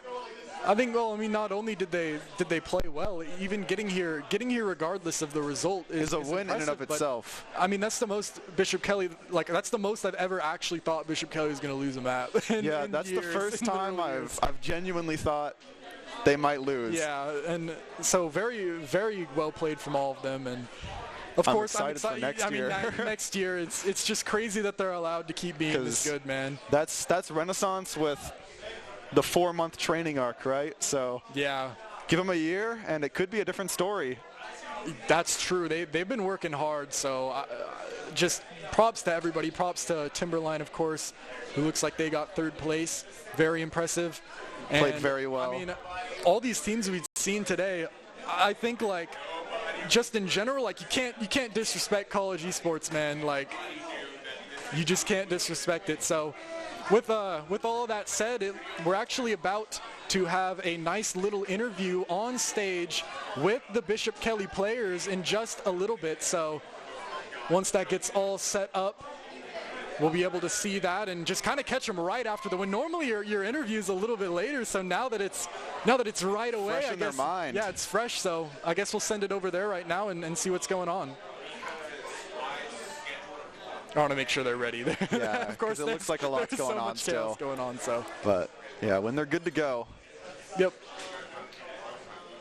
Looks like they're getting prepared. Looks like they're about ready right now. So I guess we'll send it over to the interview. I don't know. They look ready, I swear. I'm sorry. But, I mean, there isn't really any much more to be said from my perspective. I'm excited to hear it from theirs because that was exhilarating, man. Yeah.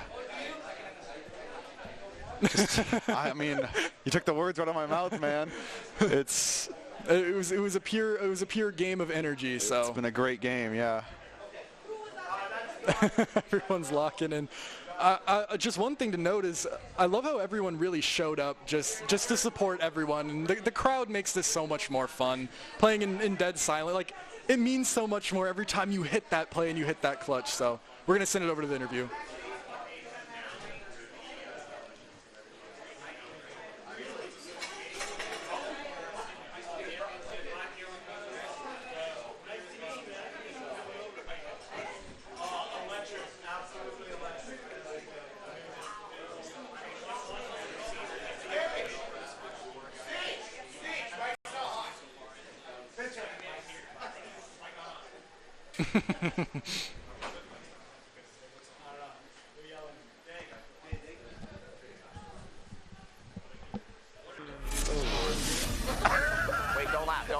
And welcome to the studio. We are here with some triumphant victors. We have got the Timberline Valorant team. We saw them in the first 2 rounds.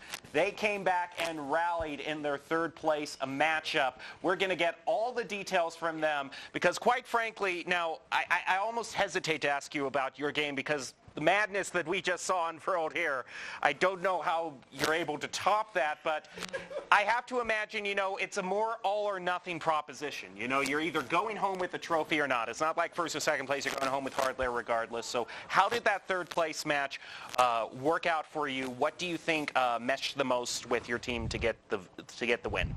Okay, so the first match, we were definitely we were locked. We definitely wanted to win there. The second match, I don't know what the issue was. We had not practiced Ascent at all.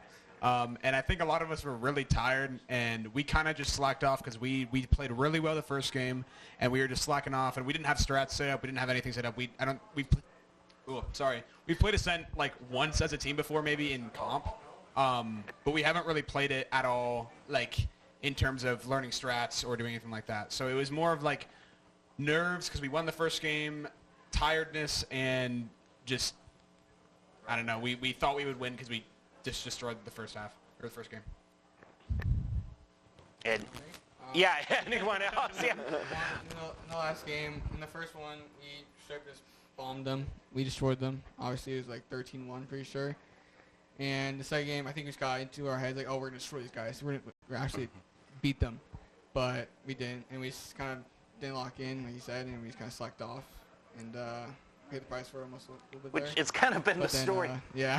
For everyone, this, one team gets a win, they get overconfident, then the other team wins against them, and then they get overconfident. That led to the horse race that we saw at the very end there. I got to ask, though, for you, Daimyo, coming back here, being able to be in the arena, cheering on your team, what are you most proud of your team? What are you most proud of them for accomplishing today?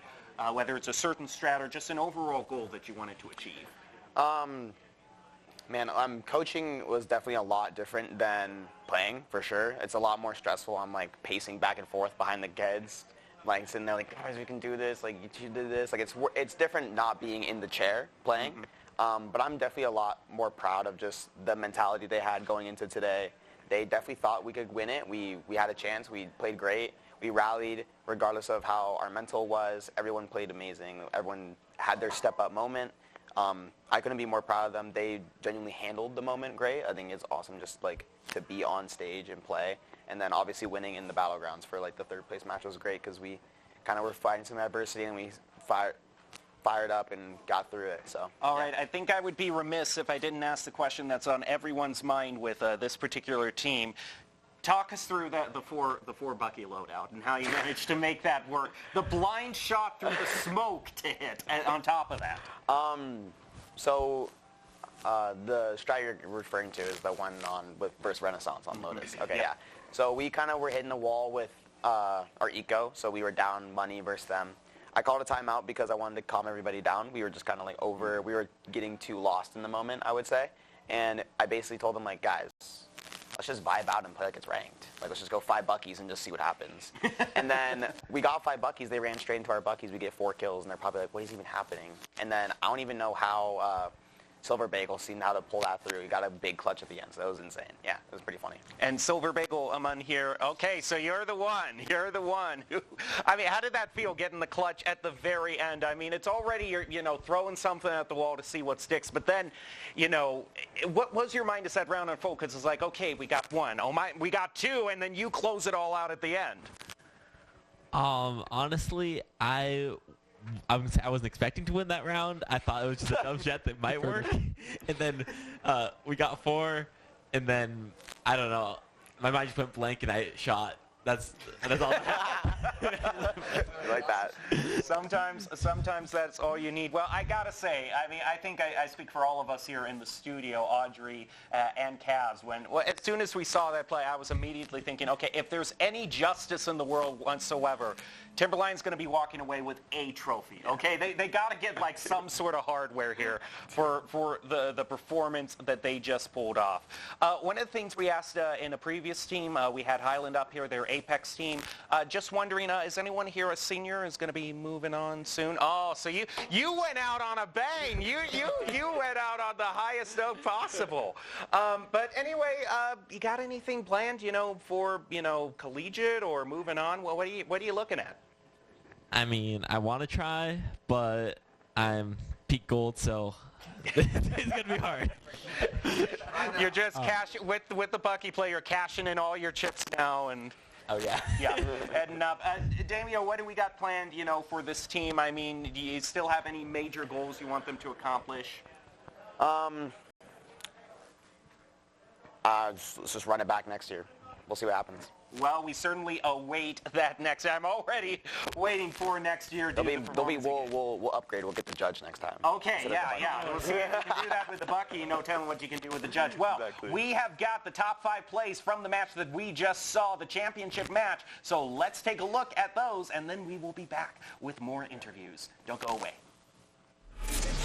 Showtime around but can't quite land the headshot, and the last player is nowhere to be found. It was Cold, who was on the C site earlier. And the flank took just a little bit too long. Wave able to take out. Showtime can peek and hopefully get whoever's on the spike off. Out comes the Hunter's Fury. It's a little bit Oh, off. but Showtime gets taken down, and that was the win condition of the round. Now Acer can just hold on to Aizen and actually take it through the smoke. Giving a sight, but unfortunately, it's going to be quite difficult to retake without weapons. Cold able to find 2 there. Wow. As well as Bakery getting Hyoma and Wave able to find Aizen before being traded off. Wow. Does Renaissance have It's Acer? It's Acer is the chance! He is the chance that they have, but Aizen is not giving up so quickly. Taps, and it's bound to fight, but the timing is Aizen. Still can't get involved, but they actually just do. Yoichi just walks on, calls the bluff, gets onto site, and looks for more. Headshot! The Phantom betrays him! Bakery gets on one, and another! Just chaser!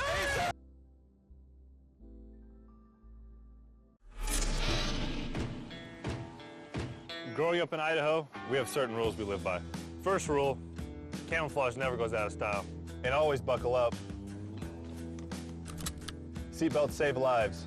That's a rule we can all live by.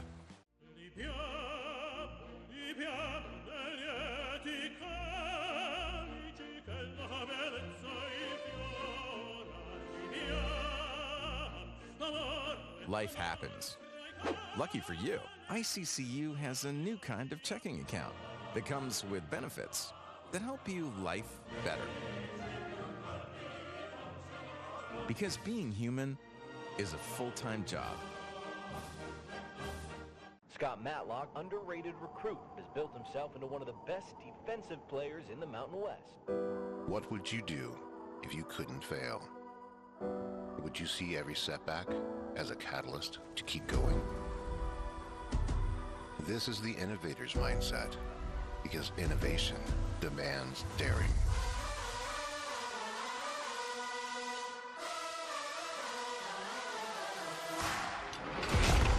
Is finding thousands of ways that don't work, and the one that changes everything.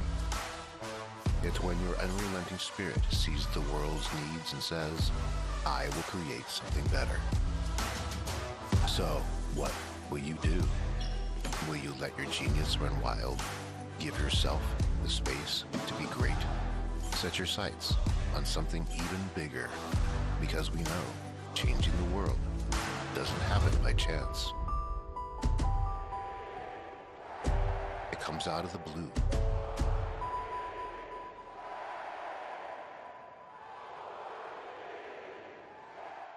At Blue Ribbon Painting, we're proud to be a locally family-owned and operated business dedicated to bringing your vision to life. Whether it's freshening up your home with interior or exterior painting or tackling a commercial project, we've got you covered. When you choose Blue Ribbon Painting, you're not just hiring painters. You're getting a team that's committed to making your vision a reality. Call or text us at 208-369-2583 or visit us at blueribbonpainting.net.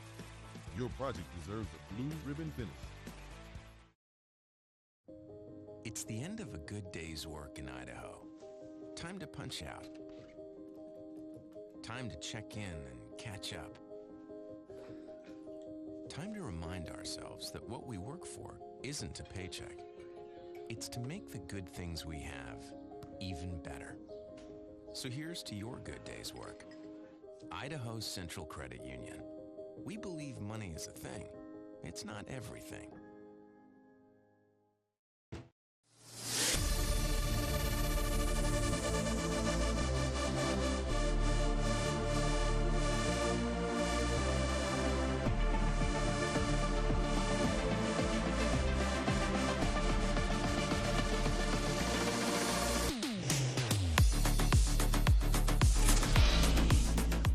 Welcome back to the Boise State Esports Studio. We are doing our post-game interviews with all the medaling teams, and we have got our silver trophy winners. We've got Renaissance High School joining us right now to talk about how things shook out today. So, I first got to break the ice with our coach here.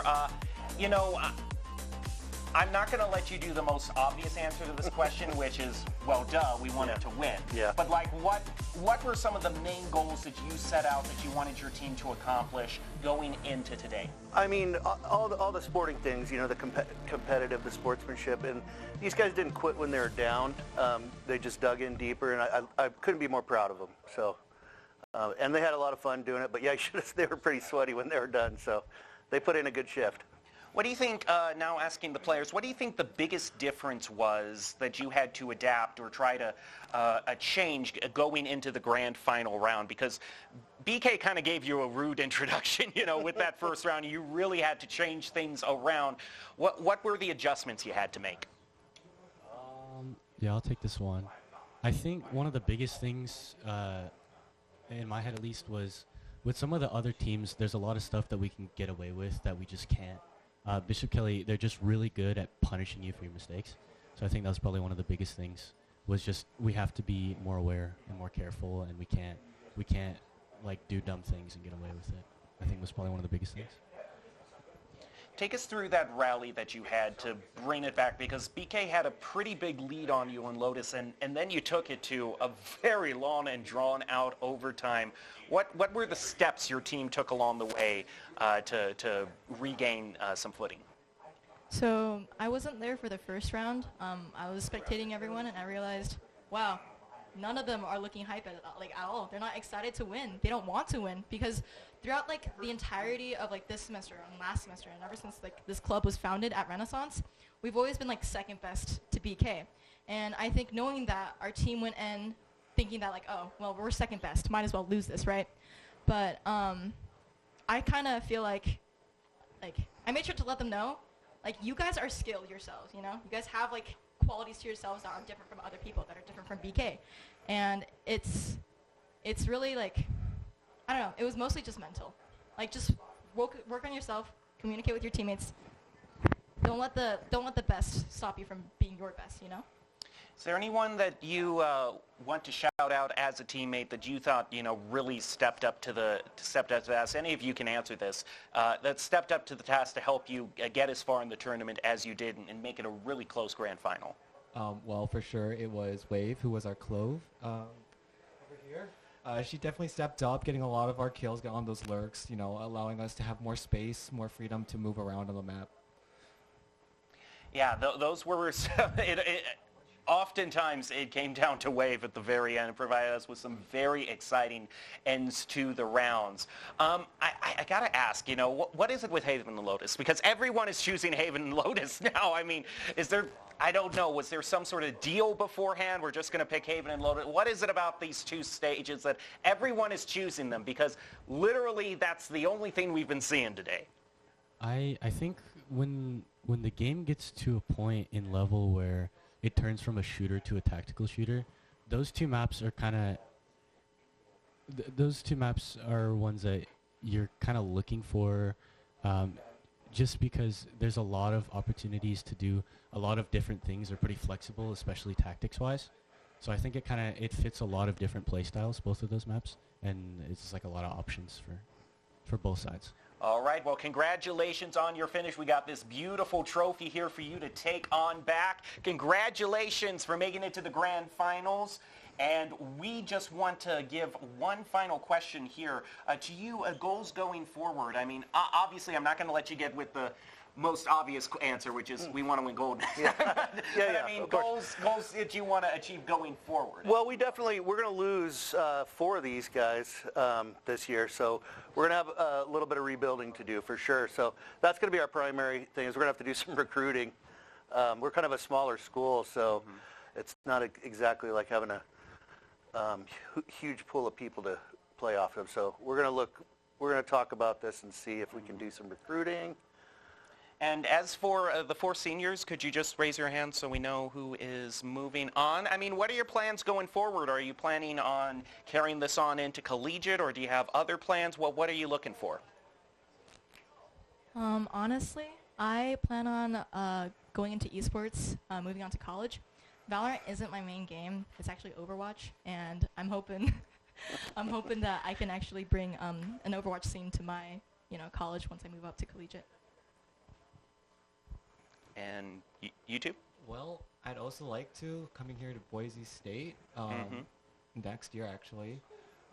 If I were to actually join the team, that'd be great. I don't think I have that level yet, though. But I'm definitely working on it for sure. Well, I will let you know that just by being a Boise State student, you do get access to here to this arena as a facility for free play to come on down. So it's just going to be like another rec center for you, and we hope to see you here, whether you're on the team or competing. It's just a great facility we have here. How about you? The college I'm planning on going to, they don't have a really well-structured esports, if any. So maybe that might be a thing to look forward to start, maybe. I don't know, just kind of throw that out there. And then you in the back, I believe you raised. What are you looking forward to? So in college, I'm going to University of Idaho, and they have recently put a foundation for their esports team. And what I'm looking for is probably joining their Valorant team. Yeah, we've got a bunch of members of the University of Idaho down here. Kaz, most notably, you saw him on camera. It's been great having them down here helping us. But that will do it for our check-in with Renaissance High School. Congratulations again on your second place finish. We will take a short break and then be back with our final interview of the day, so don't go away.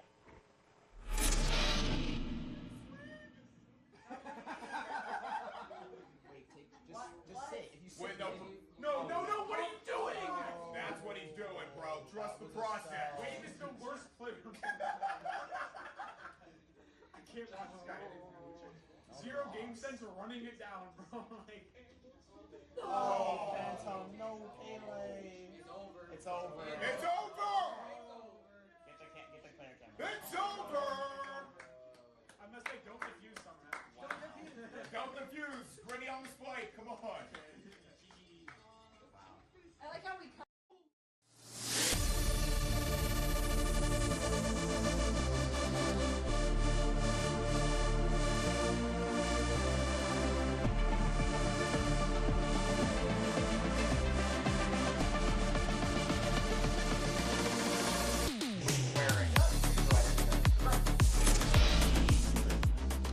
And welcome back to the Boise State Esports Arena. We are wrapping up our day of Valorant competition with our interview for the first place team. Once again, champions. We've got Bishop Kelly Knights here joining us to talk about what was one of the grand finals of all time, because, oh my goodness, were we on the edge of our seats till the very end.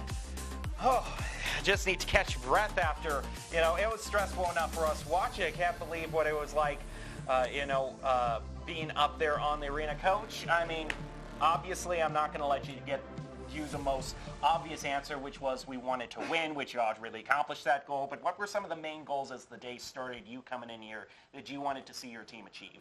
I wanted, this team, I've got sophomores and juniors on my team, and I wanted them to showcase what we were made of, what we practice all year long. I've pushed these kids, I made them join national leagues, made them do everything for hours and hours on end, and I wanted to make sure that all that work that they put in this season has just paid off, and boy, howdy has it. Well, it looked like it was going to be a smooth trip to victory, especially after your first win on Haven 13-4. All of us, and you ran up like a 9-0 score on Lotus. I mean, it was looking put away.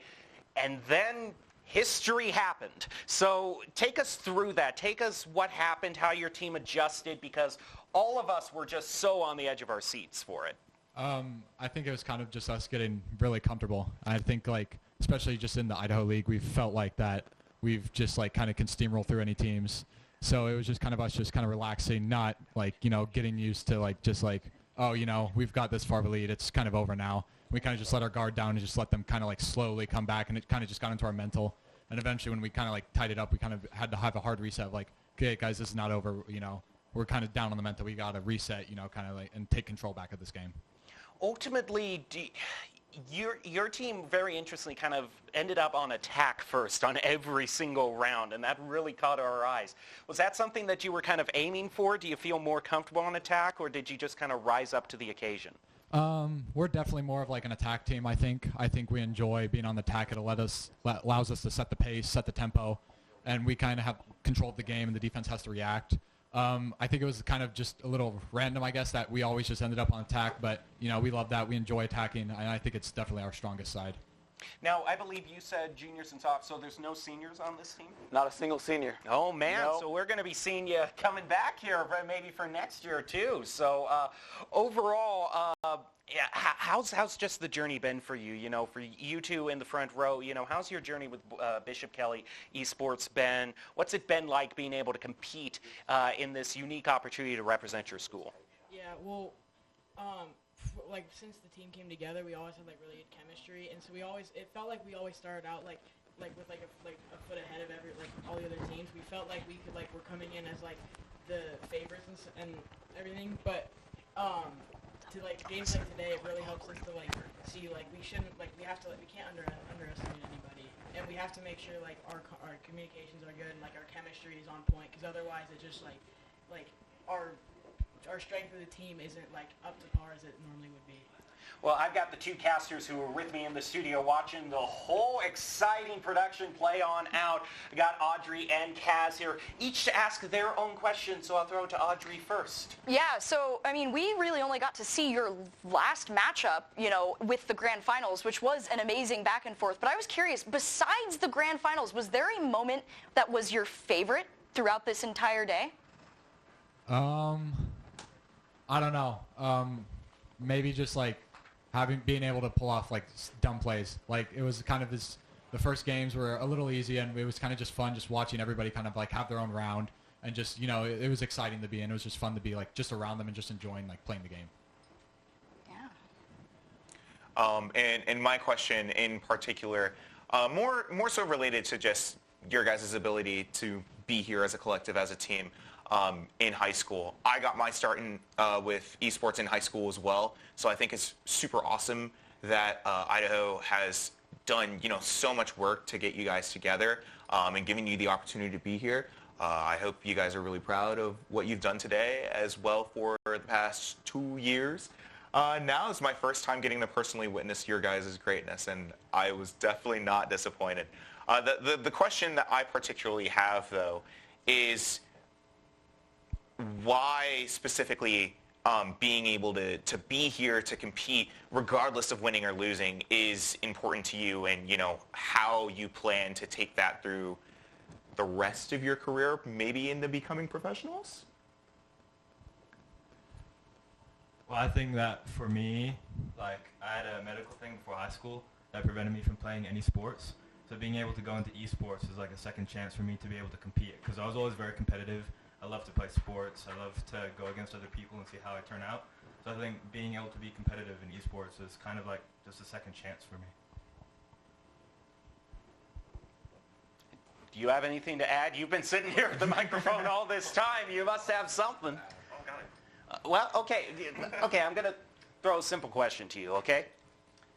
Which do you think is more powerful? We saw some insane Bucky plays, but do you think with the judge you could do something even more impressive? Could you do a 1v5 with the judge? Is it even possible? No, I think Bucky's better. Okay, I mean, we got a definitive answer there. Bucky is better. I'm sure Kaz and Audrey have absolutely no objections to that based on what we saw here today. Well, that is your grand champion. These are your grand champions for Idaho Esports State Championship. Bishop Kelly Knights winning the gold trophy here in Valorant. Congratulations to all of you, and thanks for putting on such a great performance. That'll do it for us today, but we still got 2 days of thrilling competition for you. Coming up next, we've got Overwatch and Rocket League, so do not go away. We got a full weekend of competition ahead of us. Thank you for joining us today, and we hope to see you tomorrow.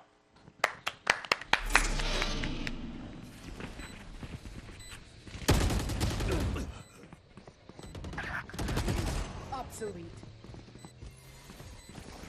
Last player standing.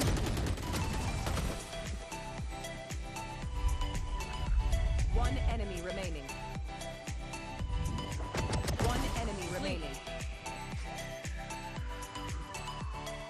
Go ahead.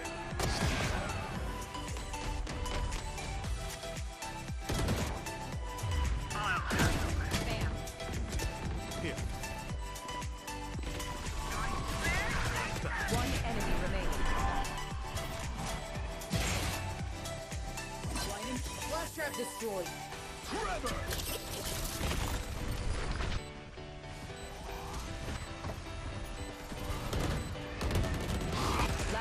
player standing.